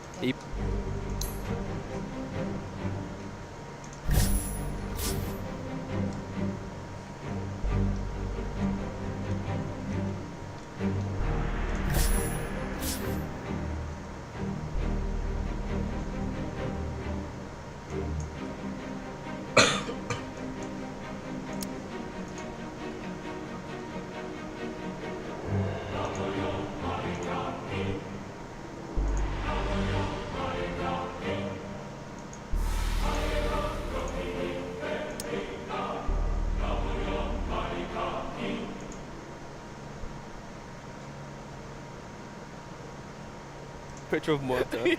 Yeah, but he has a shift. Yeah, he has a shift. I gotta say, a little disappointed in the team. No, but at some point, she will be picked. She will be Then you picked, can and I will say, not like, say no, it. no. I'll not be on the panel. You'll look like a genius. Oh, okay. No, it is that Raicho that played her earlier. You think maybe, you know, there's still chance on the other side? No, I think this is Wind Ranger plus Marcy in the safe lane. It's a super strong lane. Okay. Muerta is going to be the carry that you pick when Wind Ranger's out, Lina is out, Luna is out, Mirana is out, all of them out. Rao is out. Yeah. So she's like, she's way down the list. I like her eventually. as a response to Wind Ranger. Immune to physical damage, the items that you buy, Maelstrom procs you can buy into MKB as well. Feels really good, but Whiskey comes in. It's been a couple of days since we've seen the hero. At the start of the groups, the hero was relatively popular. For the new viewers to Dota, what's that hero? It's the Vizirizzi, the Visage. Visage! Thank you, the big bird. I think that Visage in this draft looks very scary right now because Lina's incredibly easy to pressure. There aren't save supports on the side of G2IG. There is nothing really that can protect her early on. It's paired with Marcy, which is an incredibly strong lane duo. Marcy is one of the heroes that can handle Lina quite well because you get a few points in rebound and you have the range to reach her, jump on her, and she's getting like burst down to full with these soul assumption charges. So there needs to be some kind of reactive hero that can respond to Visage's aggression once he hits level 6, once he's pressuring that tower. Yeah. It has to happen for the mid lane. Yeah. And that's where obviously like the Nothing to Say Puck comes into mind. They're banning out the Prophet, Nature Prophet naturally. We've not really seen a lot. To get into a final phase ban as well is pretty rare, but just a high playmaker from G2IG that can prevent the aggression that Effie's mentioning will help a lot. Like sometimes when you look at drafts, it's like what hero, if shut down, breaks the draft from playing. And now it's like Visage is like the beacon of like everything for gaming. If he doesn't have a game, everyone else is like waiting for Windrunner to come out of the jungle, to finish the Maelstrom, to finish the BKB. So yeah, find a mid that can bring that. And they actually banned Puck themselves, so I guess they are respecting that you know, Quinn could snipe the hero away, block pick it. So even though they want it, it's like, okay, let's just prevent Quinn from playing one of his like, you know, star heroes. Or they already have a hero in mind. One of the spirits still in. They're one of the few teams that actually played Ember. Yeah, Ember still fits the bill. Again, it's like once we see Quinn's hero, nothing to say. It's like, what do you again, want in this play? position, like yeah, earlier it was like you pick your mid or carry, like who can have more value with seeing more information. They've opted for their mid lane, and now it's like everything goes down. Nothing to say. We need to win this one game.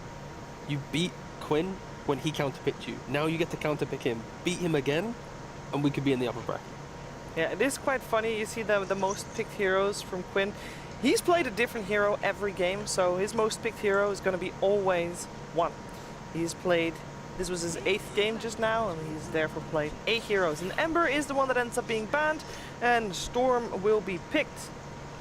Storm's another very good hero for pressuring Lina. It's easy to gank her, easy to jump her. It builds Orchid if you want or need an early Orchid early on. You don't necessarily need to, but it gives you that initiation in that early game that you are lacking.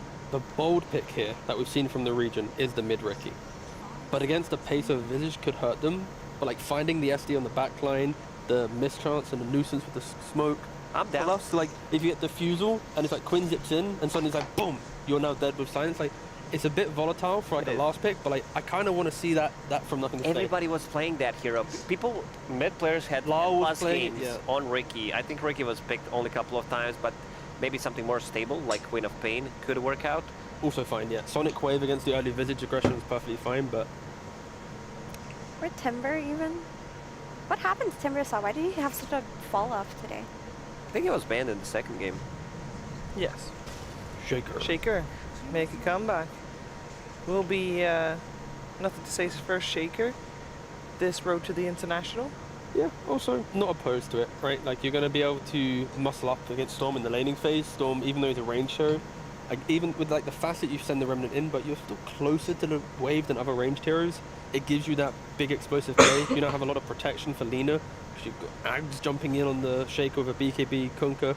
I like G2IG's lineup. I think Gaming have somewhat gone down the same route of we want to play quick, we want to end the game, we want to be the ones that dictate everything, and if they make the mistake like they did in the last game, then I can see G2IG winning, but there's a lot of specialty on G2 now.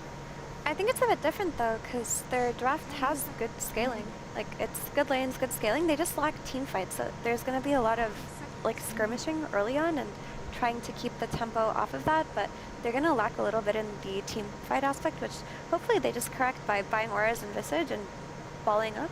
But even if they lose a few fights, their Wind Ranger will scale, their Marcy is going to scale, their Storm's going to scale. It's not too scary. Even though Gleb Glop is like the best item right now in Dota, I don't want to see it being finished on Wind Ranger immediately. This is Maelstrom into BKB. Yeah, and for Visage as well, I want to see auras instead of, you know, buying Rod of Atos. You have the zip, you have the control. It's also going to be super good scaling if Marcy can get like alive out of some of these fights. If you get your BKB, it is, but also on side of G2IG, they do have a strong draft. It's going to be, you know, Kunkka from the off lane, good catch, Lina with the scaling, Shaker in the mid lane, not going to have that good of a time playing into Storm Spirit, but they have the lockdown against some of these heroes, which is always going to be nice. They jump against Wind Ranger, Storm Spirit. On the other side, unfortunately for them, there is Shadow Demon with the disruption. I'm just happy Game 3 is close. You know, coming into this series, I expected Gaming to crush it. Game 1 kind of felt like that. Game 2, the bounce back. Like this third game, less about draft. It's like I kind of see both teams being happy. So hopefully that's presented and it's not just like a wash for one team. Like it's, please, Game 3 should be a good one. Fight for the upper bracket. Even, balanced. That's the way we like it. Let's have a great game number 3 deciding game together with our commentary duo. It's Sunsfan and Synderen. Thank you very much. I'm sorry, you guys, you won't be able to hear Pyrian Flax talk for the first 5 minutes of the game and find out what the favorite pizza toppings of each respective coach is, but instead it's going to be Synderen and myself, Sunsfan, bringing you guys game number 3 in this really hype match. The winner of this, believe it or not, faces off not against Team Spirit in the upper bracket, but Nouns. Yes. My goodness, it's been quite the day.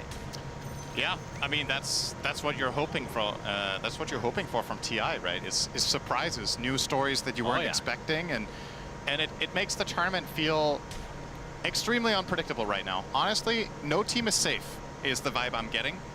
Teams that you might have expected to clearly either coast a series or at least, you know, end up clutching it out at the bare minimum, doesn't really seem to be the case. Many of the favorites have really had to fight for. We saw earlier Falcons were pushed to 3 games. Now we're seeing Gaimin pushed to 3 games. We saw Spirit get 2-0'd. You know, there's many things that you might not have thought was really a possibility or a likely outcome happen in the same day. So many new stories to be written, and this game probably no different. I really like the panel's focus on how important this game is for the entire tournament, because it's not just about who drops down. It's also, you know, the whole trajectory of imagine if Gaimin and Spirit play in round 1, right? Yeah. That influences everything else for many of the other potential favorites for the tournament that those 2 teams might eliminate. I mean, one of them would be eliminated. And in either case, whoever drops down against Spirit, I don't feel like will be a significant underdog anymore necessarily when we've seen, you know, we've seen Spirit bleed today, and now these 2 teams are bringing, especially G2IG in the second game, leveling up a little bit. Was very refreshing to see for their chances whether they win or lose this one. Yeah, it's very obvious that they had a nice little talk with Korean Barbecue, aka Jack Chen, a very famous figure in the Dota 2 community, after that game 1, and they really bounced back because it was a rough showing in that game 1. Yeah, for sure. But you could look at it the other way as well, Synderen, is that Gaimin didn't perform to their usual selves. Yep, there's always 2 sides to it. And looking at these lineups, what are your thoughts? Are we seeing fast gameplay? So I think for Gaimin, it's not the same as last game in terms of like being on a timer necessarily, because X-Nova taking a beating down bottom, second soul assumption. It's enough. And that's extra gold if he took that facet. He did indeed take death toll, so all right. Nice extra money there. So yeah, what I was gonna say was there's a potential for this bottom lane to be very explosive. I think Marcy Visage is a incredibly strong lane against Ench as well as Lina, because both heroes have a little bit of a hard time fending for themselves when they do get displaced, which is what Marcy does best. So they've got to be very careful not to bleed too much down there. As for GG, just play it very aggressive, keep the momentum up. It's a bit harder to feel a clear timing in this game when looking at both drafts. Then I felt last game was rather obvious, right? This time around, there's a lot more. Oh, hang on, Baboka. Oh, damn, they're getting really low up here on both heroes. Game of Gladiators playing super aggro. Duracho on Windranger will not have the same stress on him as he did in on Alk in the last game. I think Windranger can be a super late game carry with 6 slots. They can easily get it done. And this time around, the wild card for me is Tofu not playing Sniper. He's playing Marcy. This hero can carry games from the 4 position in a way that Sniper cannot. You get a BKB, you already start becoming a threat. Suddenly you get a Basher, and then you can start solo killing cores. And that will be a nice X factor for them to have further down the stretch if this does go later. So I think Gaimin probably feel a little bit calmer about this one. Yep, I would totally agree with that. And nothing to say, playing the mid Earthshaker, we've seen this pop off from time to time. Very cool hero to watch.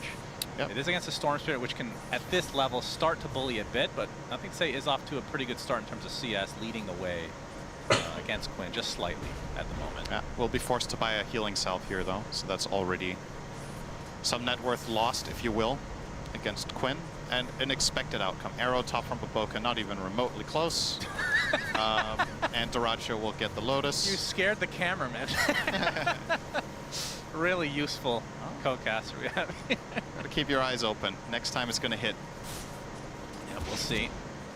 Finally seeing the separation of the Shadow Demon and Mirana, it feels like. That has been, I believe, in the same side for game number 1 and 2. Yep, that is correct. And also, something unusual about this, I mean, it's early days, but we've seen a lot of Kunkka do very well in the offlane against these ranged carries in the first few waves and start building an advantage. He is losing significantly here on JT. That has not been the story of offlane Kunkka most of the time. So that is good news for the side of Game of Gladiators that Duracio's doing this well. Let's talk about that a bit, because Kunkka has changed quite a bit in this last big patch in terms of his innate and whatnot. But yeah, if you're off to a rough start in the off lane as Kunkka, how much comeback potential do you have in this meta? I mean, as long as hold that thought, because Monet is getting aggressed on another soul assumption to come, and even more extra gold for Ace. Off to a very good start in this game. I think this lane is very likely to, I'm not going to say it's going to decide the game, but it's going to decide what style G2IG will have to play come minute 10. If this lane is a disaster, as it is, it's not there yet, but it's definitely not looking too hot. Monet's recovery curve might be multiple minutes longer than you had planned, and that is not good news when you're playing against Storm and Visage as Lina. So definitely looking to potentially help that lane with Mirana. Leaving Kunkka alone against this lane does not feel nice though, but we'll see what they choose to do. For Kunkka, if the lane doesn't go too hot, you get 2 bracers, phase boots, you can farm a couple of stacked ancient camps or some sort of jungle and ultimately get to your blade mail, which is probably his item of choice here. Playing against Wind Ranger, Visage, and Storm, it seems like a nice purchase. Yeah. So good damage onto Baboka here. Torrent will miss. Shadow Poison stacks 2 at the moment. 3rd will be there as well. I don't think he's going to get that 4th, which I think would lead to a kill if he was able to. Tofu is really fishing for them bottom. He's just waiting for any moment of opportunity, but they did dodge it that time. And what about Visage as a hero right now? Obviously, you talked about the lane being really strong. This is a hero that buys auras generally. Ace is one of the best in the world at playing this hero. It feels like they're very set up for him to have a great game. Yeah, how much counter potential does G2IG have? Ironically, I don't think this, from my perspective, is one of Ace's best 5 heroes. He's just he's really good with so many of this. He's really good with a lot of aura heroes, so you just think of him. But I think there are other heroes that suit him better, and that also makes the pick more interesting to me. I think specifically they were looking for something like they were talking about the Lina. Maybe that matchup really spoke to them with the Marcy combination as a lane. What do I expect from him? I mean, he's probably just going to go. He's going to get the drums first, which is very standard. Nothing to say. Instant echo. Yep, all right. Expose into. It's like, thanks for the blink dagger there. Echo ends up resulting in the kill onto Tofu. Nothing to say with Enchant Totem. Oh my! Doing a lot of damage to Quinn. He does have his zip. He's going to go on in, and Duracio making his rotation. Wow, they brought the as a position 1 win runner. Yeah. Yeah. See, that I was thinking the exact same thing here. Was that TP worth it at all? I think Shaker was dead no matter what. Duracio does get the kill with his TP power shot, but I actually think that TP might have been unnecessary, and that freed up some nice space here for JT to recover a little bit and get a bit of a breather.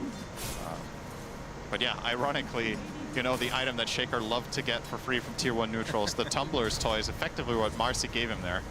And it was very clear, nothing to say, already made the decision. He already had the decision tree in his mind there. If I get vaulted, I'm instantly ulting. Right. There was no hesitation, so he already mapped that out.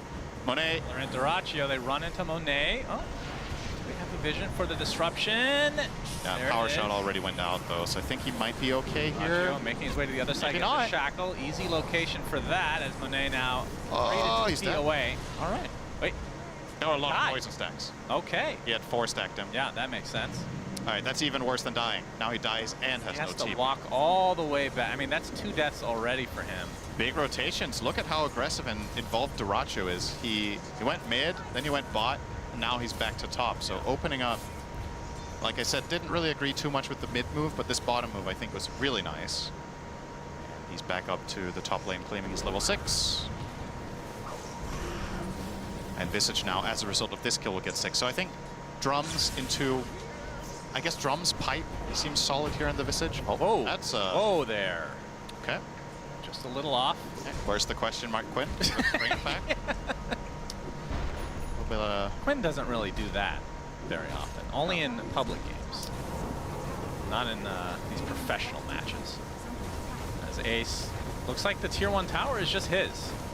I don't know if they're going to come defend this. It's extremely difficult to hold this tower. They know there's support back up there. Lina and Dench are extremely vulnerable to getting just collapsed on, and I think a good play call to not pursue any defense here. The question is, what are you going to do instead? Like, if you're just running circles top and nobody's there, that feels pretty bad. So ideally, they would have liked to make their own move of the same kind and to start pooping this top tower, but it's been pretty slow. Darachi made his way over there as well. Not going to find anybody. You can see basically the counter here for G2IG is to just pressure the tier 1 top. As we can see, nobody is there for Gaimin. Eventually, they got started on it pretty slowly, but I guess they'll get it. Darachi on Monet.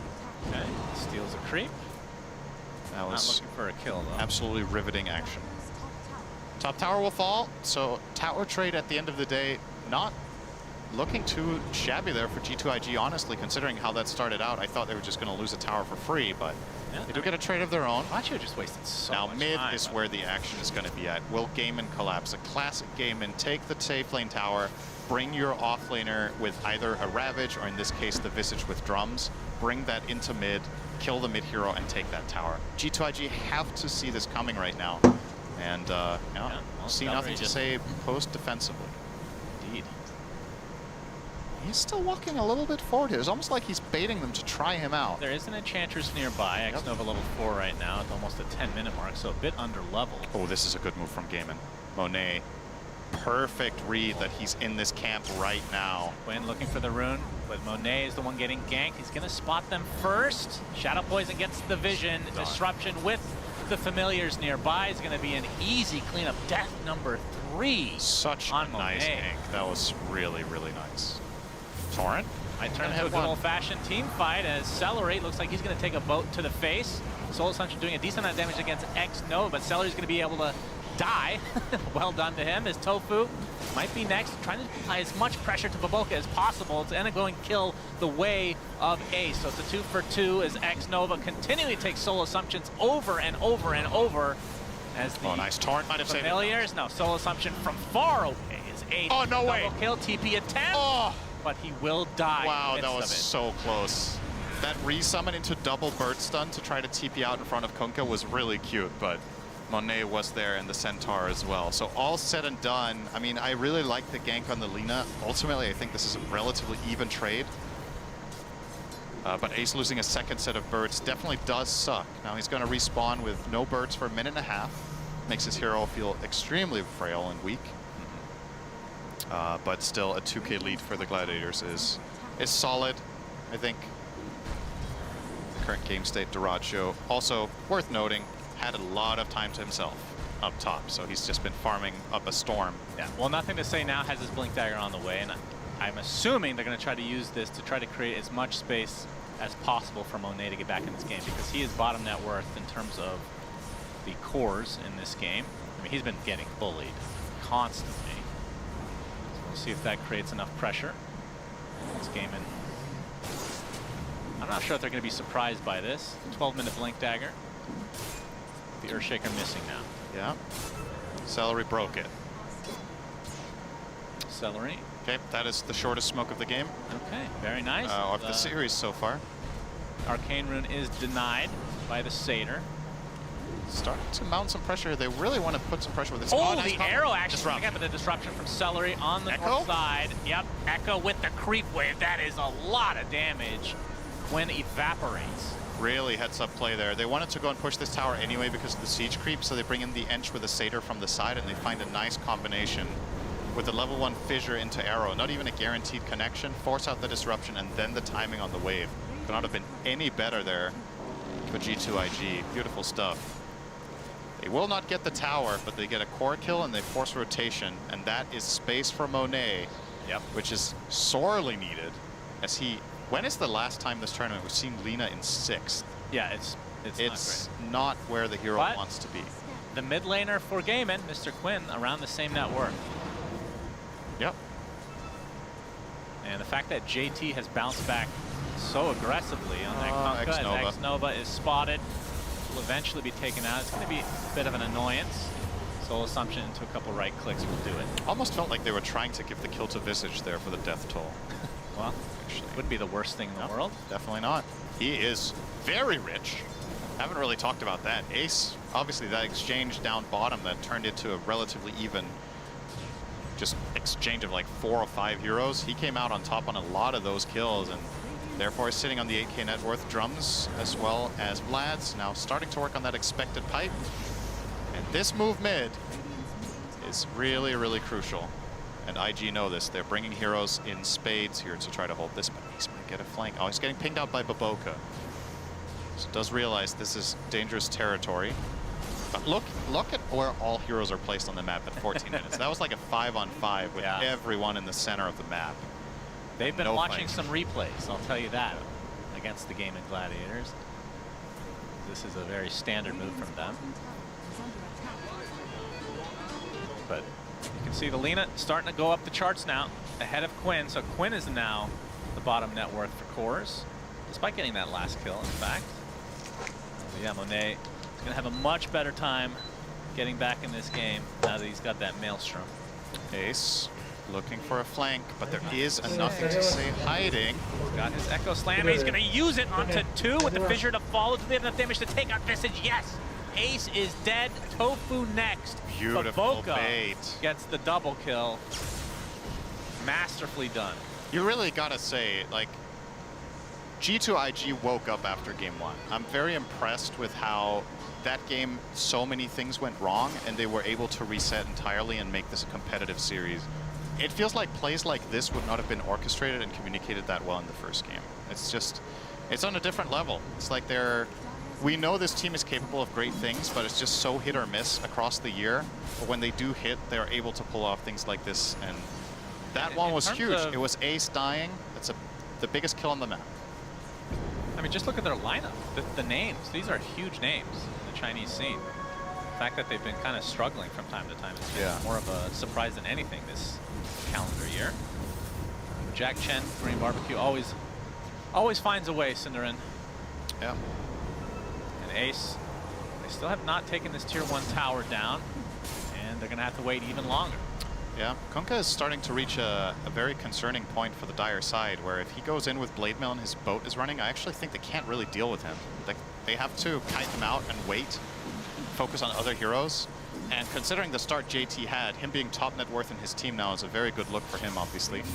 Now, as we are singing G2IG's praises, still should keep in mind that Gaming Gladiators are doing very hot on Dyrachyo in this one. Top of the net worth together with Ace. The next 3 obviously on the side of the Radiant. But a lot of the net worth that G2IG do have on Gaming is supports. So can they convert this 1k support lead into a meaningful item that will make a difference? Remains to be seen, so. Well, now we have an Orchid on Quinn. Yeah, that's a big item.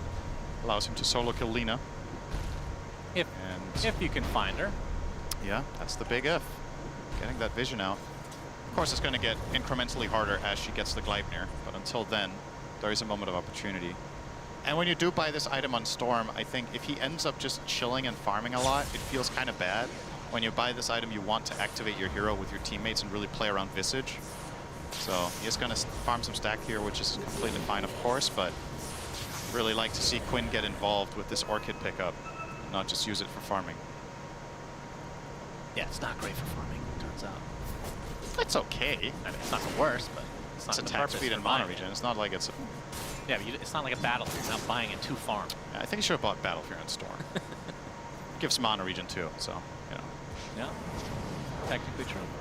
Remember back in Dota when people used to buy Battlefield and Windranger? No. That was actually a thing at one point. Wow, no wonder you were a pro player. That was not me buying it.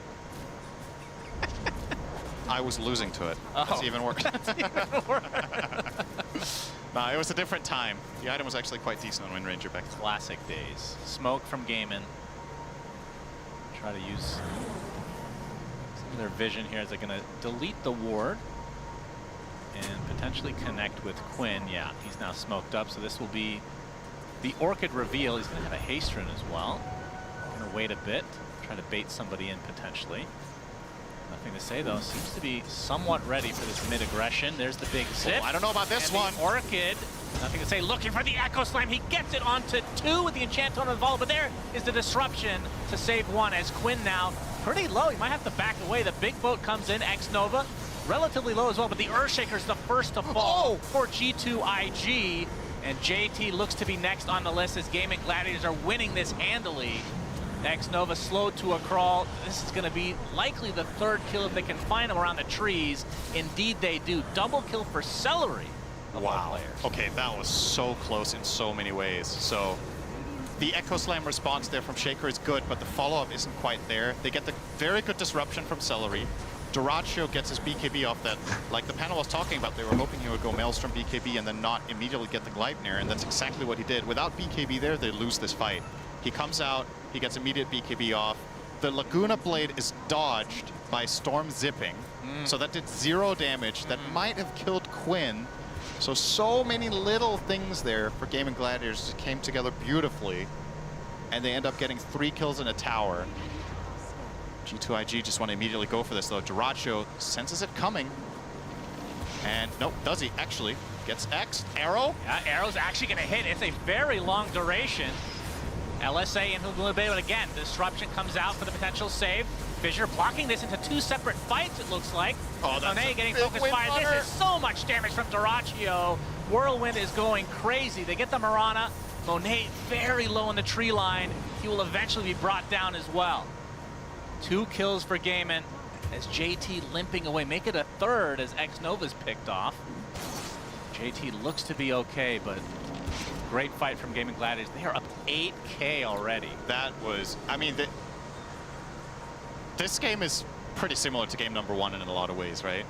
They hit their stride around this perfect timing 2 minutes ago, and they just generate an insane advantage in the next 2 minutes. Like, I think this was a 1K gold lead, minute 17. Have we had this conversation? And it's like, you know, it's like game 1 all over again. Yeah. Just out of nowhere, they flick a switch and everything just comes together, and everybody is playing really like small details in the fights to perfection to make these fights look so easy and so good. It's not like G2IG are full-on fumbling the fights and missing everything they've got. They're just missing that little bit of edge that Gaimin are bringing better. And the Shadow Demon, once again, this hero seems to have been really valuable in every game I've seen it in this tournament. Yeah, it has. I really think that's fair to look out. Long zip from Quinn. Power shot from Doracio from afar, and the Whirlwind to follow, but a nice fissure. The arrow's going to connect onto Quinn, but a shackle shot connects onto 2. Oh no! What a disaster for G2IG. The Lina is lost. X-Nova caught in no man's land. Cancellation of the TP there by Celery. This will lead to the 2nd kill. They do get out with their Earthshaker, but man, that shackle shot was quite something. That is about as long as that shackle could stretch, by the way. If there's like 15 more range between them, it doesn't connect, I think. So perfect once again. It's just everything. Just beautiful, you know? All the little things keep adding up. And now, if we know Gaming Gladiators,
Welcome to the Cursed Apple.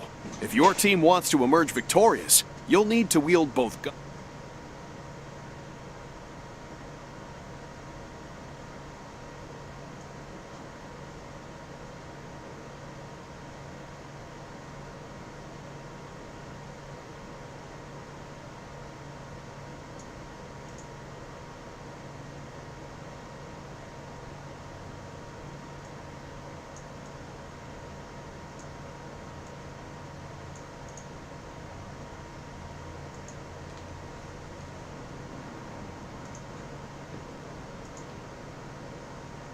Welcome to the Cursed Apple.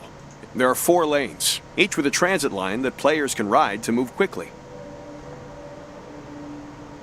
Troopers periodically spawn in the base and then run down a lane, fighting any enemies they encounter. Guardians are the first line of defense in each lane. Walkers lie deeper in the lanes and have an arsenal of defensive moves. Your goal is to siege the enemy base and destroy their defenses to reveal their team's patron. Destroy the patron, and victory is yours. Press space to jump.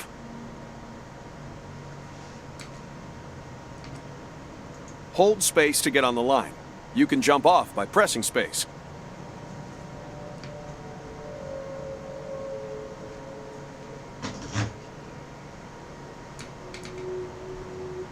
Press mouse 1 to shoot.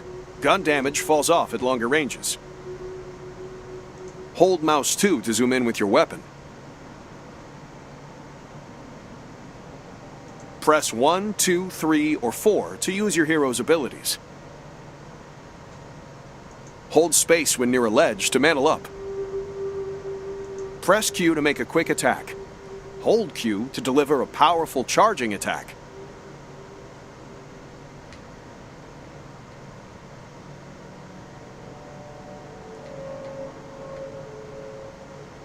Get souls by killing troopers and players. You can also get souls by killing neutrals, located throughout the map. Souls are shared among allies nearby.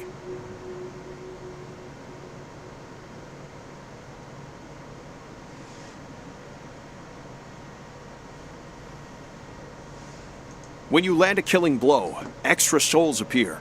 You can secure these souls by shooting the blue orb containing them or letting them float away.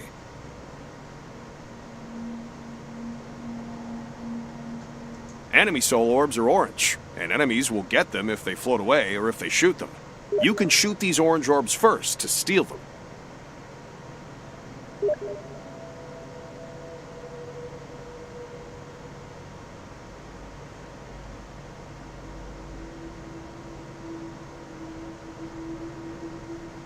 Destroying an enemy objective earns everyone on your team ability points. You can spend these points to upgrade your abilities by holding tab.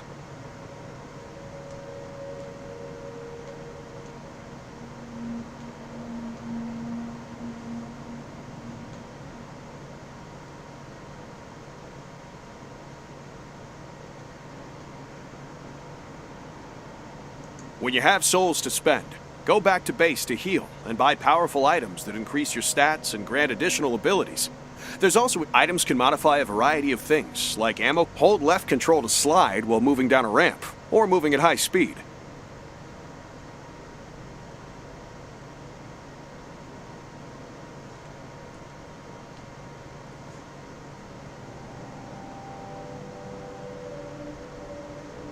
Press space at the top of a jump to double jump. Special moves like double jump use your stamina bar, located next to your reticle.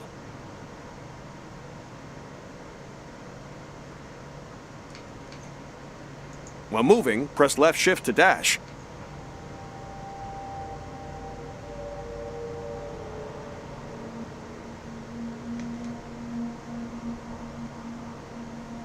While airborne, dash to perform an air dash.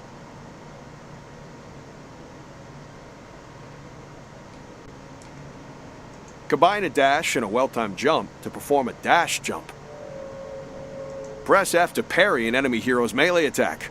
They'll be stunned and will receive increased melee damage.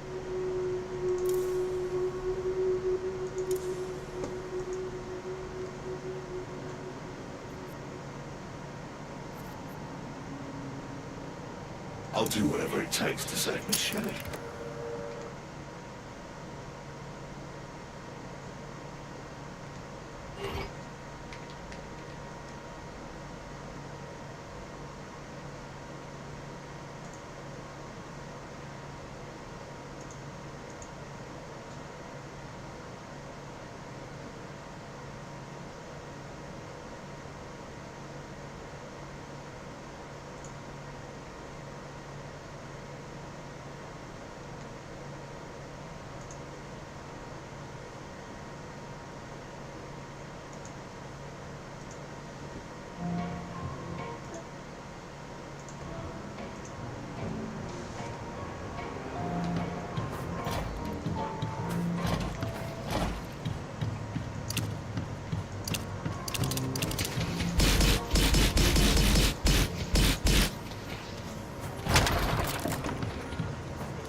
Abilities.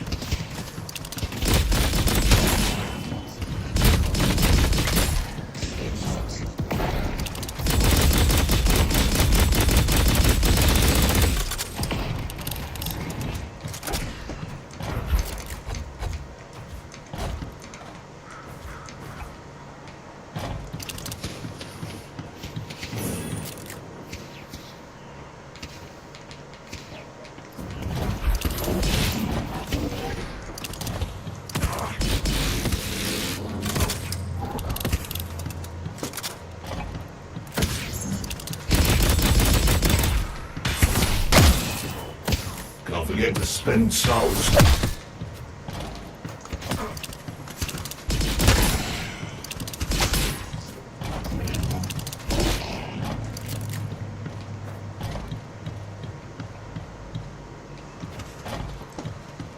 Good. Now unlock your abilities.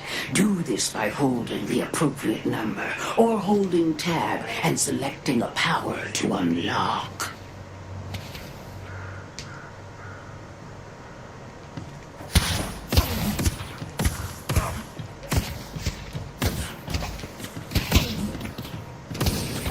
Ready to give the old metal handshake.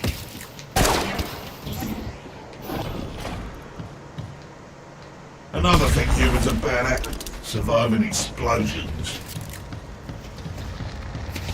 I can't wait to throw hands.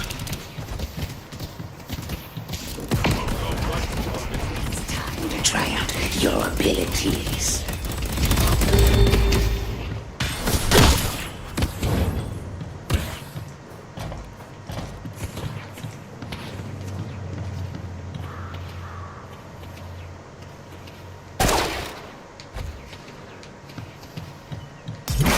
Lights out!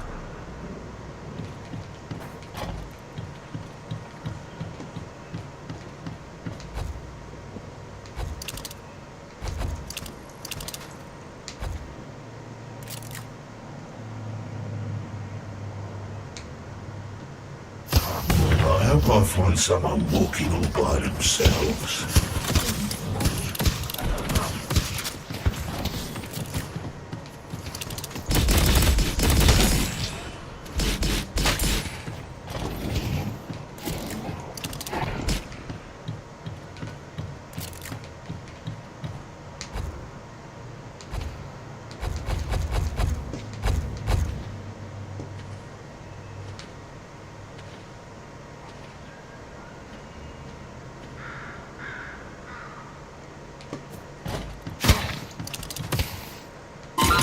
You've got something on you, mate.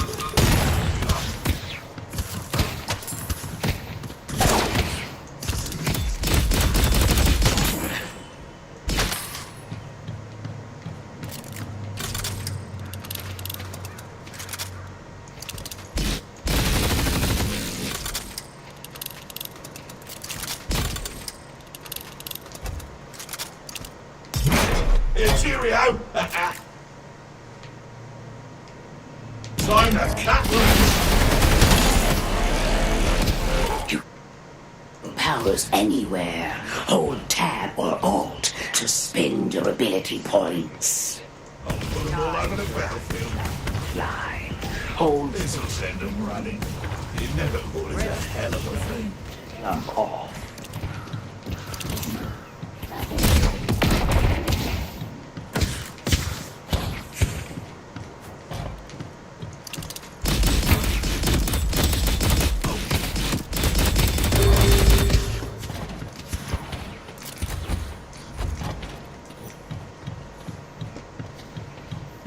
It's time to ride the transit line. Hold space to get on the line. Press space again to jump off.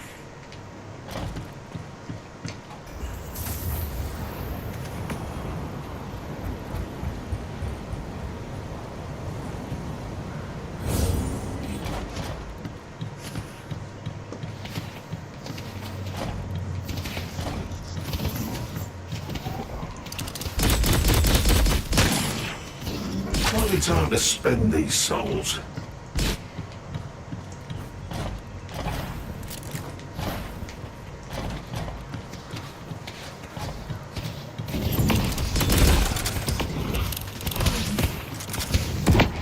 Using hyperbeam.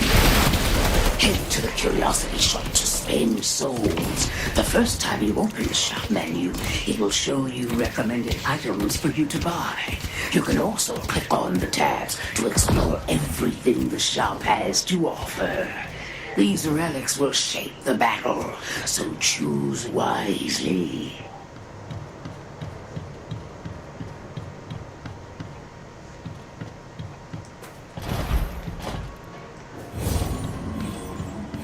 Head to the curiosity shop to spend souls. The first time you open the shop menu, it will show you recommended items for you to buy. You can also click on the tabs to explore everything the shop has to offer. These relics will shape the battle, so choose wisely.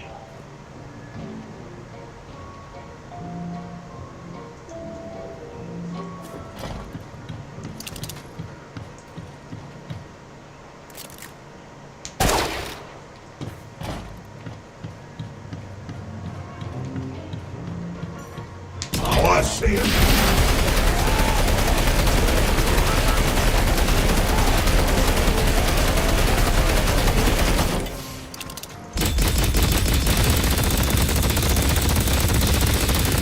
No one escapes me. Nothing you can do now, mate. Seen ya. Close.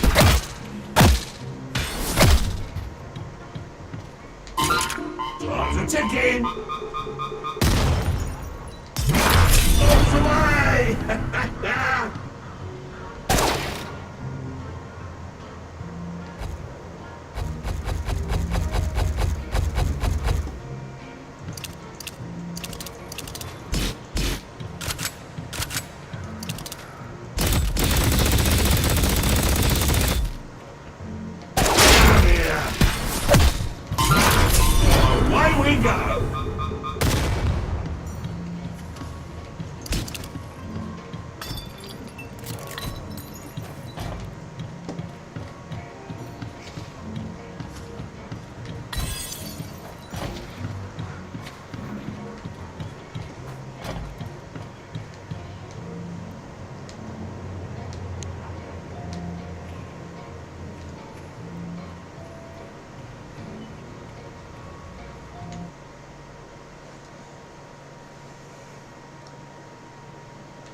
do some field testing.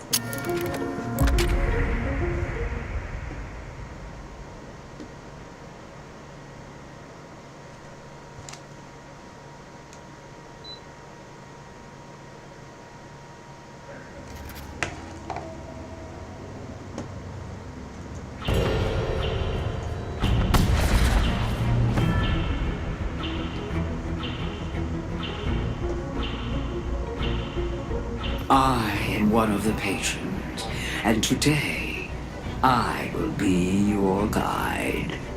First things first, you need to take out the Guardian that's at the end of this lane. By destroying it, we don't just get closer to the final objective, we earn souls and ability points for the entire team.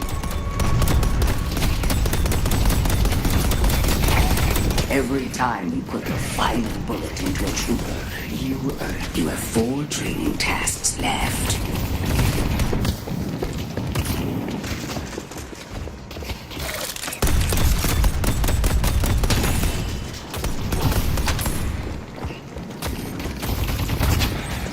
Remember, you only earn souls off a dying trooper if you or an ally deal the killing blow.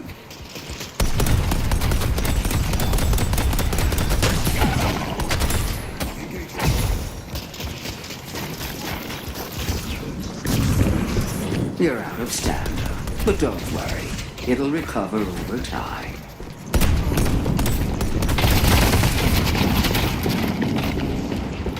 You can't take fire from the Guardian for long.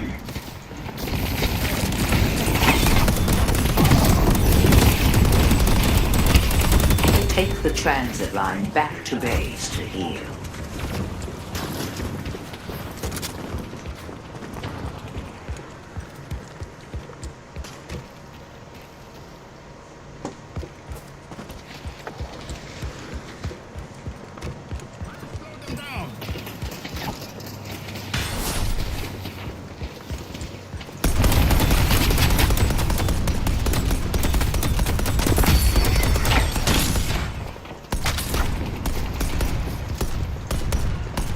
Don't forget to shoot an orange soul out of the air.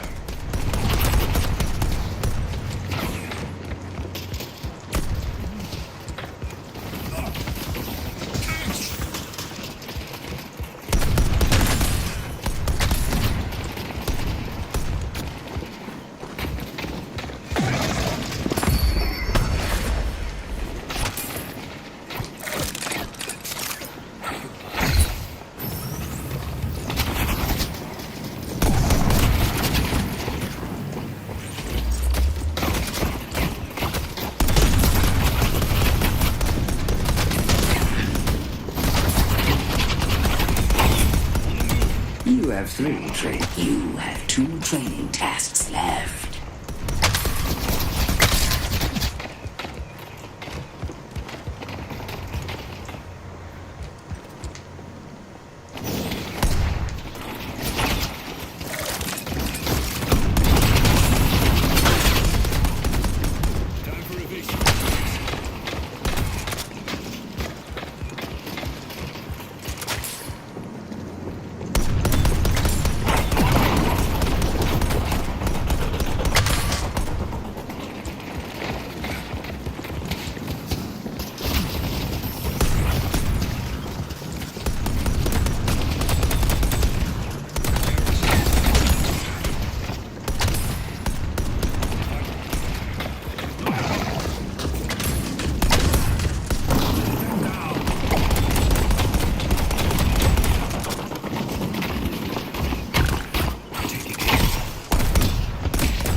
one more task to complete.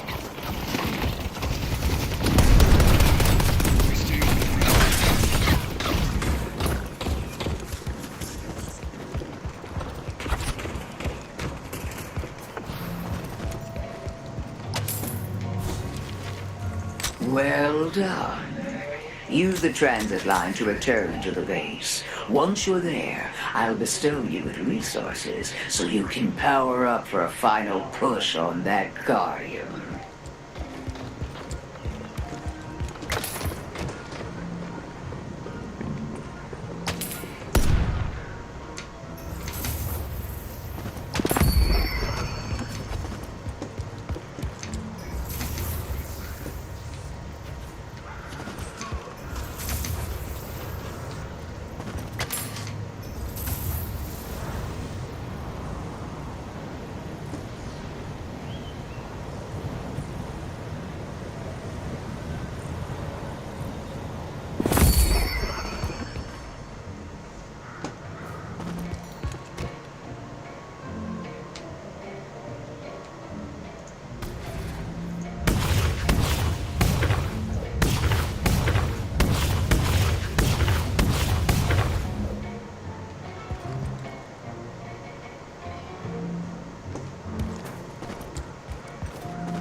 It's time to go take out that Guardian and kill anyone who stands in our way.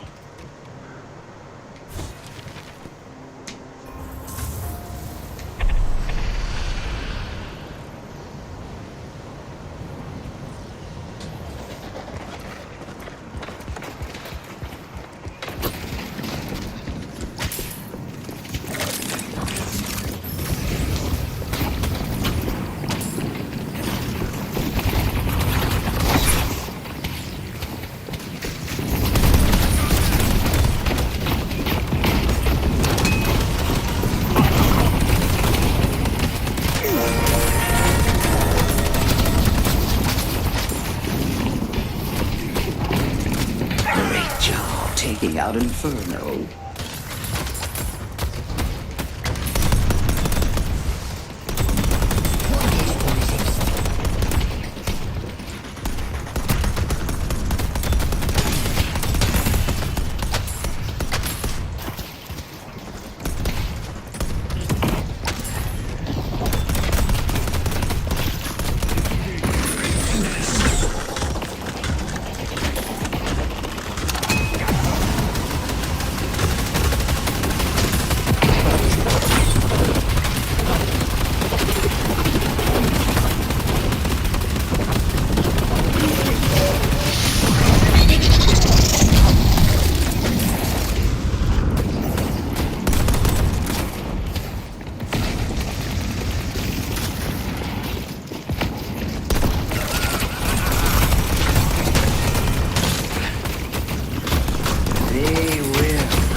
If you're ready.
No one's stopping me.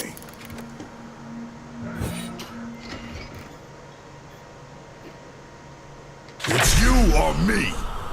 Nothing stops me.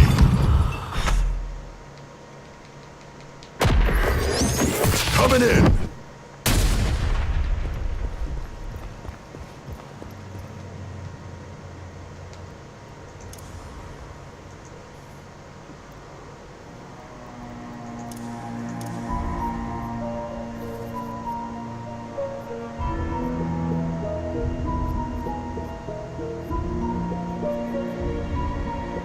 I know one's born.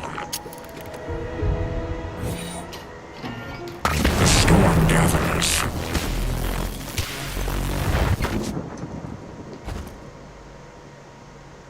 This is the end.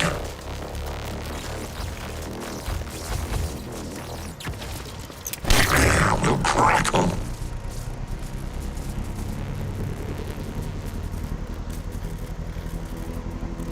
They will rise. They will die. There's no avoiding this. This will tear through their ranks. Ready to take aim? They would be wise to fear me. All lightning.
Don't forget to upgrade my abilities.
Looks like I'll have to cancel class this afternoon.